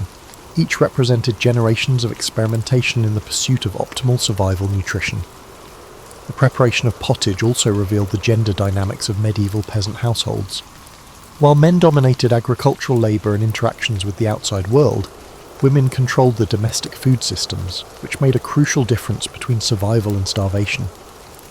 The knowledge of which wild plants were edible, which combinations of ingredients provided the best nutrition, and how to stretch limited resources through careful cooking techniques was passed down through maternal lineages like precious family secrets. When hunger clawed at their bellies with particular ferocity, medieval peasants faced a terrible choice: obey the law and starve, or risk death to feed their families. This wasn't melodrama, it was the stark reality of a legal system that criminalised survival itself. The forests that surrounded every medieval village, teeming with game and wild foods, were forbidden territory, where a desperate parent's attempt to feed hungry children could result in hanging. The Norman conquest of 1066 had brought with it the concept of forest law, a legal framework that claimed vast tracts of land exclusively for the king and nobility. These weren't just wooded areas, but entire ecosystems, including fields, streams and villages where peasants had foraged for generations.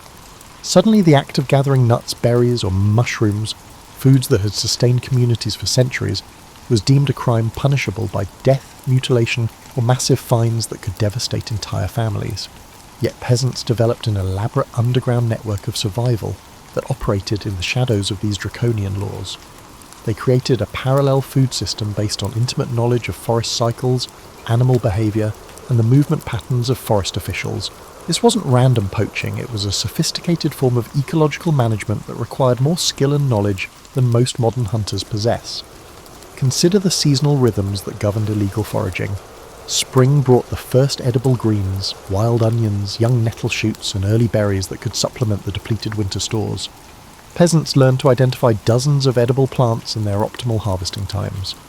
They understood which mushrooms were safe, which tree bark could be ground into flour during famines, and which roots could be processed into emergency carbohydrates.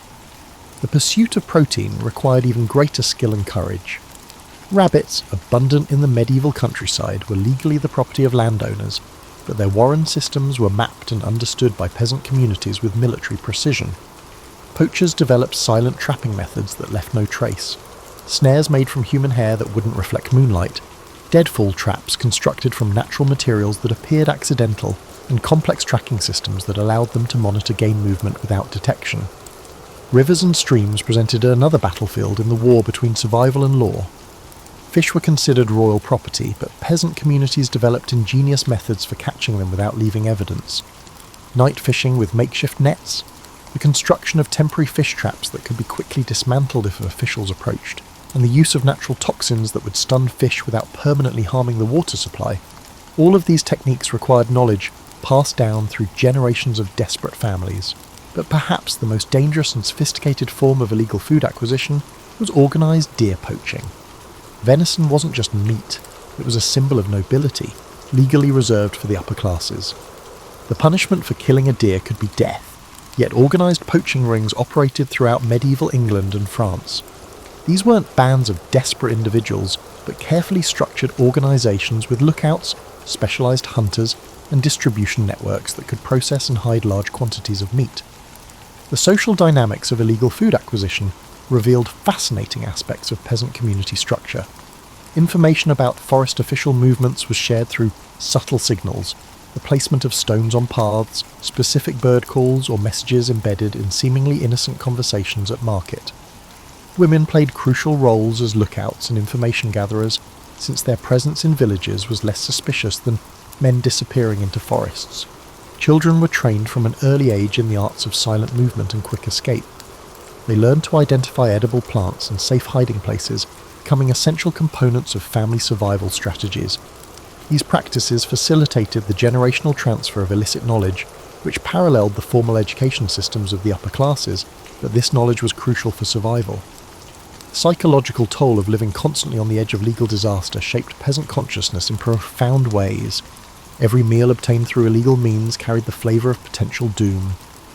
Families developed elaborate rituals for consuming forbidden foods, meals eaten in darkness, bones buried in secret locations, and evidence destroyed with methodical care. Such behaviour wasn't paranoia, but a rational response to a system where survival itself was criminalised. Weather patterns became essential information for the survival strategies of peasants. Stormy nights provided cover for risky foraging expeditions. Heavy snow might allow access to previously dangerous areas while covering tracks. The phases of the moon determined when certain activities were possible or suicidal. These variables created a complex calendar of opportunity and danger that governed the rhythm of illegal food acquisition. Summer's brief abundance presented medieval peasants with their greatest opportunity and most critical challenge, transforming a few precious months of plenty into fuel for survival through the dark, barren winter ahead. The task wasn't simply about storing food, it was about mastering the complex chemistry of preservation using techniques that represented centuries of accumulated wisdom about battling time, bacteria, and decay. The race against spoilage began with the earliest crops. Peasants understood that timing was everything. Harvest too early and you lost precious calories, too late and you lost everything to rot. They developed an intuitive grasp of plant chemistry that wouldn't be formally understood. Until modern times, it was important to know precisely when fruits reached their peak sugar content for optimal preservation, when vegetables achieved maximum nutritional density, and when grains contained the appropriate moisture levels for long-term storage. Salt was the gold standard of preservation, but for peasants it was nearly as precious as actual gold. The few pounds of salt a family could afford annually had to be allocated with mathematical precision. They developed elaborate hierarchies of preservation, which foods deserved precious salt treatment, which could be preserved through other methods, and which had to be consumed immediately despite their seasonal abundance. The salting process itself was an art form. Peasants created specialised salt boxes with precise ratios of salt to food, understanding that too little salt meant spoilage while too much meant waste of their most precious commodity. They learned to pack meat and fish in specific patterns that maximise preservation while minimising salt usage. Different cuts of meat required different salting techniques, knowledge passed down through generations of families who understood that a mistake in preservation could mean starvation months later. However, peasants also developed preservation techniques that did not require expensive materials. Smoking was the most common alternative, though it demanded constant attention and fuel. They built sophisticated smokehouses using locally available materials, understanding which woods produced the best preservative smoke and which combinations of temperature and humidity achieved optimal results. Applewood, oak and beech were prized for their antimicrobial properties and subtle flavours, while pine and other resinous woods were avoided for their bitter taste and potential toxicity. The construction of smokehouses revealed the collective nature of peasant preservation efforts. Individual families rarely had enough fuel or food to justify a complete smoking operation, so communities pooled resources. This created complex social arrangements where families contributed different elements. One provided the structure, another the fuel, and a third the technical knowledge, and shared the results according to elaborate formulas that ensured fairness while maximising efficiency. Drying represented another crucial preservation technology that peasants refined to scientific precision. They understood the relationship between air circulation, temperature, and humidity that determined successful drying versus dangerous spoilage. Vegetables were cut into specific shapes and sizes that maximised surface area while maintaining structural integrity. Combinations of salt water and honey treated the fruits, preventing browning and accelerating moisture loss. The physical infrastructure of drying required sophisticated understanding of architecture and meteorology. Peasant homes incorporated specialised drying areas, attic spaces with controlled ventilation, outdoor structures that could be adjusted for seasonal wind patterns, and indoor systems that took advantage of hearth heat without creating fire hazards. Despite their seemingly accidental appearance, these features are the result of meticulous planning and generations of accumulated engineering knowledge. Fermentation was perhaps the most sophisticated preservation technique available to peasants, though they didn't understand the scientific principles that made it work. They knew that certain combinations of vegetables, salt, and controlled environments produced foods that not only lasted through winter, but actually improved in flavour and nutritional value. Sauerkraut, pickled vegetables, and fermented grain products weren't luxuries but survival necessities. The process of fermentation required precise control of variables that peasants managed through careful observation and inherited wisdom. They understood which vessels produced the best results, which ambient temperatures were optimal, and which signs indicated successful fermentation versus dangerous spoilage. This knowledge was closely guarded and carefully transmitted, since a family's fermentation skills could mean the difference between survival and starvation. Storage technology represented another area where peasants demonstrated remarkable sophistication. Root cellars weren't simple holes in the ground, but carefully engineered systems that maintained optimal temperature and humidity for different types of preserved foods. They understood the principle of thermal mass, using stone and earth to create stable environments that protected food from both freezing and excessive heat. The organisation of stored food revealed the mathematical precision that governed peasant survival calculations. Families developed elaborate inventory systems that tracked not just what food was stored, but when it would spoil, which items needed to be consumed first, and how to rotate stocks to minimise waste. The result wasn't casual organisation, but life or death resource management that required constant attention and precise calculation. Food in medieval society wasn't just sustenance, it was a complex language that communicated social status, legal rights, and political power with ruthless precision. Every meal consumed, every ingredient accessed, and every cooking method employed carried messages about social hierarchy that were as clearly understood as any written law. For peasants, navigating this edible caste system meant understanding not just what they could eat, but what they were allowed to eat, as well as the severe consequences of transgressing these unwritten but strictly enforced boundaries. The medieval concept of sumptuary laws extended far beyond clothing regulations to encompass detailed restrictions on food consumption. These weren't suggestion, but legal requirements backed by the full force of feudal authority. Peasants were forbidden from consuming white bread, fresh meat from large game, imported spices, or refined sugar. Not. These items were unavailable, and consuming them represented an illegal attempt to assume the privileges of higher social classes. Consider the complex hierarchy of bread, which served as the most visible symbol of social stratification. At the pinnacle sat man-shaped bread, made from twice-sifted wheat flour so refined it achieved an almost ethereal whiteness. This was reserved exclusively for the highest nobility and clergy. Below those ranks came cheat bread, made from wheat flour sifted once, acceptable for lesser nobles and wealthy merchants. Peasants were legally restricted to maslin bread made from mixed grains or horse bread made from beans, oats, and whatever other grains could be scraped together. The enforcement of these bread laws was both systematic and brutal. Bakers who sold white bread to peasants faced severe penalties, including public humiliation, massive fines, or even imprisonment. Peasants caught consuming bread above their station could face accusations of theft, fraud, or attempting to falsely represent their social status, crimes that carried severe punishments in a society obsessed with maintaining rigid hierarchical boundaries. Meat consumption presented an even more complex web of legal and social restrictions. Law and custom carefully regulated the great slaughter that occurred each autumn.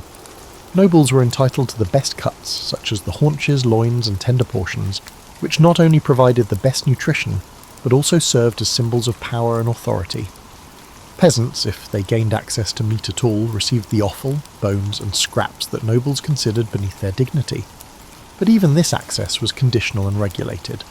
Peasants couldn't simply slaughter their animals at will. Such decisions were subject to manor courts, feudal obligations, and seasonal restrictions that ensured the nobility maintained control over this precious resource. The timing of slaughter was dictated by feudal law, with peasants required to provide specified portions of their animals to their lords before they could consume any themselves. The social implications of spice consumption revealed another layer of this edible hierarchy. Imported spices, like pepper, cinnamon, and cloves, weren't just expensive. They were symbols of international trade connections and political power that peasants were forbidden from accessing. The possession of such spices could be interpreted as evidence of theft, illegal trading, or fraudulent social pretension. Peasants who flavoured their food with expensive spices faced investigation into how they obtained such luxuries, often leading to accusations of serious crimes. These conditions created a parallel economy of flavour where peasants developed sophisticated techniques for creating intriguing tastes using only locally available, legally permissible ingredients. Wild herbs, forage seasonings, and creative combinations of permitted foods became the foundation of peasant cuisine, not by choice, but by legal necessity.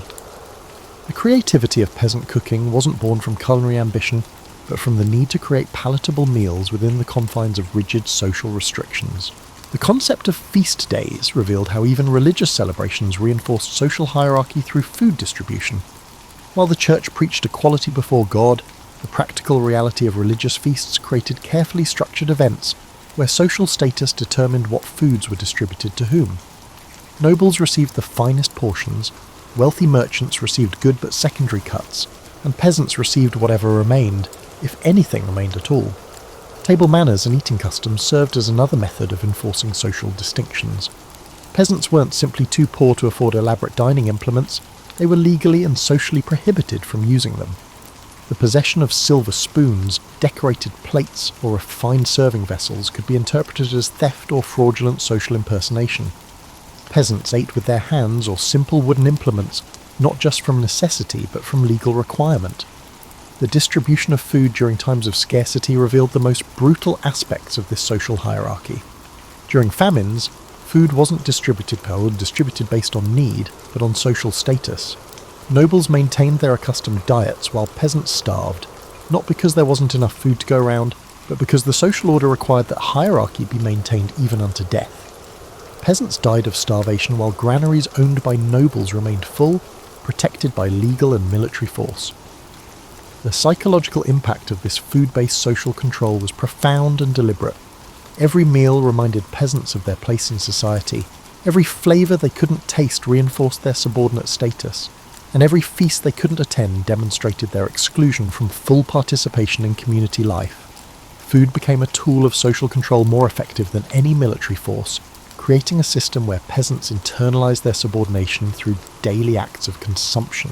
The medieval peasant's relationship with food was governed by a merciless seasonal cycle that swung between brief moments of relative abundance and long months of desperate scarcity. This cycle wasn't the gentle seasonal variation of modern agriculture, but a dramatic oscillation between survival and starvation that shaped every aspect of peasant consciousness, social organisation and spiritual life. Understanding this rhythm is critical for comprehending how peasants thought about food, time, and their place in the natural world. Spring arrived not as a gentle awakening, but as a competition against time and death. The hunger gap, those desperate weeks between the exhaustion of winter stores and the arrival of new crops, represented the most dangerous period in the peasant calendar. Families that had carefully rationed their preserved foods through the long winter months now faced the terrifying reality that their calculations might have been wrong. The period was when peasants were most likely to die, not from dramatic catastrophes, but from the slow grinding process of starvation. The first edible greens of spring were literally lifesavers. Dandelion leaves, nettle shoots, and wild onions weren't gathered for their flavour, but for their ability to provide essential nutrients to bodies weakened by months of minimal nutrition. Peasants developed encyclopedic knowledge of which plants emerged, when, which parts were edible, and how to process them into forms that provided maximum nutritional benefit. Their activity wasn't foraging for pleasure, but in emergency medicine disguised as food gathering. The arrival of the first crops created a psychological transformation as dramatic as the nutritional one. The appearance of young leeks, early cabbages, and the first grain shoots represented not just food, but hope itself. However, the temptation to consume these early crops immediately had to be balanced against the knowledge that premature harvesting meant reduced yields later. peasants developed sophisticated self-control mechanisms that allowed them to resist immediate gratification in favour of long-term survival. Summer provided the peasants with the closest experience of abundance, yet even this was accompanied by anxiety. The brief months of plenty had to support not just immediate consumption, but the preservation efforts that would determine winter survival. The situation created a paradox, where the season of greatest food availability was also the season of most intense labour and worry. Every sunny day was precious for drying crops, every calm day crucial for harvesting grains, and every favourable wind essential for threshing. The social dynamics of summer abundance revealed the complex relationship between individual and community survival. While families competed for the best harvesting opportunities and preservation resources, they also recognised that community cooperation was essential for everyone's survival. Harvest traditions like cooperative grain cutting, shared threshing operations, and communal preservation activities weren't just social customs, but survival strategies that maximised everyone's chances of surviving the coming winter. Autumn brought the Great Reckoning, the time when peasant families had to calculate whether their preservation efforts had been sufficient. This wasn't a casual assessment, but a mathematical computation that literally determined who would live and who might die during the coming winter. Families that had miscalculated, either through poor planning, bad luck, or insufficient resources, faced the terrible decision of whether to consume their seed grain, the choice between surviving the current winter or having crops to plant in the spring. The autumn slaughter was perhaps the most emotionally complex aspect of the seasonal cycle.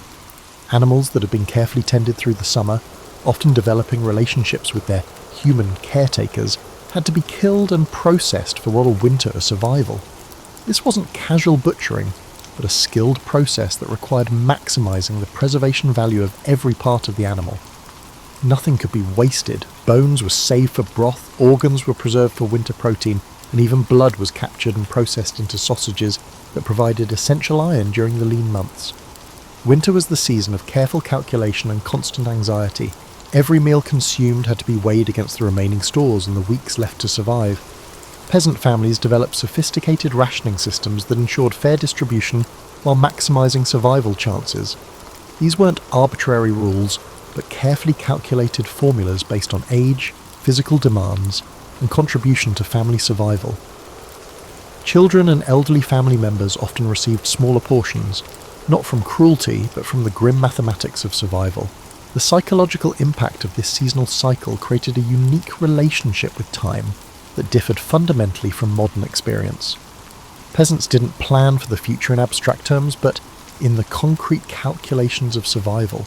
They thought in terms of seed time and harvest time, slaughter time, and preservation time. The calendar wasn't an administrative convenience, but a survival manual that dictated when to plant, when to harvest, when to preserve, and when to carefully ration dwindling supplies. Religious observances aligned with these seasonal rhythms, creating a spiritual framework that helped peasants cope with the psychological stress of their survival cycle. Harvest festivals weren't just celebrations, but community rituals that reinforced social bonds essential for winter survival. Lenten fasting coincided with the natural scarcity of late winter, transforming necessity into virtue and providing spiritual meaning for unavoidable suffering. The seasonal cycle also created distinct patterns of disease and mortality that shaped peasant understanding of life and death. Late winter and early spring saw the highest death rates as weakened bodies succumbed to the combined effects of malnutrition and seasonal illnesses. Summer brought different health challenges as the intense labour of harvest season strained bodies already weakened by previous deprivation. These patterns weren't random, but predictable consequences of the seasonal food cycle that governed peasant existence. The desperate innovations of medieval peasants, born from the daily struggle between survival and starvation, created a food legacy that continues to shape our world in ways most people never realise. The techniques they developed for maximising nutrition from minimal resources, the preservation methods they perfected through trial and error, and the social systems they created around food sharing became the foundation for modern agriculture, cuisine, and food security systems that we take for granted today. Consider the profound impact of peasant grain cultivation on modern agriculture. The mixed grain breads that peasants ate from necessity, combining wheat, barley, oats and rye, were nutritionally superior to the refined white breads consumed by the wealthy. Modern nutritional science has validated what peasants knew intuitively. Diverse grain combinations provide more complete protein profiles, better mineral absorption, and superior overall nutrition. Today's artisanal bread movement, with its emphasis on whole grains and complex fermentation, is essentially rediscovering peasant baking techniques refined over centuries of survival-driven innovation.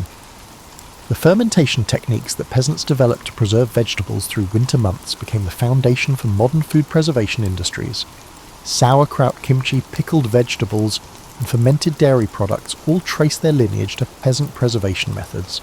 The controlled bacterial cultures that peasants learned to manage through careful observation and inherited wisdom were the precursors to modern understanding of beneficial microorganisms in food production. What we now call probiotics were simply the natural result of peasant fermentation techniques designed to prevent spoilage and maximize nutritional value. The peasant understanding of seasonal eating created food systems that modern environmentalists are only beginning to appreciate. Peasants ate locally out of necessity, consumed seasonally due to circumstance, and did not waste anything because they believed that waste meant death. Their actions created agricultural systems that were inherently sustainable, designed to maintain soil fertility, preserve seed varieties and support local ecosystems. Modern movements toward local food production, seasonal eating and zero-waste cooking are essentially attempts to recreate the sustainable food systems that peasants developed through centuries of resource scarcity. The social aspects of peasant food culture provided templates for community resilience that remain relevant today. The complex networks of food sharing, reciprocal obligations, and collective preservation efforts that peasant communities developed were sophisticated systems for managing scarcity and ensuring community survival. Modern food banks, community gardens, and cooperative buying organizations all echo the social innovations that peasants created to help their communities survive seasons of shortage. The medicinal use of food that peasants practiced, incorporating wild herbs, fermented foods, and specific plant combinations for health benefits, preceded modern understanding of functional foods and nutraceuticals by centuries. Peasants who added nettle to their pottage for iron, used fermented foods to aid digestion, and incorporated specific herbs to fight infection, were practicing preventive medicine through food choices. Modern research into the health benefits of traditional foods often validates peasant practices that were developed through empirical observation and passed down through generations. The peasant approach to cooking, maximising flavour and nutrition from minimal ingredients through techniques like slow cooking, fermentation, and careful seasoning with wild herbs, became the foundation for many of the world's most celebrated cuisines. French peasant cooking, with its emphasis on slow-braised dishes, carefully preserved vegetables, and resourceful use of every part of an animal, provided the foundation for classical French cuisine. Italian peasant traditions of pasta making, cheese production, and vegetable preservation became the basis for one of the world's most influential culinary traditions. The preservation techniques that peasants perfected, smoking, salting, drying, and fermentation, remain the fundamental methods used in modern food production. Industrial food preservation often simply mechanizes and scales up the basic principles that peasants developed through necessity. The artisanal food movement emphasizes traditional preservation methods is essentially a return to peasant techniques that were abandoned during the industrialization of food production.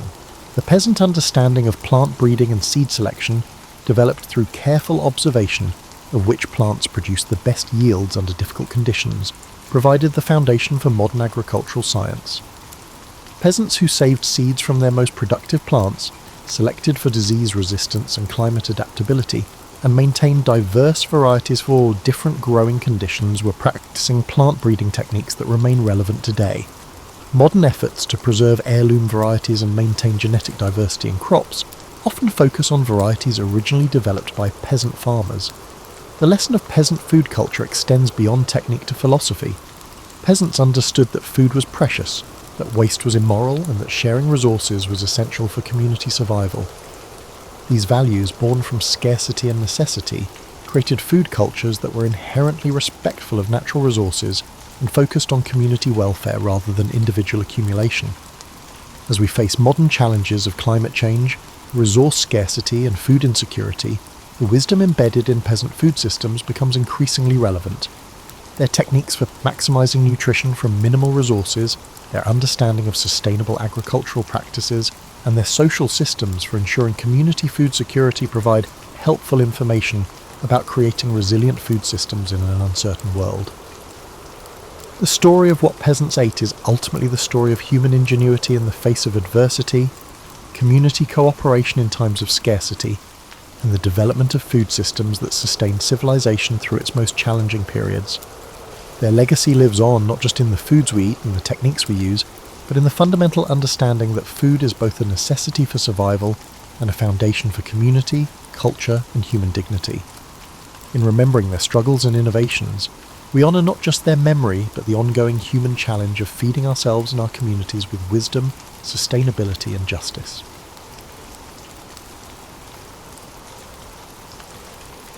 Morpheus rarely stands in the spotlight when people discuss Greek mythology, overshadowed by the grand Olympians who wield thunder and seas in their command. Yet, in ancient stories whispered around flickering lamps, Morpheus played a pivotal role in bridging mortals and gods through the subtle realm of sleep. He was neither a warrior nor a master of loud proclamations. Instead, he chose the gentle approach, weaving illusions, shaping dream landscapes, and occasionally planting cryptic messages that could alter the course of entire kingdoms. To understand Morpheus, one must first step back and recognise how the Greeks viewed the pantheon. They revered sky gods, underworld deities, nymphs of the forests and rivers, and lesser nomenclatures who existed in the half-light of mortal awareness. Morpheus belonged to this latter category, operating in spaces easily overlooked by the mortal eyes. Where lightning bolts lit up the cosmos, Morpheus lit up the inner mind. His was the quiet magic of unspoken revelations. He was typically described as the son of Hypnos, the personification of sleep, whose children were called the oniroi, or dreams. Yet Morpheus stood out even among his siblings. He had a unique talent, the ability to shift shapes and appear to dreamers in whatever form best conveyed the gods' messages. Some tales characterized him as an ethereal being, pale, silent, and drifting through moonlit corridors, while others claimed he was a shapeshifter who took on human guises so convincingly that dreamers seldom realized they were asleep. In either depiction, he was seldom menacing. There was no need to frighten mortals into submission. A carefully placed dream could do more to guide or warn than thunderous commands from on high. Morpheus occupied a pivotal position at the intersection of cosmic power and human fragility. Since ancient times, people have wrestled with the enigma of dreams. Are they mere figments of one's imagination? Or do they carry coded messages from beyond mortal perception? The Greeks, with their flair for blending superstition and storytelling, believed that certain dreams could indeed foretell the future or reveal divine will. For such dreams to occur, though, there had to be an intermediary, someone who shaped the dream into a symbolic narrative. Morpheus stepped into that role with an artistry that rivaled the muses themselves. He was not a mere messenger. The deeper mythic threads paint him as a curator of experience, someone who wove together a dream's characters, locations, and moods. He chose which relatives you might see, which long-lost lovers reappeared to stir your soul, which undiscovered realms you'd traverse. If the gods wanted a king to spare a village or redirect an army, Morpheus could craft a night vision so convincing that the recipient woke up resolute in a new plan. When the pantheon wanted to remain secret, Morpheus could deliver an enigma, a riddle wrapped in dream logic that only the clever or desperate would decipher. Yet for all this influence, Morpheus is largely absent from the boisterous epics of Homer or the grand tragedies performed in Athens. You won't find him leaping into battlefield scenes or presiding over mead-soaked banquets on Mount Olympus. His domain lay in the stillness of late-night darkness, unnoticed by the wide awake. No chorus sang loud odes to him, but behind the scenes, he shaped destinies as surely as any decree from Zeus. That subtlety attracted a certain reverence among those who paid attention. Mystics, seers, and even oracles at Delphi sometimes acknowledged him as a hidden ally. They believed that whereas Apollo declared truths in broad daylight, Morpheus gently revealed them under the cloak of sleep. These characteristics made him neither a rival nor a subordinate, but rather another facet of divine revelation. To them, Morpheus represented the possibility that truth need not be shouted from temple steps. It could be softly breathed into the deepest recesses of human consciousness. In later centuries, references to Morpheus drifted into Roman thought. Courtesy of the poet Ovid, who famously described him as the most gifted of the dream-bringers. He was singled out for his ability to mimic any mortal form. This skill, so modest on the surface, hints at the potent capacity to influence not just thoughts, but emotions, a subtlety that immortals rarely mastered. Thus begins the history of Morpheus, a quiet god, half forgotten in popular retellings, but deeply felt whenever dreams unfold. He represents the art of subtle persuasion and the comfort of illusions, a figure whose real power emerges when eyes close and the ordinary senses drift into shadow. To appreciate Morpheus fully, we must understand the lineage that placed him at the nexus of sleep and dreams. In the primordial chaos of Greek mythology, enormous powers battled for supremacy, shaping the universe as they saw fit. Among these entities was Nyx, the personification of night, whose dark cloak stretched across creation. From her came Hypnos, the embodiment of sleep. While Nyx enveloped the world in darkness, Hypnos guided all living things to rest. For a mortal, sleep represented a nightly surrender, an act of trust in forces beyond conscious control. Hypnos dwelled in a silent abode rumoured to be near the shores of the river Lethe in the underworld. The stories describe it as a landscape untouched by sun or moon, draped in eternal twilight, with only the hush of the distant waters echoing through the halls. Within this realm, Hypnos presided over the Oneiroi, a whole family of dream spirits who ventured out each night through a pair of gates, one made of horn, the other of ivory, to bring dreams to mortals. The horn gate delivered true visions, while the ivory gate offered deceptive dreams. This distinction underscored the Greeks' conviction that not all dreams were created equal. Among these Oneiroi, Morpheus stood apart. His name itself conveyed a sense of shaping or forming, as if he acted as a skilled craftsman, meticulously shaping dreams. Some of his siblings, like Ixlus or Phobator and Phantasos, were in charge of different types of dreams. For example, Icelus was in charge of nightmares involving animals or monsters changing into other forms, and Phantasos could bring inanimate objects and natural elements. Morpheus alone possessed the gift to appear as any human figure, which made him invaluable whenever the gods needed to send a personalised message. He understood the nuances of human emotion, how to bring forth a familiar face to disarm a dreamer, or how to stage a scene that resonated with unspoken fears and desires. Morpheus's relationship with Hypnos was not one of mere subordination. While Hypnos embodied the abstract power of slumber, Morpheus took that raw potential and shaped it into narrative. Father and son thus formed a partnership of calm and creativity. Hypnos paved the path to unconsciousness, while Morpheus populated it with meaning. In a sense, they mirrored the idea that rest could be either empty or transformative. Under Hypnos, the mortal body relaxed. Through Morpheus, the mind roamed landscapes both familiar and surreal. It was said that Morpheus could slip past the notice of the Olympians themselves. In a realm dominated by displays of might, Poseidon's raging seas, Zeus's thunderbolts, Morpheus's power lay in subtlety. Gods might proclaim grand destinies to seers, but Morpheus brought his brand of prophecy, one couched in symbolism and open to interpretation. Any shift in a dream's plot, any cameo by a lost loved one, could spin fate in unforeseen ways. This quiet potential set him apart from other deities known for direct, sometimes violent intervention. In certain esoteric traditions, priests would leave offerings to Hypnos and the Oneiroi when interpreting dreams. Incubation rites took place in dedicated temples, where devotees slept overnight in hopes of receiving a cure or a prophecy from the gods. Morpheus played a starring role in these nighttime visions, sculpting experiences that might heal, warn, or guide, though rarely given the spotlight in epic poetry. His presence was keenly felt by those who sought divine interaction without the spectacle of oracles or the hustle of public ceremonies. Over time, as Greek culture spread and mingled with other civilizations, the concept of Morpheus evolved. In some local myths, he was depicted less as a subordinate to Hypnos, and more as an independent god of illusions, free to intervene or withhold as he saw fit. His fluid boundaries gave him a certain mystique. Mortals who believed in him imagined that their late-night revelations weren't random flickers of the psyche, but carefully tailored messages from a divine guide. Of course, skepticism existed even in ancient times. Not everyone believed in the significance of dreams. Philosophers like Aristotle treated dreams largely as mental byproducts of daily activities. Others dismissed them as illusions that lured people away from rational thought.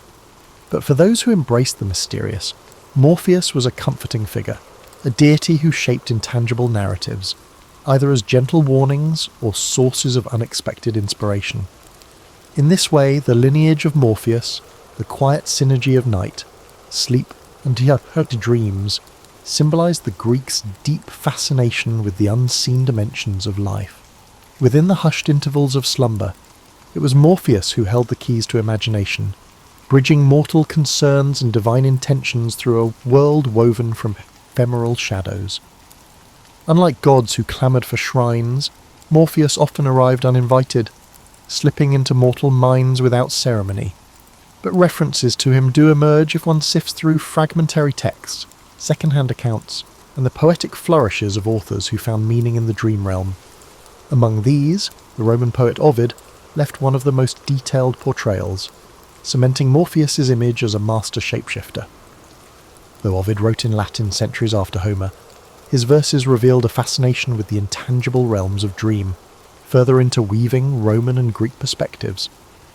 In Ovid's Metamorphoses, Morpheus is one of three brothers, each responsible for different aspects of dreaming.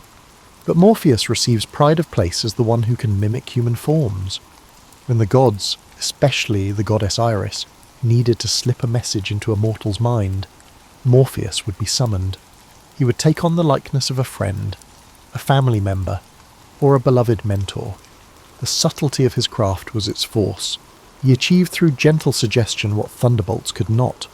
Mortals, awaking from these dreams, often felt compelled to act with a conviction that reason alone rarely mustered. Yet behind this skill lay an irony. Morpheus himself appeared in a few face-to-face encounters with mortals. A shapeshifter by profession, he did not sport a signature visage in the stories. He might show up as an old shepherd or a radiant youth, whichever best carried the god's intent. This anonymity magnified his mystique. Though recognised as a deity, he was simultaneously anyone and no one. Averse to dramatics, Morpheus seemed content to remain overshadowed by more flamboyant gods. Perhaps he recognised that anonymity was power. No one begged some Shaolin him for favours. No armies prayed for his intervention, and no temples were built where worshippers might harangue him with pleas. He did his work quietly and receded into slumber's twilight. That is not to say he lacked humour or emotion. In a few lesser-known stories, bards allude to Morpheus toying with dreamers, weaving in playful illusions. A tired traveller might dream of a lavish banquet only to wake up starving, cursing the false feast. A spurned lover might dream of reconciliation, only to awaken to the sting of reality. Occasionally, these illusions serve to teach lessons, moral messages about humility or gratitude, though they also reveal Morpheus's capacity for whimsy. Even gods, it seems, can entertain themselves with mortal foibles. His domain extended beyond mere illusions, however. Morpheus was said to have some sway over memory, a trait inherited through his lineage from Lethe's waters. While not as comprehensive as Mnemosyne, the titaness of memory, he could stir recollections long buried, bringing past joys or sorrows back into sharp focus during dreams. This occasional stirring of old memories sometimes acted as a catalyst for the mortal decisions. A warrior might remember a childhood promise and thus abandon the battlefield, or a grieving mother might recall the face of her lost child, finding solace or renewed determination upon waking. Crucial to Morpheus's influence was the fact that mortals rarely recognised his presence. They might blame the strangeness of dreams on a bad meal, or consider it a fleeting mood. Few realised that a divine hand had crafted the scenarios unfolding behind their eyelids. Those who did suspect a supernatural cause usually assumed it was a broad gesture from some Olympian, not the specialised artistry of a lesser-known deity. This was Morpheus's hallmark, to shape fates without demanding recognition.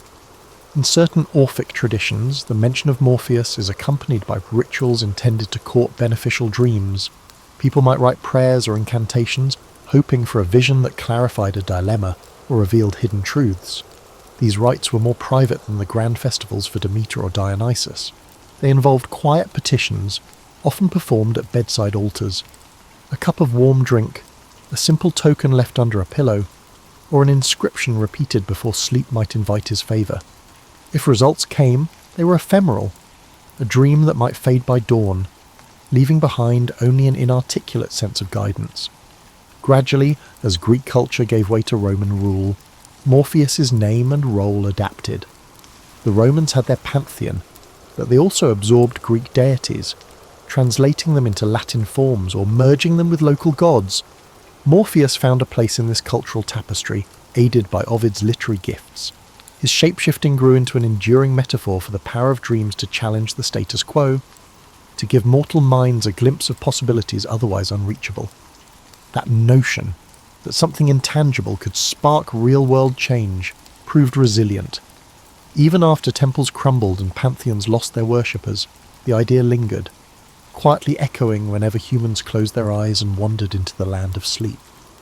Beyond myths and poetry, Morpheus's influence took on tangible form in the dream-centric rites practiced in scattered regions of the ancient Mediterranean.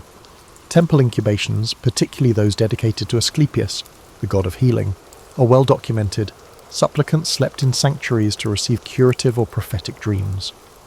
Though the official cult credited Asclepius with these visions, undercurrents of belief suggested that Morpheus or one of his siblings sculpted the dream imagery.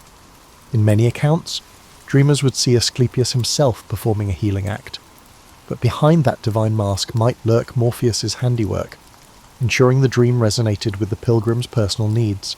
Yet this indirect worship was as far as it went for Morpheus.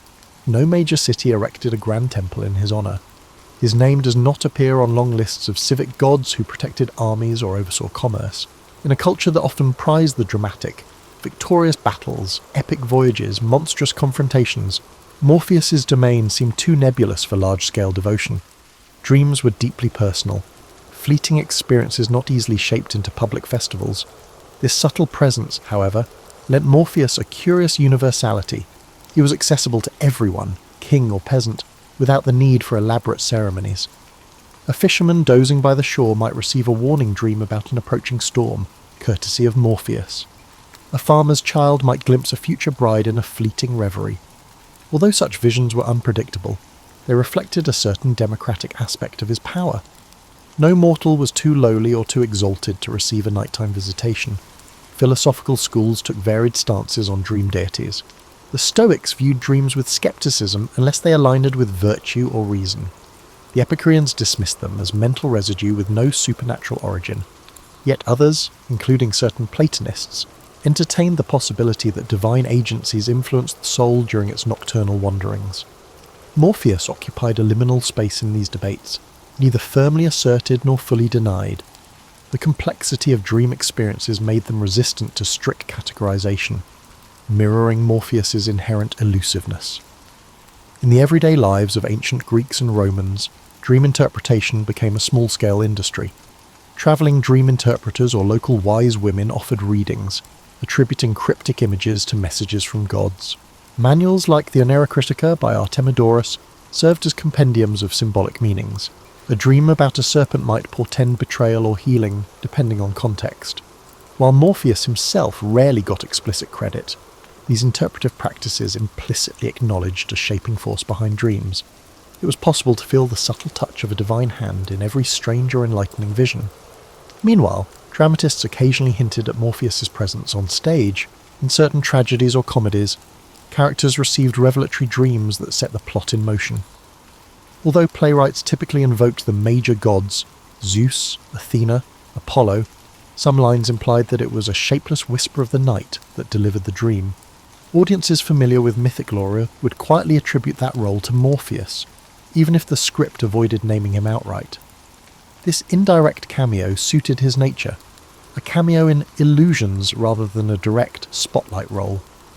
As Roman influence peaked and Greek city-states became provinces within an empire, religious practices evolved. The cults of Isis, Mithras, and other deities from Egypt and Persia began to spread. Mystery religions thrived, promising spiritual experiences that mainstream rites did not provide. In these clandestine settings, where initiates sought personal transformation and glimpses of the afterlife, dreams were valued as a means of direct communication with the divine. Morpheus, though not explicitly worshipped, found renewed significance as a silent collaborator. Participants believed that their revelations during ritual-induced trance or sleep could unveil cosmic secrets, and who better than the gentle craftsman of dreams to facilitate those glimpses? Despite these evolving cultural currents, Morpheus kept his low profile. He neither clashed with up-and-coming deities nor demanded new reverence. Like a cameo actor in an ever-changing theatre, he adapted to shifting religious landscapes by maintaining the same core function. He shaped nightly illusions, passing along whatever message the dreamer needed, whether it was solace, instruction, or warning. Thus, while other gods experienced dramatic transformations or assimilation into new pantheons, Morpheus's essence stayed remarkably stable. His anonymity shielded him from the fortunes and misfortunes that befell gods tied to political power or public devotion. Through countless conquests, cultural fusions, and doctrinal shifts, he remained that discreet presence behind the eyes of sleeping mortals. He needed no marble statue or sacrificial altar, for his temple was the quiet domain of the human mind, a refuge where illusions danced, and destinies could be nudged without the constraints of daylight logic. As the classical world gave way to the Hellenistic era, and then to Roman dominion, Morpheus's relevance persisted in subtler, more eclectic forms. Scholarship in the city of Alexandria produced treatises on the dream interpretation that blended Greek, Egyptian, and even Jewish thought. Hermetic texts invoked the interplay of cosmic forces, sometimes alluding to lesser gods of vision and illusion. While these references seldom name Morpheus directly, they revealed a growing intrigue with the mystical dimensions of sleep. The more people tried to decode their dreams, the more they acknowledged a guiding power behind them. During this period, philosophers like Plotinus delved into the nature of consciousness. They wrestled with questions about the soul's movements during sleep. If the soul journeyed outward or inward, while the body rested, might it encounter spiritual beings or glean higher truths? Such speculation wasn't mainstream, but it held appeal for seekers disillusioned with state-sanctioned cults. Morpheus, while rarely cited, remained the unspoken craftsman of these interior voyages, the silent engineer behind whatever glimpses the soul might catch of a grander cosmic design. Meanwhile, poets, freed from the strict heroic codes of earlier ages, experimented more boldly with dreamscapes. They penned verses where protagonists navigated labyrinthine illusions or encountered fleeting apparitions, offering cryptic guidance. Although literary critics might argue, these poems reflected psychological depth rather than divine action. To many readers, the boundary was immaterial. Dreams were that liminal zone where mortal thoughts intertwined with supernatural influence. Morpheus, shapeless though he was, presided over that zone like an unacknowledged stage director. In everyday Roman society, too, the role of dreams took intriguing turns. Emperors occasionally claimed that certain expansions or decrees were inspired by divine apparitions at night. Augustus himself, recognized for his strategic cunning, was rumoured to pay attention to auspicious or ominous dreams, though officially, he credited major gods like Apollo. Citizens, hearing such stories, might privately wonder if a lesser-known deity like Morpheus had orchestrated these nocturnal briefings. After all, if the god of dreams could sway the mightiest ruler in the world, it underscored his quiet potency. As Christianity began to spread across the empire, attitudes toward pagan deities shifted. Bishops denounced the worship of multiple gods as idolatry, and an ascendant monotheism strove to replace the old pantheon. In this environment, minor figures like Morpheus faded from official discourse. Yet the phenomenon of dream visitation did not vanish. Biblical narratives contained their own dream sequences, Joseph interpreting Pharaoh's dreams, the Magi warned in a dream about King Herod. Early Christians recognized that significant messages could be delivered during slumber, though they attributed such interventions to angels or the one god. Morpheus, if mentioned at all, became a quaint relic of pagan folklore. However, among rural populations and within certain esoteric sects, older beliefs persisted in fragments. People might still light a candle and utter a small prayer before bedtime, not necessarily to Morpheus by name, but to the notion of a gentle force that shaped dreams. In personal diaries or in hushed family traditions, references lingered, testaments to how deeply ingrained the idea of a dream-shaping presence was. Over time, Christian mystics sometimes wrote about heavenly illusions or spiritual revelations received in dreams. Though they did not call Morpheus by name, The conceptual overlap was clear, a benevolent entity bridging the gap between mortal minds and higher powers, all while the world lay in darkness. During the waning days of the Roman Empire, barbarian invasions, economic turmoil and social upheaval threw daily life into chaos. Dreams, as always, offered either an escape or an omen. Morpheus might appear in scattered references, half remembered in local folklore or embedded in spells within the syncretic practice of magic. These spells, scribbled on papyrus or scratched into lead tablets, sought to harness dream power for love, revenge or knowledge.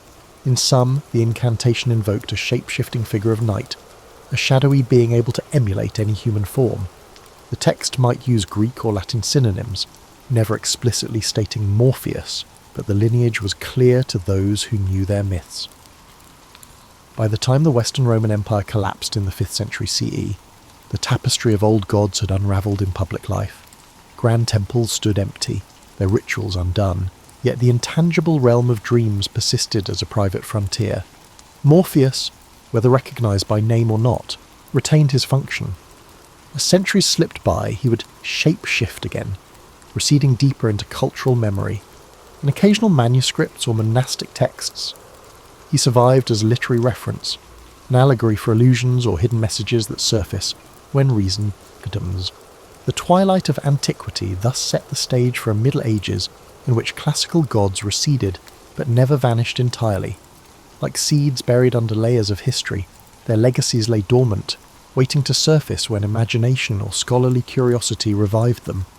For Morpheus, all it required was for people to dream, a condition unlikely ever to fade. Explicit references to Morpheus become rare in medieval Europe.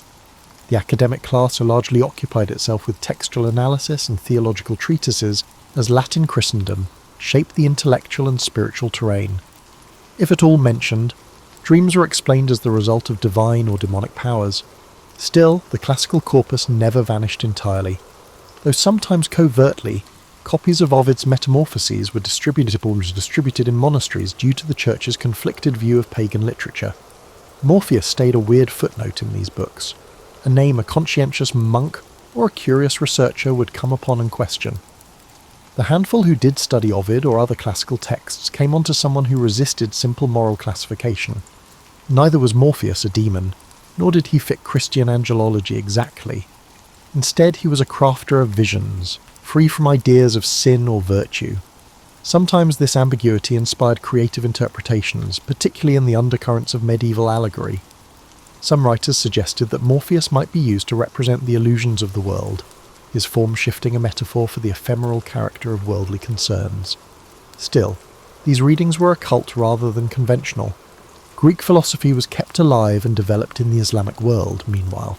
Dream interpretation flourished in that field, thanks in part to customs derived from the hadiths of the Prophet Muhammad, but references to Morpheus, especially, were few. Still, the idea of a shaping dream creature echoed in mystical Sufi teachings, in which glimpses in sleep may transmit spiritual truths. Although the name Morpheus did not travel much in these writings, the agent who creates significant illusions stayed universal. Europe became quite interested in classical antiquity by the Renaissance. A fresh wave of humanism pushed the study of pagan literature. Scholars rediscovered old manuscripts.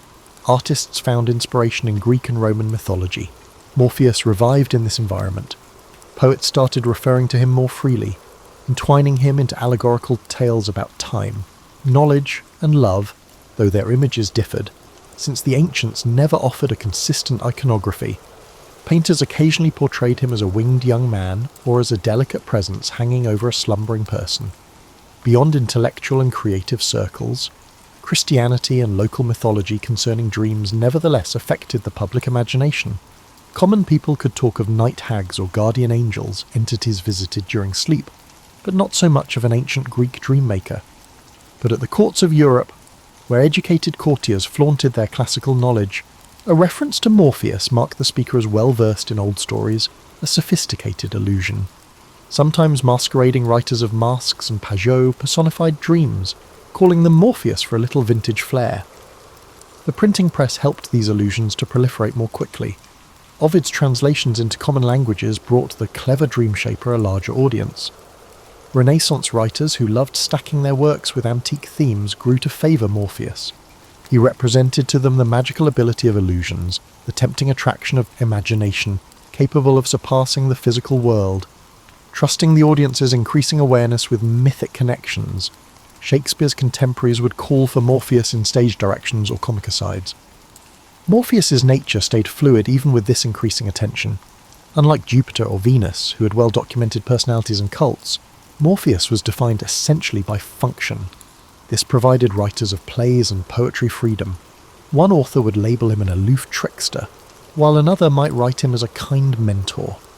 Some works confused him with the whole idea of the dream world and attributed any nighttime vision to the arms of Morpheus. At least among the educated classes, this word even seeped into common parlance, a beautiful way to explain falling asleep and a monument to how completely the god of dreams was entwining with Western consciousness. The Renaissance also inspired fresh interest in sleep and dreams in science and medicine. Unprecedented rigidity in their study of the human body, doctors dissected cadavers to grasp physiology. Still, the character of dreams stayed mysterious. While some suggested dreams were the residue of sensory impressions, others suggested they were brought on by vapours or humours influencing the brain. For these newly arrived empiricists, the legendary concept of Morpheus as a physical dream maker was no more convincing. Still, the metaphor stayed with the writers and speakers. It caught something the scalpels and early microscopes could not. The sensation dreams emerged from somewhere beyond normal experience. So Morpheus lived in several worlds concurrently, as the Renaissance gave way to the early modern era. For academics and artists, he was a classical reference, a person who gave creative works depth and vitality. To the general public, he remained a rather obscure moniker, sporadically mentioned in sentences like summoned by Morpheus, but hardly connected to any active religious practice. And to the rising ranks of scientists, he was a remnant of mythology, interesting, poetic, but inadequate in elucidating the real mechanics of the sleeping mind. This diversity of roles highlighted Morpheus's ongoing adaptability, a shape-shifting presence not only in the dream realm, but also in the cultural scene of a Europe undergoing change. The scientific, political, and religious upheavals of modernity altered people's perceptions of nature. A more mechanical or logical view of human experience was influenced by the Industrial Revolution, the Enlightenment, and later advances in psychology. Instead of being living elements of belief systems, the ancient gods appeared in this context as antiquated artifacts, curiosities for literature, art, or historical research. Despite his subtlety, Morpheus was no different. However, his legacy continued in surprising ways, subtly influencing contemporary cultural expressions and the human mind. The derivation of the drug morphine, which Friedrich Serturner called in the early 19th century after separating its active ingredients from opium, is one such example. By associating the drug's ability to produce sleep and dreamy states with the ancient god of dreams, he decided to honour Morpheus. Morpheus was elevated to a strange position by this scientific acknowledgement.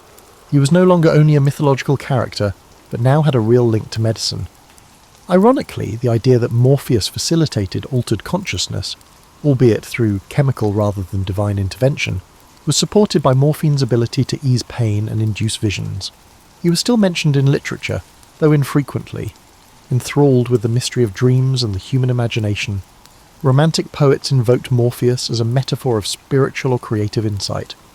He appeared in Gothic stories during the Victorian era, occasionally taking the form of a character in dream sequences that made it difficult to distinguish between the real and the fantastical. The power of dream imagery was rediscovered in the 20th century by surrealist painters and fantasy authors who occasionally used Morpheus as a thematic device. Even comic book creators found him to be a fascinating character. Neil Gaiman's The Sandman series, for example, depicted a modern reinterpretation of Morpheus, albeit it was more influenced by modern fantasy than by rigid classical myth. Meanwhile, under the leadership of individuals like Carl Jung and Sigmund Freud, psychology became a recognised field of study. They conducted in-depth research on dreams, examining their symbolic meaning and unconscious function. Jung's idea of archetypes allowed for the recognition of mythic characters as expressions of universal psychological patterns, but Freud rejected direct allusions to dream deities. Despite being infrequently mentioned in clinical discourse, Morpheus personifies some mythological features, such as the shape-shifting messenger who connects the conscious and unconscious domains. Speaking poetically, one could imply that, even if they employ different language. A therapist and a patient are really tiptoeing over Morpheus's territory whenever they engage in dream interpretation. Outside of academics, the phrase "the arms of Morpheus" is still used in casual conversation as a charming way to describe someone who is falling asleep. Morpheus is sometimes used by songwriters as poetic shorthand for illusions or dreamy situations. Characters in plays or movies may joke that they were taken by Morpheus when they are particularly exhausted or have bad dreams. As a result, the god's name endures in popular culture, reflecting a persistent interest in the transitional realm between the fleeting theatre of dreams and the real world. Morpheus was occasionally likened to comparable dream figures in other traditions, gods, spirits or ancestors. Credited with forming nighttime visions, as religious plurality increased and audiences for myths from around the globe expanded. Morpheus has occasionally attracted followers in some New Age and neo-pagan societies, which revive ancient pantheons for individual spirituality. These contemporary practitioners might view him as a lucid dreaming guide, or an ally in creative inquiry, creating a personal bond that somewhat reflects the age-old practice of looking for important dreams. Naturally, such varied revivals do not dominate popular belief, but they highlight Morpheus's versatility throughout history. He continues to serve as evidence of the human need for a go-between for conscious awareness and the innermost parts of the mind. The appeal of a guiding figure endures even at a time when sleep labs and neurology are used to analyse dreams, the subjective landscapes that play out in our minds every night. After all, cannot be completely mapped by any technology. Therefore, Morpheus persists as a cultural shapeshifter. Initially a minor character in Greek mythology, he was crucial in bridging the gap between mortal life and divine aims, while being overshadowed by Olympians. He withstood scientific breakthroughs, religious upheavals, and conquests throughout millennia. He found new homes in literary flair, psychological metaphor, and medical terminology. He now represents that sedent, all-encompassing enigma, the dream realm where we face self-revelations, delusions, and reflections of ourselves. Despite being elusive and infrequently worshipped in official ceremonies, Morpheus never fails to arouse our imaginations by serving as a reminder that sleep is more than just a place to rest. It is a doorway, thoughtfully crafted by a being who doesn't require a temple to demonstrate his might.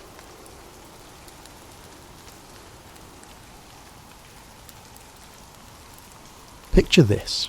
You're walking down a busy street when it starts to drizzle. Without even thinking, you reach into your bag, pull out that trusty umbrella and pop it open. It's just another Tuesday, right? But here's the thing that might blow your mind a little. That simple gesture connects you to one of humanity's most quietly revolutionary inventions. You see, umbrellas didn't just keep people dry. They accidentally rewrote the rules of civilization itself, and nobody really noticed it happening. It's the kind of story that makes you wonder what other everyday objects have been secretly running the world while we weren't paying attention. Let's start with your ancestors' funny and sad weather experiences. Catching the rain was a full-contact sport before the invention of umbrellas. People would sprint from building to building, dive under whatever shelter they could locate, or just accept their soggy fate and trudge along looking thoroughly miserable. But the real problem wasn't just getting wet, it was what getting wet meant for society. Rain acted as a significant impediment to civilization. Markets would shut down, construction would stop, people would huddle indoors waiting for the sky to clear before they could get back to the important business of building the world. The ancient Egyptians were the first to crack this code, though they were actually trying to solve a different problem entirely. They invented the first umbrellas around 3,000 years ago, but get this, they were for blocking sun, not rain. Egypt isn't exactly known for its downpours, so they needed shade more than waterproofing.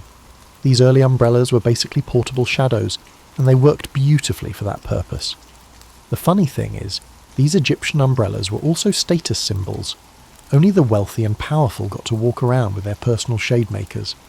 Common folks just had to squint and sweat their way through the desert heat, while the pharaohs and nobles glided along in their little circles of cool comfort. But here's where it gets interesting. The umbrella didn't stay in Egypt. Like all good ideas, it started travelling, and every culture that adopted it changed it a little bit. The ancient Chinese took the basic concept and made it waterproof, because unlike Egypt, China actually had rain to deal with. They used wax paper and bamboo to create the first real rain umbrellas, and suddenly, staying dry became a possibility for ordinary people. The Greeks and Romans adopted the umbrella trend, but were unsure how to use it. The Greeks mostly used them for sun protection, particularly for women. Roman women wore them as stylish accessories, while Roman men avoided carrying them. It's amusing to consider that carrying an umbrella was deemed unmanly in Roman culture. These individuals, who had conquered half of the known world, had a strict stance on staying dry.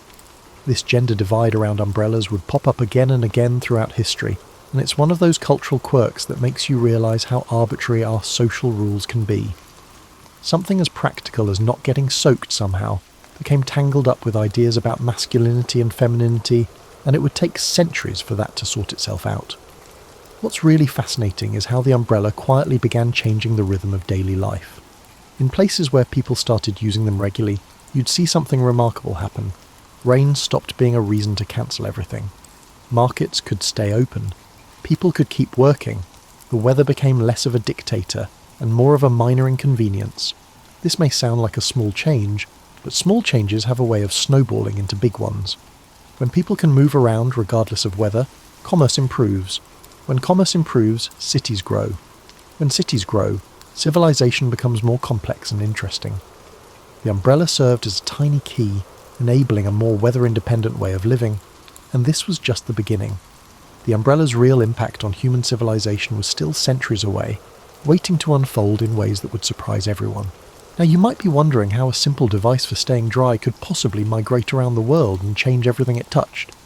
But that's exactly what happened, and the story gets more interesting when you realise that umbrellas didn't just travel. They adapted, evolved, and caused little revolutions wherever they landed. After the Chinese perfected the waterproof umbrella, the concept began its slow journey westward along the ancient trade routes. Picture merchants carrying these ingenious devices alongside silk and spices, probably not realising they were transporting one of history's most underrated game changers. The umbrella was like a technological sleeper hit, quietly impressive but not flashy enough to grab headlines. When umbrellas reached medieval Europe, they encountered a culture that was, frankly, pretty resistant to change. Europeans had been dealing with rain the same way for centuries, running, hiding, and generally accepting that weather was something that happened to you, not something you could do anything about. The idea that you could just carry weather protection with you was genuinely revolutionary, but here's where the story gets delightfully weird. The umbrella faced some serious cultural resistance in Europe, and the reasons were absolutely ridiculous. In many places, people thought umbrellas were somehow ungodly. The logic went something like this. God sends rain, so trying to avoid rainfall was like rejecting God's will. It's the kind of reasoning that makes you grateful to live in more practical times. The Catholic Church initially had mixed feelings about umbrellas. Some clergy embraced them as sensible tools, while others worried they represented human arrogance in the face of divine weather. Imagine having to get theological approval for your rain gear. It's almost endearing how seriously people took these things. Meanwhile, the umbrella was having a completely different reception in Asia. In Japan, umbrellas became integrated into daily life so seamlessly that they influenced art, literature, and social customs. Japanese umbrella makers developed techniques that turned umbrella crafting into a true art form. They created umbrellas that were beautiful enough to be accessories, but practical enough to actually keep you dry. The Japanese also figured out something that Europeans were still struggling with. Umbrellas could be both functional and fashionable. In Japan, your umbrella choice said something about your personality and social status, but it wasn't considered strange or ungodly. It was just practical style, which is a concept that Europe would take much longer to embrace. Back in Europe, the umbrella was slowly winning converts, but it was an uphill battle. The turning point came when some brave individuals decided to just start using umbrellas and ignore the cultural weirdness. These umbrella pioneers faced ridicule, religious criticism, and social ostracism, all for the crime of wanting to stay dry. When you think about it, they were basically the civil rights activists of weather protection. The breakthrough moment came in the 1700s when umbrellas finally gained acceptance among European women. This wasn't because attitudes had suddenly changed, but because women's fashion had reached a point where protecting elaborate hairstyles and expensive clothing from rain had become a real necessity. Usually practicality prevailed over prejudice. But European men were still holdouts. The gender divide, which had been prevalent in ancient Rome, persisted in 18th century Europe. Men would rather get soaked than carry something that might make them look feminine. It's one of those historical details that makes you realise how much energy people used to spend on completely arbitrary social rules.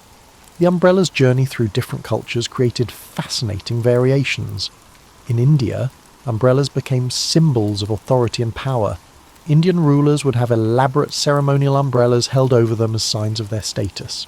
The umbrella went from being a practical tool to being a piece of royal regalia. In Thailand, the umbrella became so culturally significant that it appeared in religious ceremonies and royal processions. Thai craftsmen developed incredibly ornate umbrella designs that were as much art as they were weather protection. These weren't just umbrellas, they were cultural statements. It's amazing how each culture made the umbrella their own. The Chinese focused on practical efficiency. The Japanese emphasized beauty and craftsmanship. The Indians turned umbrellas into symbols of power. The Thais made them into works of art. Europeans spent centuries arguing about whether they were morally acceptable. This pattern of cultural adaptation would become crucial to understanding how umbrellas eventually changed civilization. They weren't just tools that people used. They were tools that adapted to each culture's needs and values, becoming more useful and socially acceptable with each adaptation. By the time umbrellas were ready to make their real impact on human civilization, they had been tested and refined by dozens of different cultures. No longer were they merely Egyptian sunshades or Chinese rain protection. They had become a truly global technology, ready to solve a problem that nobody quite realized was holding back human progress. If you want to understand how umbrellas really changed human civilization, you need to understand London in the 1700s. Picture the rainiest city in Europe, filled with people who had convinced themselves that carrying an umbrella was somehow embarrassing or unmanly. It was like watching an entire population choose to suffer for completely arbitrary reasons. London's weather was legendary for its ability to ruin plans. Drizzle, downpours, and a persistent mist constantly enveloped the city, soaking you without your awareness. Londoners had developed an entire culture around being perpetually damp, and they wore their weather-beaten stoicism like a badge of honour. But London's weather wasn't just inconvenient, it was economically devastating. Every time the rain became excessively heavy, businesses would come to a complete halt. Street markets would close, construction projects would stop. People would huddle in taverns and shops, waiting for the weather to clear enough to get back to their lives. Precipitation essentially held the city's economy hostage. Enter Jonas Hanway, a man who would unintentionally become one of history's most unlikely revolutionaries. Hanway, a philanthropist and social reformer, had travelled extensively to observe how other cultures dealt with rain. Specifically, he had witnessed the practicality and effectiveness of umbrellas. So in 1750 he decided to do something radical. He started carrying an umbrella through the streets of London. The reaction was immediate and brutal. Londoners were horrified. Here was this gentleman walking around with what they saw as a feminine accessory, completely unbothered by the social rules that everyone else was following. Hanway was mocked, ridiculed, and subjected to a level of public shaming that seems absolutely absurd now. People threw things at him. Children followed him around, laughing and pointing. Adults whispered about him in shops and taverns. But here's the thing about Hanway. He just kept walking. Day after day, rain or shine, he carried his umbrella through London streets.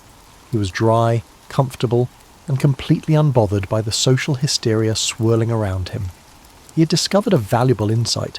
Prioritizing practicality over arbitrary social norms was crucial. The campaign against Hanway's umbrella was led by an unexpected group, London's hackney carriage drivers.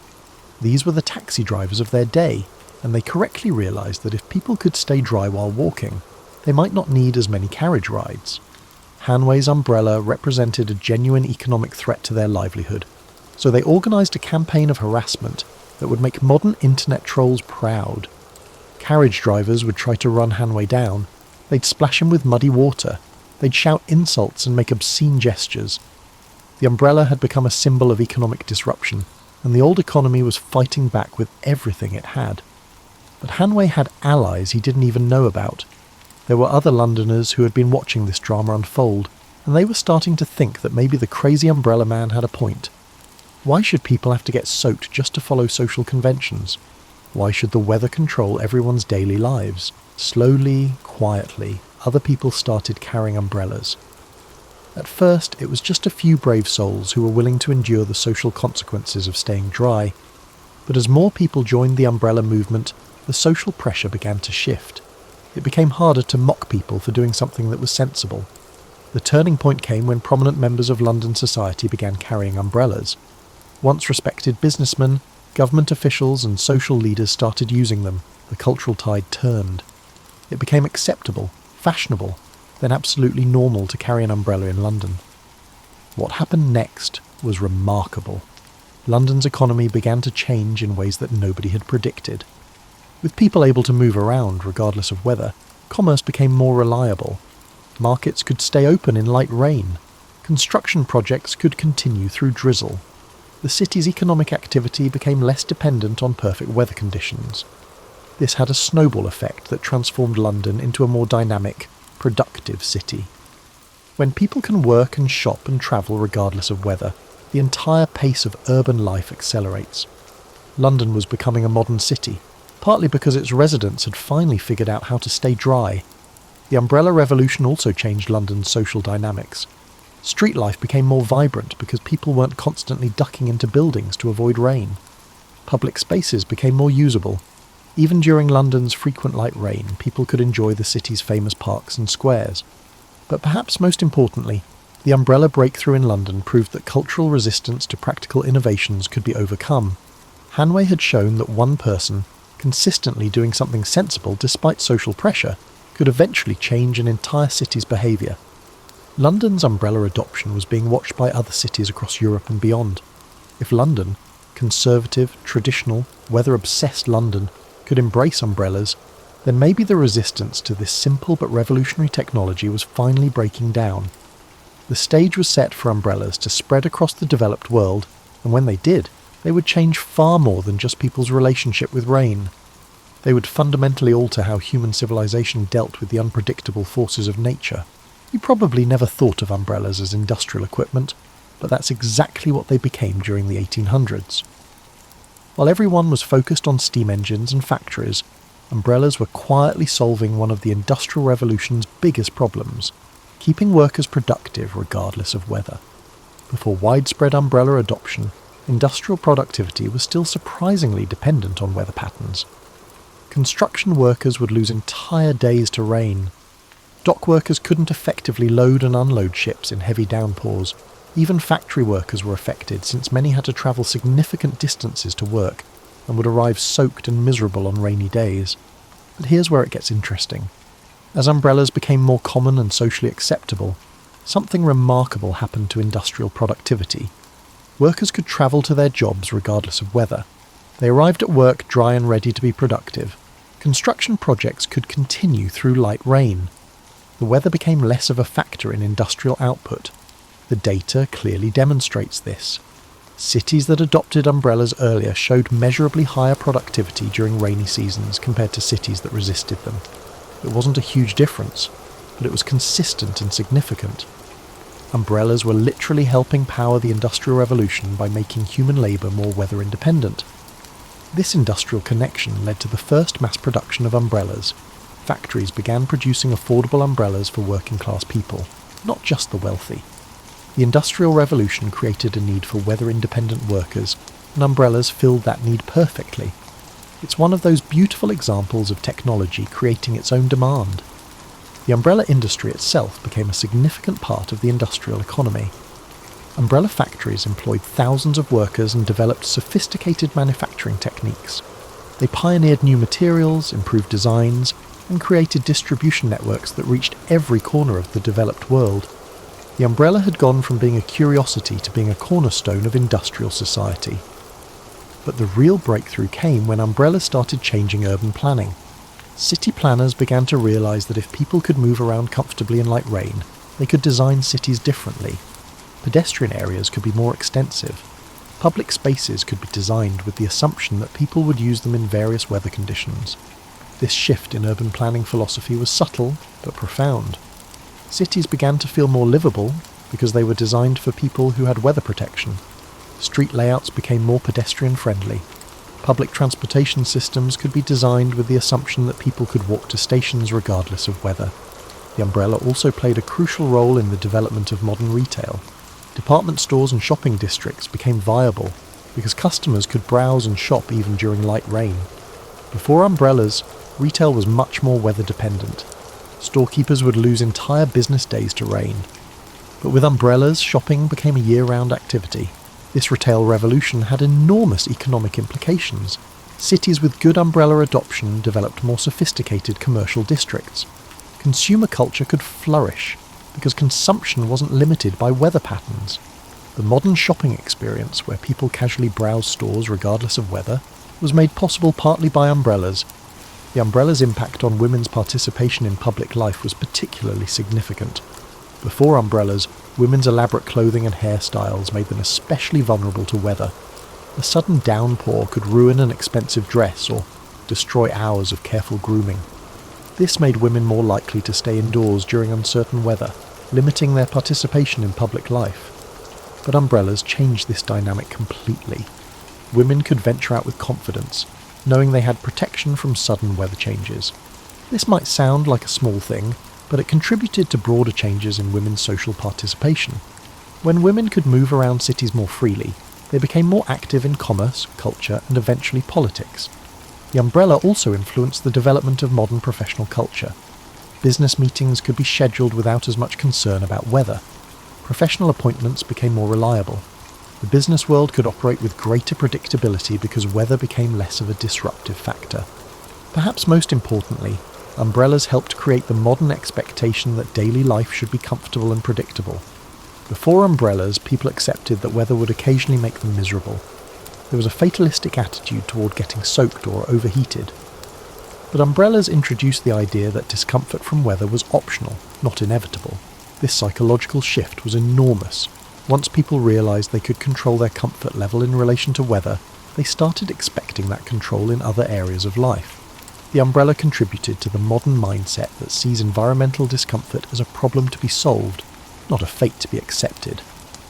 The Industrial Revolution is usually remembered for its big dramatic innovations: steam engines, railways, factories. But umbrellas were quietly enabling all of these larger changes by making human activity more weather independent. They were the unsung heroes of industrial productivity, urban development, and social progress.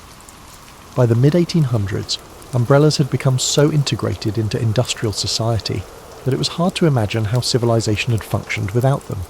They had transformed from exotic curiosities to essential tools of modern life, and their biggest impact was still to come.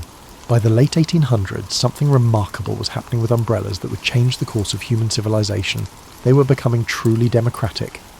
For the first time in history, protection from weather wasn't just for the wealthy. Anyone could afford an umbrella, and this simple fact had consequences that nobody quite saw coming. The democratization of umbrellas happened because of mass production, but its effects went far beyond just making rain gear affordable. When ordinary people could move around comfortably regardless of weather, the entire social structure of cities began to shift. Class distinctions that had partly depended on weather vulnerability started to blur. Think about it this way. Before cheap umbrellas, getting caught in the rain was a class marker. Wealthy people had carriages, covered walkways, and servants to handle weather-related inconveniences. Working-class people just got wet. But when everyone could carry an umbrella, this particular form of weather-based inequality disappeared. This levelling effect was more significant than it might seem. In societies where your social status was partly determined by how well you could avoid life's discomforts, accessible weather protection was genuinely revolutionary. An umbrella couldn't make you wealthy, but it could make you look and feel more dignified in public regardless of your economic circumstances. The psychological impact was enormous. People who had spent their entire lives accepting that weather would occasionally make them miserable suddenly had control over at least one aspect of their comfort. This sense of agency, the feeling that you could do something about your circumstances, had implications far beyond just staying dry. Women's rights activists of the era understood this connection intuitively. They saw that umbrellas gave women more freedom to move around cities independently. When you could protect yourself from sudden weather changes, you could participate more fully in public life. Umbrellas became symbols of women's increasing autonomy and social participation. The umbrella also played a surprising role in the development of modern democracy. When people could gather outdoors regardless of weather, political rallies and public meetings became more viable. Democratic participation increased because weather became less of a barrier to political engagement. You could attend a political rally even if it looked like rain, because you had your umbrella. This might sound like a stretch, but consider how many historical political movements depended on outdoor gatherings. The ability to assemble regardless of weather conditions was crucial to the development of mass democracy. Umbrellas didn't create democratic movements, but they made democratic participation more accessible to ordinary people. The economic implications were equally profound. Small businesses could operate more reliably because customers could shop in light rain. Street vendors could serve customers regardless of weather. The entire informal economy became more weather independent, which was particularly important for working-class entrepreneurs who couldn't afford covered storefronts. Urban culture was transformed as well. The weather no longer constantly forced people indoors, resulting in cities becoming more vibrant. Street life flourished. Public spaces were used more intensively. The rhythm of urban life became less dependent on weather patterns, which made cities feel more alive and dynamic. The umbrella also changed fashion and social norms in unexpected ways. For the first time, people could dress nicely without worrying constantly about weather damage. This encouraged more elaborate and delicate clothing styles, which in turn influenced the development of modern fashion. When you can protect your outfit from rain, you can take more risks with style. But perhaps the most important change was in people's relationship with nature itself. For thousands of years, humans had seen weather as something that happened to them, a force they could only endure or hide from. Umbrellas represented the first truly portable weather protection that anyone could use. They were a step toward humans having more control over their environment. This shift in mindset was crucial to the development of modern civilization. Once people realized they could modify their relationship with natural forces, they started looking for ways to control other aspects of their environment. The umbrella was an early example of technology making humans more independent from natural conditions. The success of umbrellas also proved that simple, practical innovations could have enormous social impact. They weren't complex machines or dramatic scientific breakthroughs. They were just well-designed tools that solved a universal problem. Their success demonstrated that civilization could be advanced through accessible, democratic technologies, not just through elite innovations. By 1900, umbrellas had become so integrated into daily life that most people couldn't imagine functioning without them. They had transformed from luxury items to basic necessities, and in doing so, they had helped create a more egalitarian, weather-independent form of human civilization. The stage was set for umbrellas to play an even larger role in shaping the modern world. Their greatest impact on human civilization was about to unfold in ways that would touch every aspect of 20th century life. As the 20th century dawned, umbrellas had already changed human civilization in ways that nobody fully appreciated. But their most profound impact was still ahead, waiting to unfold in the rapidly modernizing world of the 1900s. What happened next would show just how much a simple piece of technology could influence the development of modern society. The automobile revolution might have killed the umbrella industry, but it actually did the opposite. As cars became common, people realized they still needed umbrellas for the walk from their car to their destination. Urban parking wasn't designed to protect people from weather, so umbrellas became essential accessories for the automotive age. They bridged the gap between private transportation and public spaces. This relationship between umbrellas and cars helped shape modern urban design. City planners began to assume that people would have portable weather protection, so they could design parking areas and public spaces with less concern about providing comprehensive weather shelter. The umbrella had become an integral part of the urban infrastructure, even though it wasn't technically infrastructure at all. The adoption of umbrellas also closely correlated with the rise of office culture in the early 1900s. Umbrellas partly enabled the modern expectation that workers would arrive at the office presentable and ready to work regardless of the weather. People could maintain professional appearance standards during their commute thanks to reliable weather protection. The economic implications of this revolution in professional culture were immense. Businesses could operate more predictably because their workforce wasn't constantly disrupted by weather. The reliability of meeting schedules increased. Umbrellas played a significant role in enabling the modern business world, which prioritizes punctuality, and a consistent professional appearance. World War I demonstrated the umbrella's importance to modern military logistics. Soldiers needed to stay functional in all weather conditions, and umbrellas became important pieces of equipment for officers and support personnel. The war showed that even military operations could benefit from better weather protection for personnel. Adoption of umbrellas also influenced the post-war economic boom of the 1920s. Consumer culture flourished, partly because people could shop comfortably in various weather conditions. The development of modern retail districts with their emphasis on pedestrian shopping and outdoor displays was made possible by the assumption that customers would have weather protection. Another aspect of the umbrella's social importance emerged during the Great Depression. Even during economic hardship, people prioritized having weather protection. Umbrellas became symbols of dignity and self-sufficiency during tough times. They represented the idea that you could maintain your comfort and appearance even when facing economic difficulties. Hollywood and popular culture of the era embraced umbrellas as symbols of sophistication and urban life. Movies showed elegant people navigating city streets with stylish umbrellas, reinforcing the idea that weather protection was part of modern living. The umbrella had become a cultural icon representing humanity's triumph over natural discomfort. The post-World War II suburban boom created new roles for umbrellas. Suburban living meant more outdoor activities and more walking between cars and buildings. Umbrellas became essential equipment for the suburban lifestyle, helping people maintain the casual outdoor culture that defined post-war America. The development of modern air travel also relied on umbrellas. Airports were designed with the assumption that passengers would have portable weather protection for moving between terminals and aircraft. Transportation planning had integrated the umbrella so deeply that people took it for granted as an integral part of their toolkit. Adoption of umbrellas also contributed to the rise of the service economy in the latter half of the 20th century. Service workers needed to move between locations and meet clients in various weather conditions.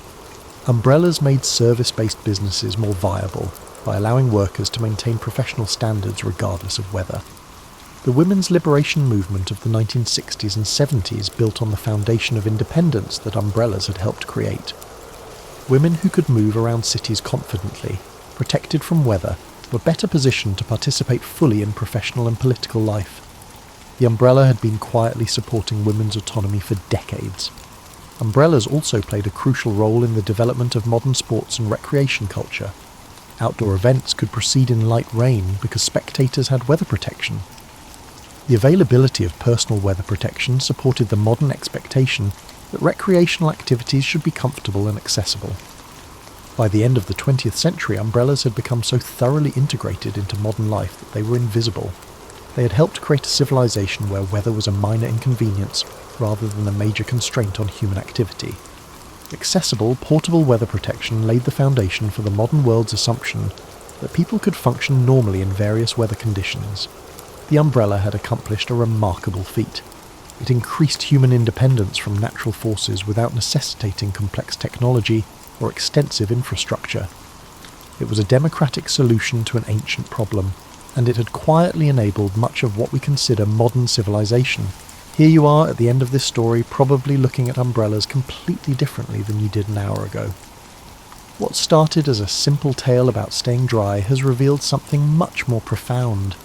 How a basic tool can quietly reshape the entire trajectory of human civilization.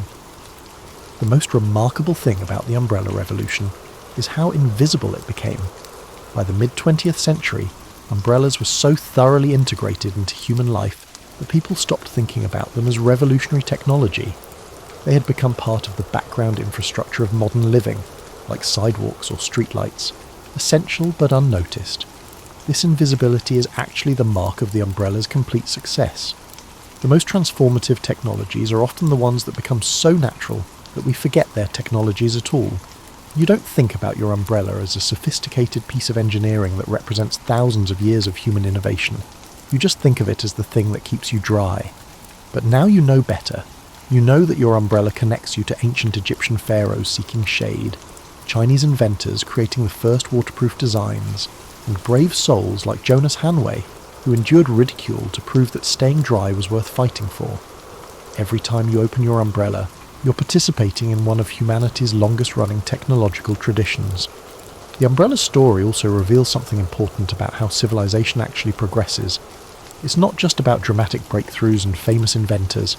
Sometimes the most important advances come from simple tools that solve everyday problems so effectively that they change how entire societies function. The umbrella proves that democratic innovations, technologies that everyone can use, can be just as revolutionary as elite scientific discoveries. Think about what umbrellas actually accomplished. They made human activity more weather independent, which sounds modest but turned out to be civilization changing. They enabled the development of modern urban life, professional culture, consumer society and democratic participation. They helped create the modern expectation that daily life should be comfortable and predictable regardless of natural conditions. Perhaps most importantly, umbrellas demonstrated that humans could take control of their relationship with nature through accessible technology. They were an early example of how simple tools could make people more independent from environmental forces. This mindset, the idea that natural discomfort is a problem to be solved rather than a fate to be accepted, became fundamental to modern civilization. The umbrella revolution also shows how cultural resistance to practical innovations can be overcome. Remember all those people who thought umbrellas were ungodly, unmanly, or just plain weird? They were swept aside by the simple logic of staying dry. Good ideas eventually win, even when they face intense social resistance. Today, as you navigate a world shaped by umbrella adoption, you're living in a civilization that's more weather independent, more democratic, and more comfortable than any previous human society.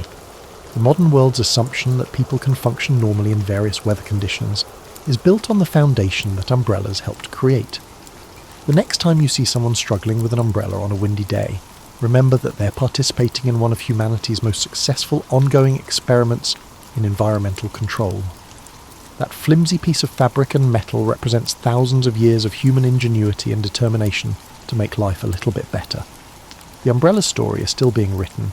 New materials, better designs, and changing social needs continue to evolve this ancient technology, but its fundamental promise remains the same, that humans don't have to accept discomfort from natural forces when simple, practical solutions are available. So the next time you reach for your umbrella, take a moment to appreciate what you're holding. It's not just weather protection, it's a symbol of human adaptability, ingenuity, and the quiet persistence that has shaped civilization. You're carrying a piece of history that changed the world by helping people stay dry. And that's how umbrellas changed human civilization, not through dramatic revolution, but through the simple, persistent logic of making life a little bit better, one rainy day at a time. Sometimes the most profound changes come from the most humble tools, and sometimes the greatest revolutions are the ones that happen so gradually that nobody notices until they're complete. Now you know the secret history of one of humanity's most underestimated inventions. The umbrella didn't just keep people dry, it helped create the modern world. And every time you use one, you're participating in that ongoing story of human progress, one comfortable step.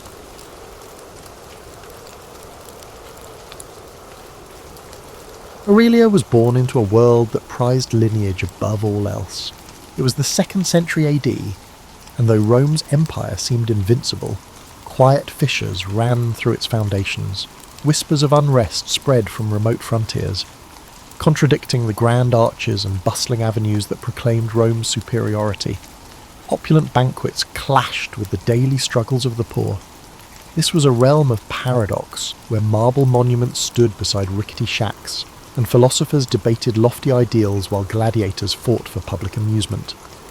Aurelia's family occupied a respected but modest position. They were historians and scribes known for capturing events with honesty, a pursuit that could be dangerous in a city where power thrived on carefully polished images. Her father, Marcus Fabius Crispus, meticulously documented senatorial proceedings, while her mother, Tullia, emerged from a lineage renowned for skillful mediation behind closed doors. Both parents nurtured Aurelia's keen sense of observation, teaching her that true influence often came from knowing what others overlooked. From a young age, Aurelia found magic in small details. While other children lost themselves in street games, she lingered in corners of the atrium, listening to visitors' subdued remarks. A twitch of a senator's eyebrow might betray political tension, just as an offhand remark from a merchant could reveal bigger undercurrents. Tullia encouraged such watchfulness, stressing that words are surface, truth often swims beneath. At dawn, Aurelia took to wandering the forum, her stola simple enough to let her blend with the throngs. There she gathered tidbits from merchants hawking produce and strangers carrying rumours from distant provinces. Traders spoke of uprisings in the north or shortages along trade routes. The cacophony of voices painted Rome as a mighty tapestry stitched together by precarious alliances and quiet bargains.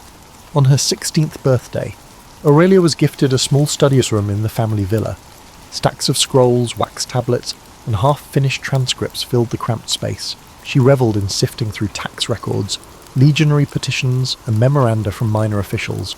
Each scroll hinted at how carefully Rome balanced its grandeur. Soldiers complained of late pay, border governors requested reinforcements, and farmland disputes dragged on for years.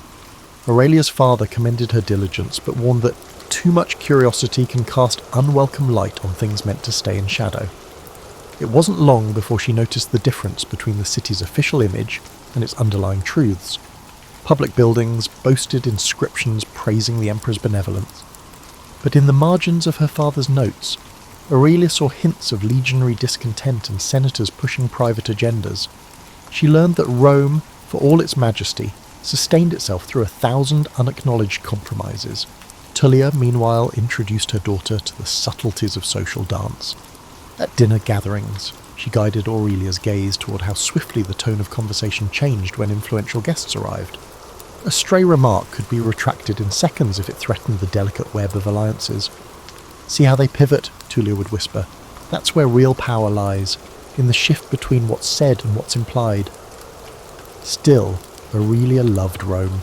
She admired the feats of engineering, the traditions of debate, and the vast spectrum of cultural influences streaming through the city gates. She believed that beneath the politics and strict hierarchies, there was genuine excellence, a civilization yearning for wisdom, if only its protectors were not so quick to silence inconvenient voices.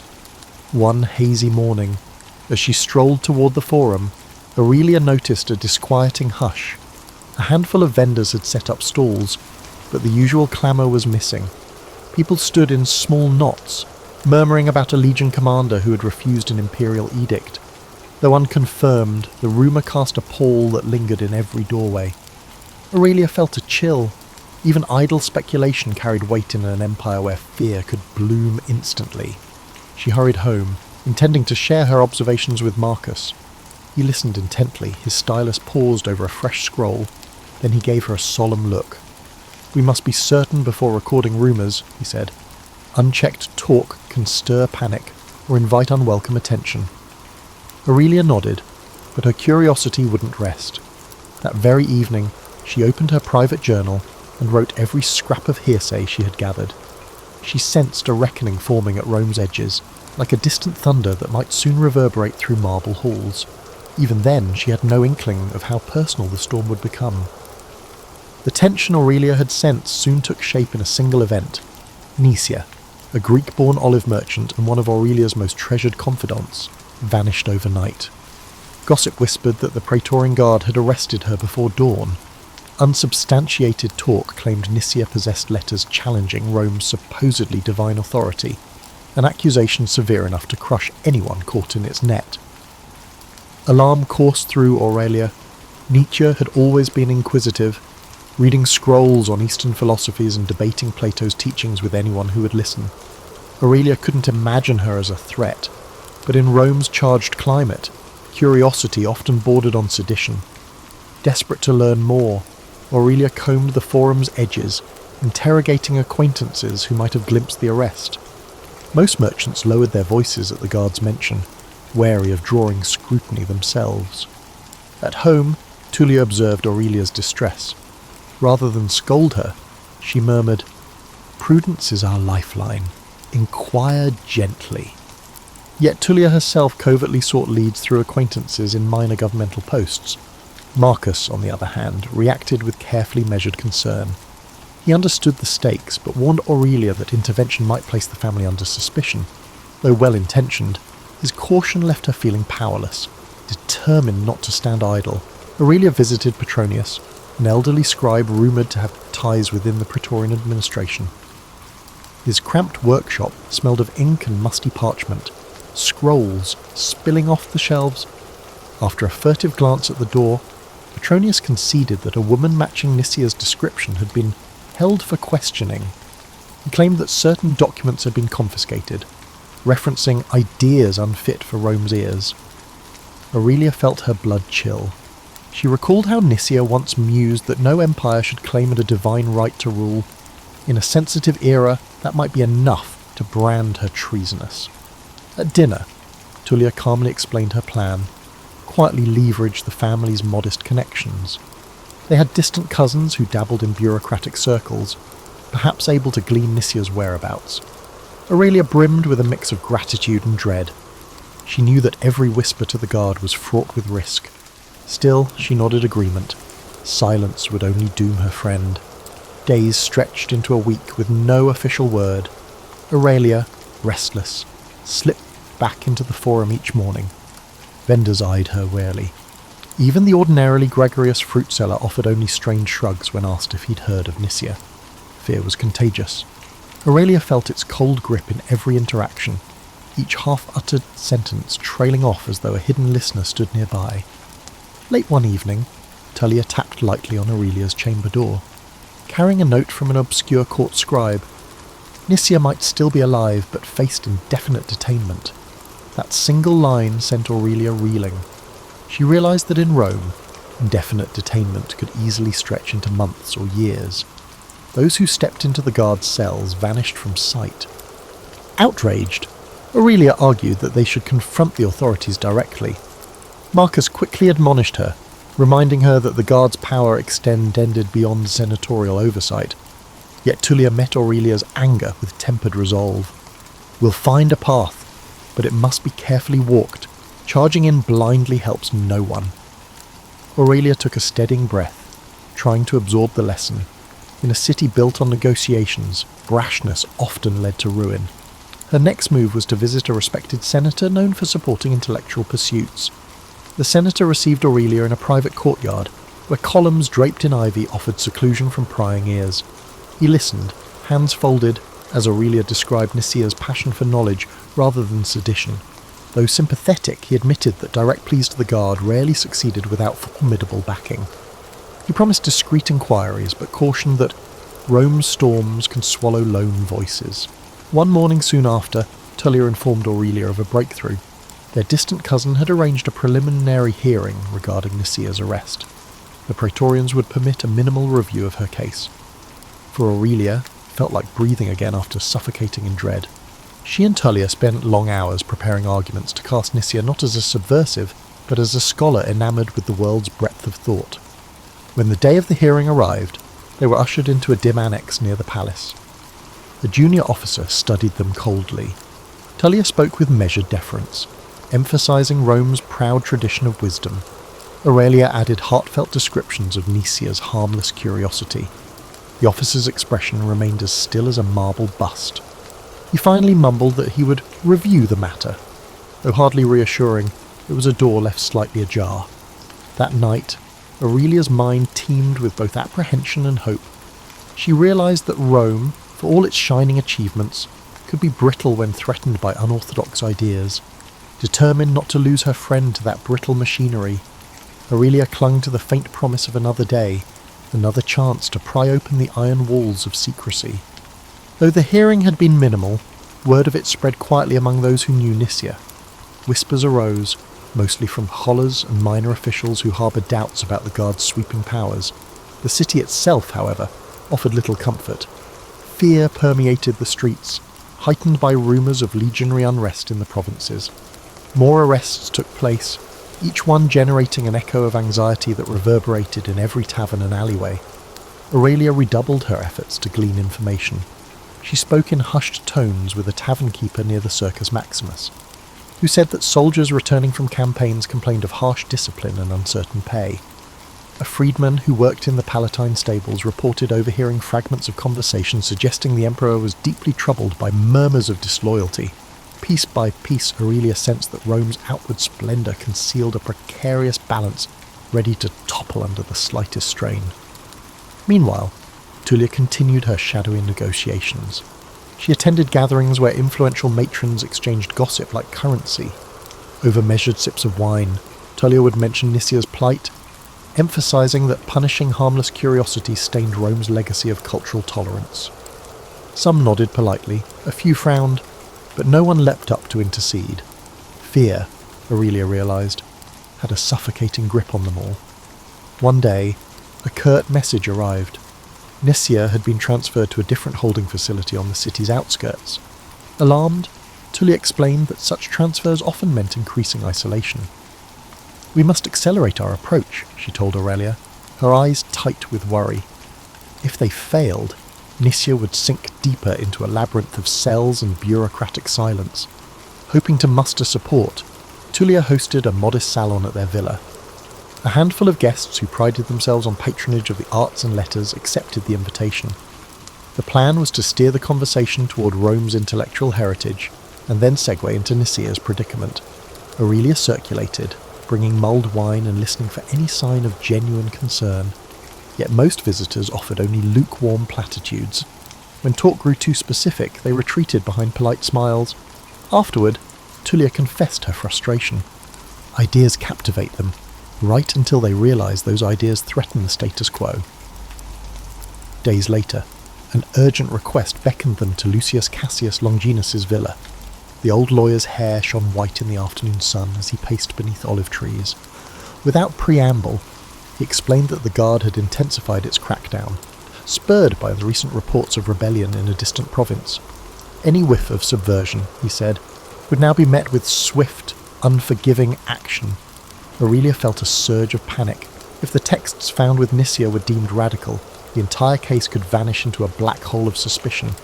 Lucius proposed a daring solution: direct petition to the Emperor's councillors.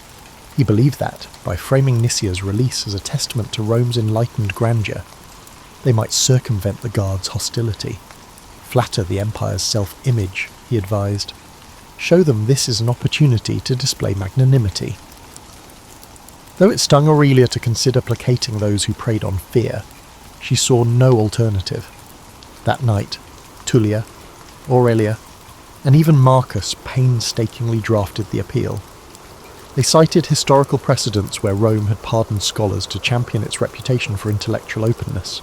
Every phrase was calculated, tiptoeing around any hint of challenging imperial authority. Marcus looked older than his years when he finally folded the parchment. "We risk everything by the shining a light into these shadows," he murmured. They dispatched the plea at dawn, then settled into an uneasy wait. Days stretched, each rumour of unrest striking Aurelia's heart like a hammer. She imagined Nicia in a cramped cell, uncertain whether hope still flickered beyond the iron bars. Tullia paced late at night, her footsteps echoing in silent corridors. Marcus tried to focus on his historical transcripts, but he kept pausing to rub his temples. At last, a small note arrived. They had been granted a brief audience with the Emperor's councillors. Aurelia's heart lurched. She knew enough of Roman power to realise how dangerous it was to stand so close to the throne. One misstep could brand them traitors. Still, it was a glimmer of possibility. If they presented their case skillfully, perhaps Nicia's fate could be reversed. Steeling herself, Aurelia recalled how Nicia once spoke of truth needing many voices to survive in a world that preferred illusions. As she prepared for the audience, Aurelia vowed that if Rome demanded flattery, she would give just enough to open the door. Beneath that veneer, her devotion to honesty and to her friend would remain unbroken. This moment might be the final chance to pry Nicia free from the jaws of secrecy. Weeks of waiting brought no definitive answer. Rumours circulated that the guard grew more vigilant each day, suspecting conspiracies in every shadow. Unsettled by the silence, Aurelia pressed on, scouring corners of the forum for any news. A fruit vendor claimed someone matching Nicia's description had been moved to a windowless cell near the city's outer wall. Another insisted he'd seen her on a prison cart heading north. Conflicting tales only amplified Aurelia's anguish. Tullia, determined to avoid stasis, scheduled another round of discreet visits. She met with a senatorial wife whose husband dabbled in legal reforms. She reconvened with an elderly diplomat known for bridging factions during prior unrest. At each meeting, Tullia deployed her signature tact, reminding people of Rome's vaunted tradition of wisdom. If an inquisitive mind can be silenced so easily, How does that reflect on our civilization? She would muse. A few listeners showed sympathy, yet none had the clout or courage to confront the guard directly. Marcus, meanwhile, hovered at the edge of involvement, torn between paternal concern and a historian's innate caution. He warned Aurelia not to speak too boldly in public. "The city crackles with tension," he said, tapping his stylus on a half-filled scroll. "One misplaced phrase could label you an agitator." Aurelia seethed at the constraints but forced herself to comply. She recognised that their window of opportunity to save Nisia was shrinking. A breakthrough arrived via a faded letter from Lucius Cassius Longinus. He advised that the Emperor's councillors had at least acknowledged the family's petition. Though they offered no commitment, they requested more details about Nisia's background. Lucius suggested that Aurelia herself compile a short dossier, an account of who Nisia was, her upbringing, and her intellectual pursuits. "Speak to her virtues," he wrote, and emphasise how her interests align with Rome's cultural mosaic. Over the next 2 days, Aurelia toiled in her study. She recalled how Nisia discovered her first Greek manuscripts as a child, reading them by lamplight in her uncle's cramped attic. She wrote of Nisia's fascination with comparing Stoic ideas to Eastern thought, never out of malice toward Rome, but rather an eagerness to understand the human condition. Tullia reviewed each sentence, gently rephrasing any hint that could be misconstrued as undermining imperial authority. On the third morning, a courier arrived to deliver the dossier to the councillors. Aurelia felt a pang of helplessness as she watched the parchment vanish in his satchel. They had done their best to paint Nisia as a curious mind, not a threat, but would it suffice for those who saw shadows of Russellian everywhere? That afternoon, Tullia hosted a subdued gathering for a handful of respected scholars, hoping to quietly muster more support. A stooped rhetorician, famed for his speeches on civic virtue, listened attentively. After a moment of reflection, he admitted that he admired their stand but dared not provoke powerful figures. Aurelia bit back frustration, reminding herself that fear was a rational response in a city where dissenters could vanish overnight. Surprisingly, it was a younger philosopher who approached Aurelia after the gathering. His brow furrowed with concern, he confided that he'd heard about foreign troops on the move, possibly quelling uprisings in northern territories. "Each rumour of insurrection tightens the guard's grip at home," he said, voice trembling. "I fear your friend's case might be lost in the shuffle of bigger events." Aurelia thanked him, heart pounding at the possibility that Nisia's fate might be overshadowed by empire-wide anxieties. Late that evening, mother and daughter sat beneath a flickering oil lamp, rereading every letter, every note, every snippet of progress. Tullia rubbed her temples, exhaustion evident. "We've tried appealing to reason and honour," she said softly. "Yet reason often surrenders when paranoia sets in." Aurelia offered quiet reassurance. Even though her own hope dimmed, she refused to betray defeat. A new summons arrived the next day. One of the Emperor's councillors, a figure named Albius Saturninus, requested a meeting. The messenger's words carried no warmth, only that further clarification was required. Aurelia's heartbeat quickened. This could be the pivotal moment. If Saturninus found their arguments lacking, Nisia could disappear from all records. If he chose leniency, perhaps a door would open. Guided by Tullia's calm resolve, Aurelia steadied herself. They dressed in subdued finery, mindful of appearances. Outside, Rome's ever-shifting tapestry of rumour and spectacle buzzed with energy. Yet Aurelia could only think of Nisia behind cold bars. As she followed her mother into the street, she silently vowed that she would bend every rule of flattery and caution if it meant freeing her friend from the darkest corners of the Empire's fear. Their meeting with Albius Saturninus took place in a cramped annex near the imperial offices. 2 praetorian guards flanked the door as Tullia and Aurelia entered a sparsely furnished room. A single torch flickered on the wall, casting elongated shadows that danced across rows of scrolls. Seated at a wooden desk, Saturninus glanced up with cool detachment. Aurelia felt an instinctive chill, sensing he was no mere bureaucrat, but someone accustomed to wielding real power. He gestured for them to sit. Tullia opened by thanking him for agreeing to hear their case. She spoke calmly of Rome's legacy as a cradle of ideas, explaining how her family believed that preserving intellectual curiosity only strengthened the empire. Saturninus listened impassively, occasionally making a note on a wax tablet. When Tullia finished, Aurelia offered a brief testimony about Nicia's passion for scholarship. She sees knowledge not as rebellion, but as a way to celebrate Rome's greatness, Aurelia said, each word carefully chosen to flatter the regime.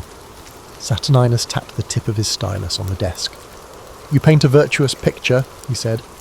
"However, the texts found with this Nicia were not standard fare. They question the notion of divine right. Do they not?" Aurelia's heart pounded.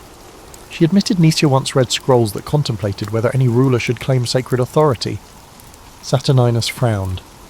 Dangerous territory, especially with rumours of dissent roiling our frontiers. Tullia calmly pivoted.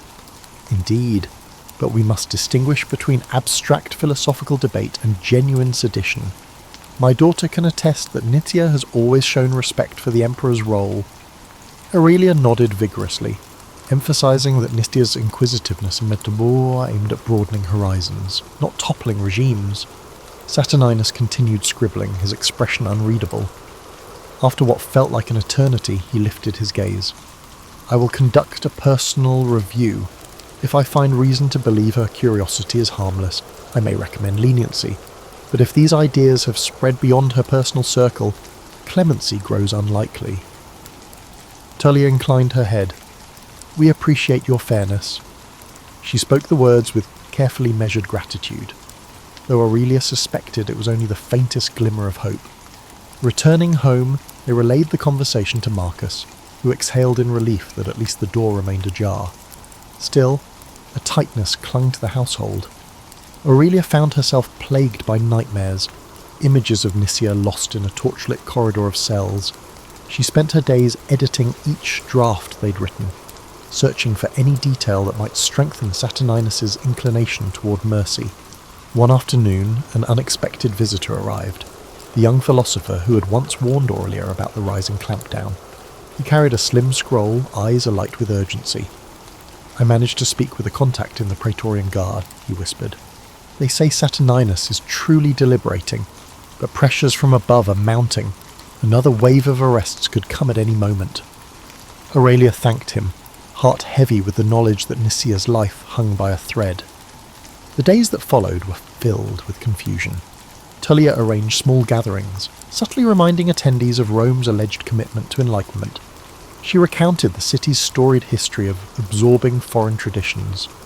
If we punish those who explore new perspectives, do we not undermine centuries of proud heritage? She would ask, voice wavering just enough to stir emotion.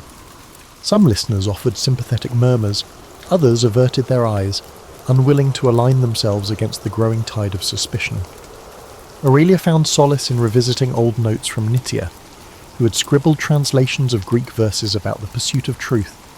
Reading those lines by the lamp light, Aurelia vowed she would not abandon her friend to the machinery of fear. Even so, the unstoppable churn of Roman politics loomed over them. Each morning arrived with fresh rumours: a new rebellion in Gaul, a senator rumoured to be conspiring against imperial authority, or the guard arresting someone for uttering heretical claims. The city's mood felt like a drawn bowstring, ready to snap. Finally, on a cloudy afternoon, a pale-faced courier arrived with a sealed message. Trembling, Aurelia broke the wax seal. Saturninus summoned them for a final verdict. Marcus's hand gripped Aurelia's shoulder as she read the words aloud. Tullia said nothing, but her eyes were dark with both fear and resolve. The next morning, they dressed carefully in subdued garments. Stepping into the street, Aurelia noticed how the city seemed caught in a hush, as though bracing for some unseen impact. The approach to the imperial annex felt endless. As they neared the guarded doors, Aurelia prayed that every subtle argument, every measured phrase, every small gesture of respect they'd offered would count for something. And above all, she prayed that Nicia might yet walk free, rather than dissolve into the silence that swallowed so many fragile voices in Rome. Saturninus received them in the same stark chamber, with 2 new guards posted at the entrance. His expression remained inscrutable as he motioned them forward. Tullia bowed politely, Yesu, while Aurelia tried to steady her breathing.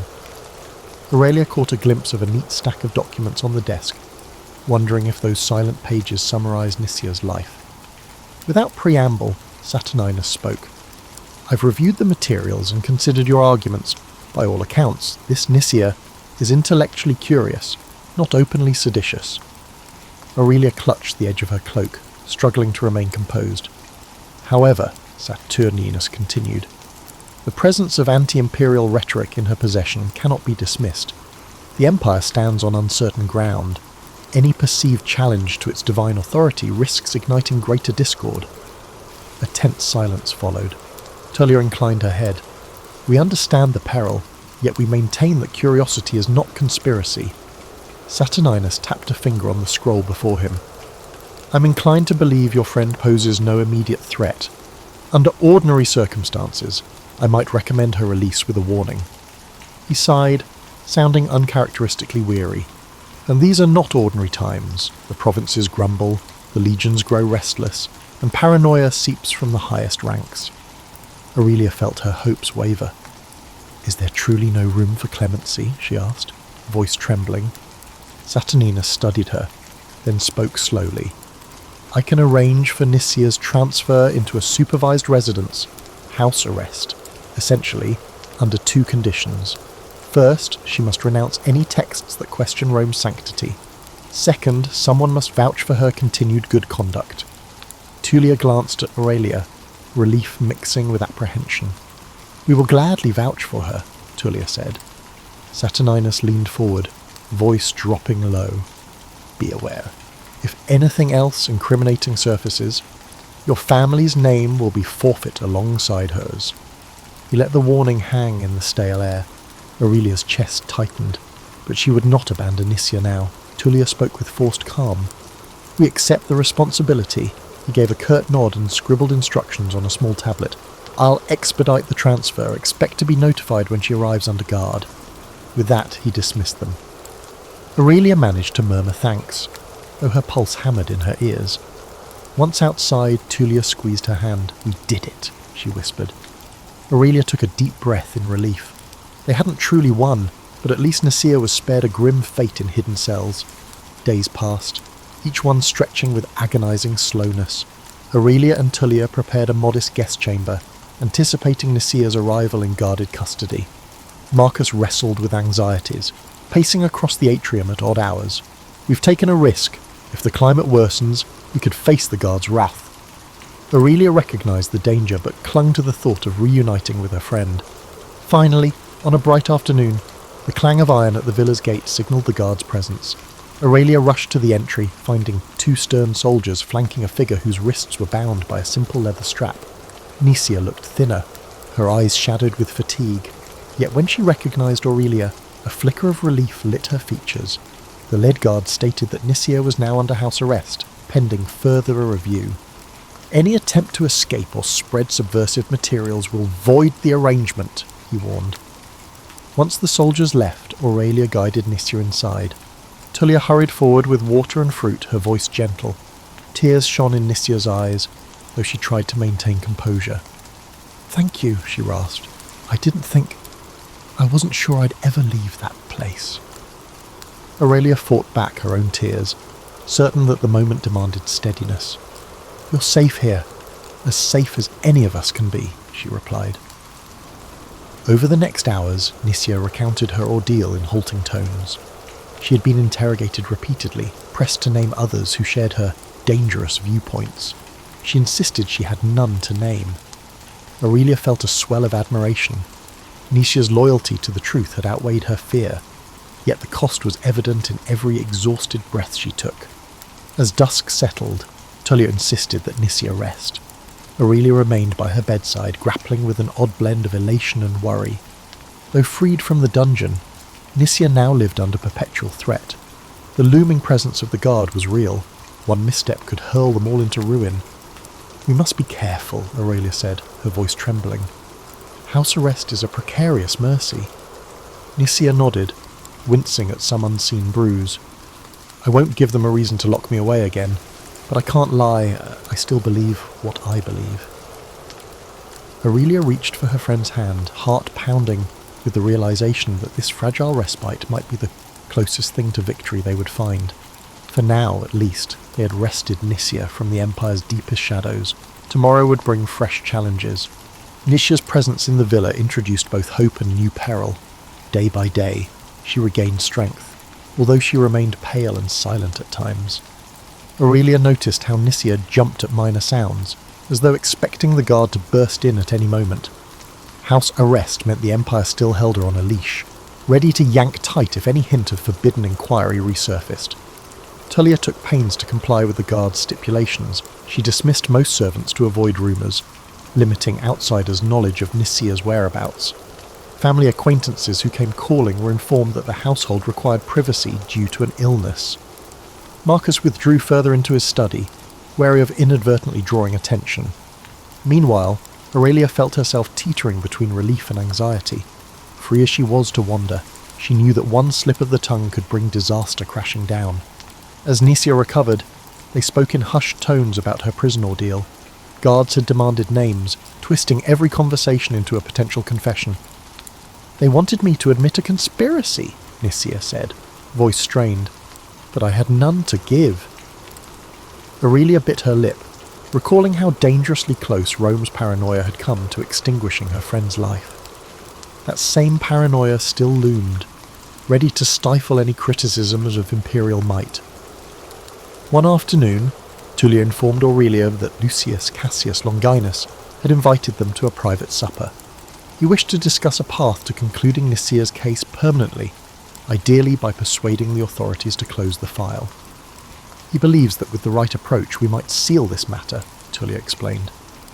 "No more indefinite limbo." Aurelia's heart lifted, though she feared illusions of finality.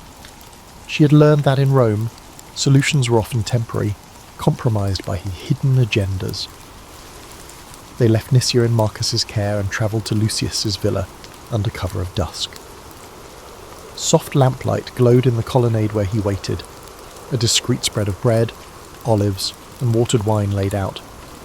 After greeting them, Lucius dove straight into the matter. "Saturninus's arrangement is conditional. We must convince the imperial councillors that your friend is no longer a subject of concern." He paused, choosing his words. "A formal statement disavowing any anti-imperial notions might suffice." Aurelia tensed. She knew Nisia's stance on the Empire's claimed divinity wouldn't change. Yet Tullia, ever pragmatic, asked if the statement could be phrased to avoid direct falsehood. Lucius nodded. "We can craft something that emphasises loyalty to Rome's stability without forcing her to recant every idea she's ever held." Still, Aurelia sensed the moral quandary. Nisia would essentially have to tiptoe around her beliefs to survive. They agreed that Tullia and Aurelia would draft a declaration, referencing how house arrest had clarified Nisia's respect for Roman law. The next day, Aurelia presented the idea to Nisia, bracing for conflict. To her relief, Nisia gave a weary nod. "I won't lie about my convictions, but if there's a form of words that satisfies them without trampling the truth, let's try. I can't return to that cell." Within 2 days, they produced a carefully honed statement. Aurelia wrote it by hand, ensuring each clause underscored compliance with Rome's order while refraining from claims that the emperor was divine. Tullia smoothed out phrases, injecting enough deference to placate suspicious officials. Nisia approved, though Aurelia noticed her fingers trembling as she scrawled her name at the bottom. "Let's hope the city's thirst for scapegoats is momentarily quenched," she murmured. The courier delivered the statement to Saturninus, and a fraught silence followed. Meanwhile, chatter in the forum hinted that Rome's political storms continued unabated. A rebellious governor in the east caused unrest. A string of questionable executions rattled the populace. Against that backdrop, Nisia's predicament could easily vanish, overshadowed by larger crises. Aurelia felt a guilty relief that perhaps anonymity might shield them. One late afternoon, the fateful reply arrived. A letter sealed with the imprint of Saturninus declared that, upon due consideration and demonstration of loyalty, the matter is resolved. Nisia was released from official custody, provided she remained within city bounds and avoided any subversive gatherings. Aurelia's knees nearly buckled with relief as Tullia read the words aloud. Though the stipulations lingered, at least the threat of a renewed arrest had subsided. That evening, the villa filled with subdued joy. Nisia, tears in her eyes, embraced Tullia and Marcus, thanking them for risking so much on her behalf. Aurelia, overwhelmed, pulled her friend aside. "We did it," she said softly. "You're free." Nisia nodded, yet her expression was tinged with sadness. Free enough, perhaps, but the Empire's fear remains. Aurelia understood. Rome's might still loomed, and countless others languished in cells for lesser doubts. When dawn broke, Aurelia stood in the atrium, gazing at the mosaic floor. She recalled how she once believed Rome's grandeur resided in unwavering ideals,